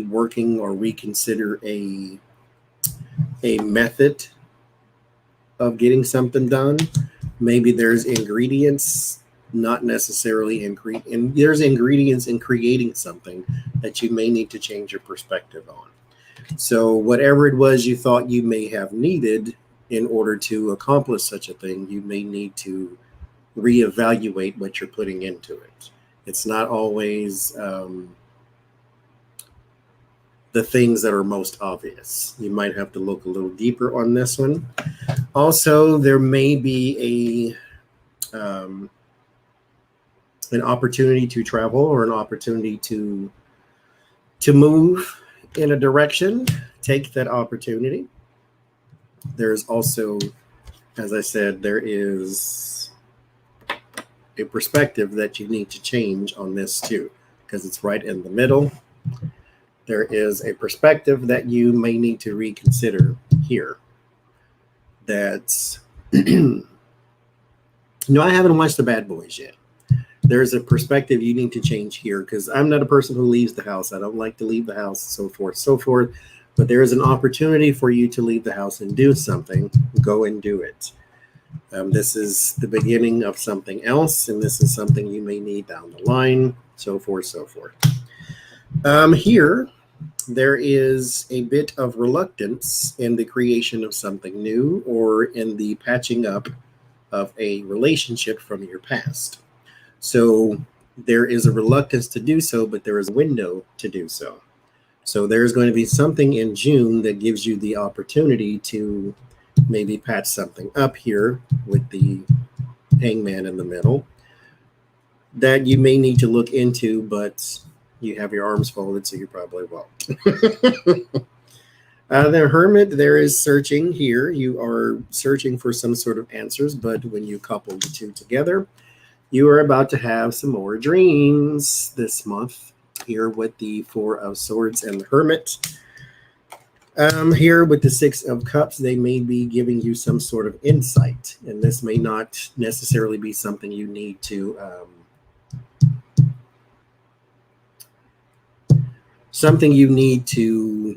act upon for the future. This is something you need to recognize from the past. So this is something that needs to be a little more clearer to you, kind of like a therapy session. It's going to give you the indication as to why something is the way it is right now. It is going to come to you in a dream because that is when you're the most silent.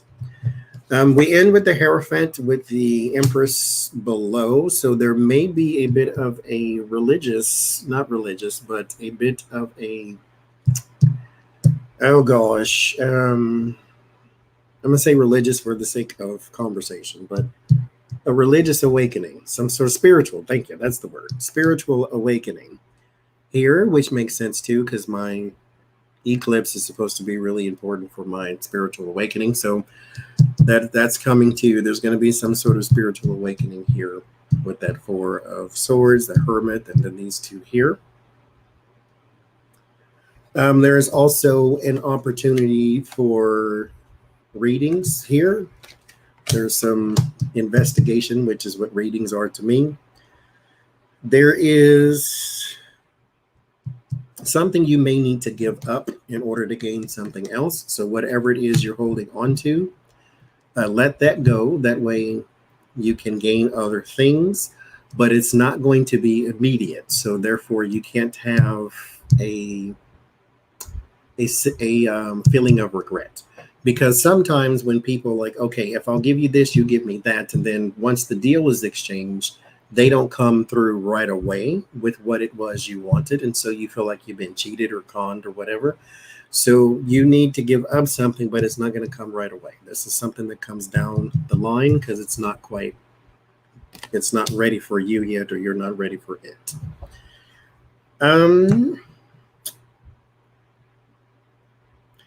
Don't be so much of a stickler on things not appearing the way you want them to. You can't control everything. Sometimes you just need to go with the flow. So make sure that June is filled with fluidity, because the stronger or the harder you fight, it's kind of like drowning in a current. The harder you try to swim, the more exhausted you become, and then you go down and you can't do anything. There's also a childhood friend or a childhood person here who is distant that may be reaching out or may be looking for you.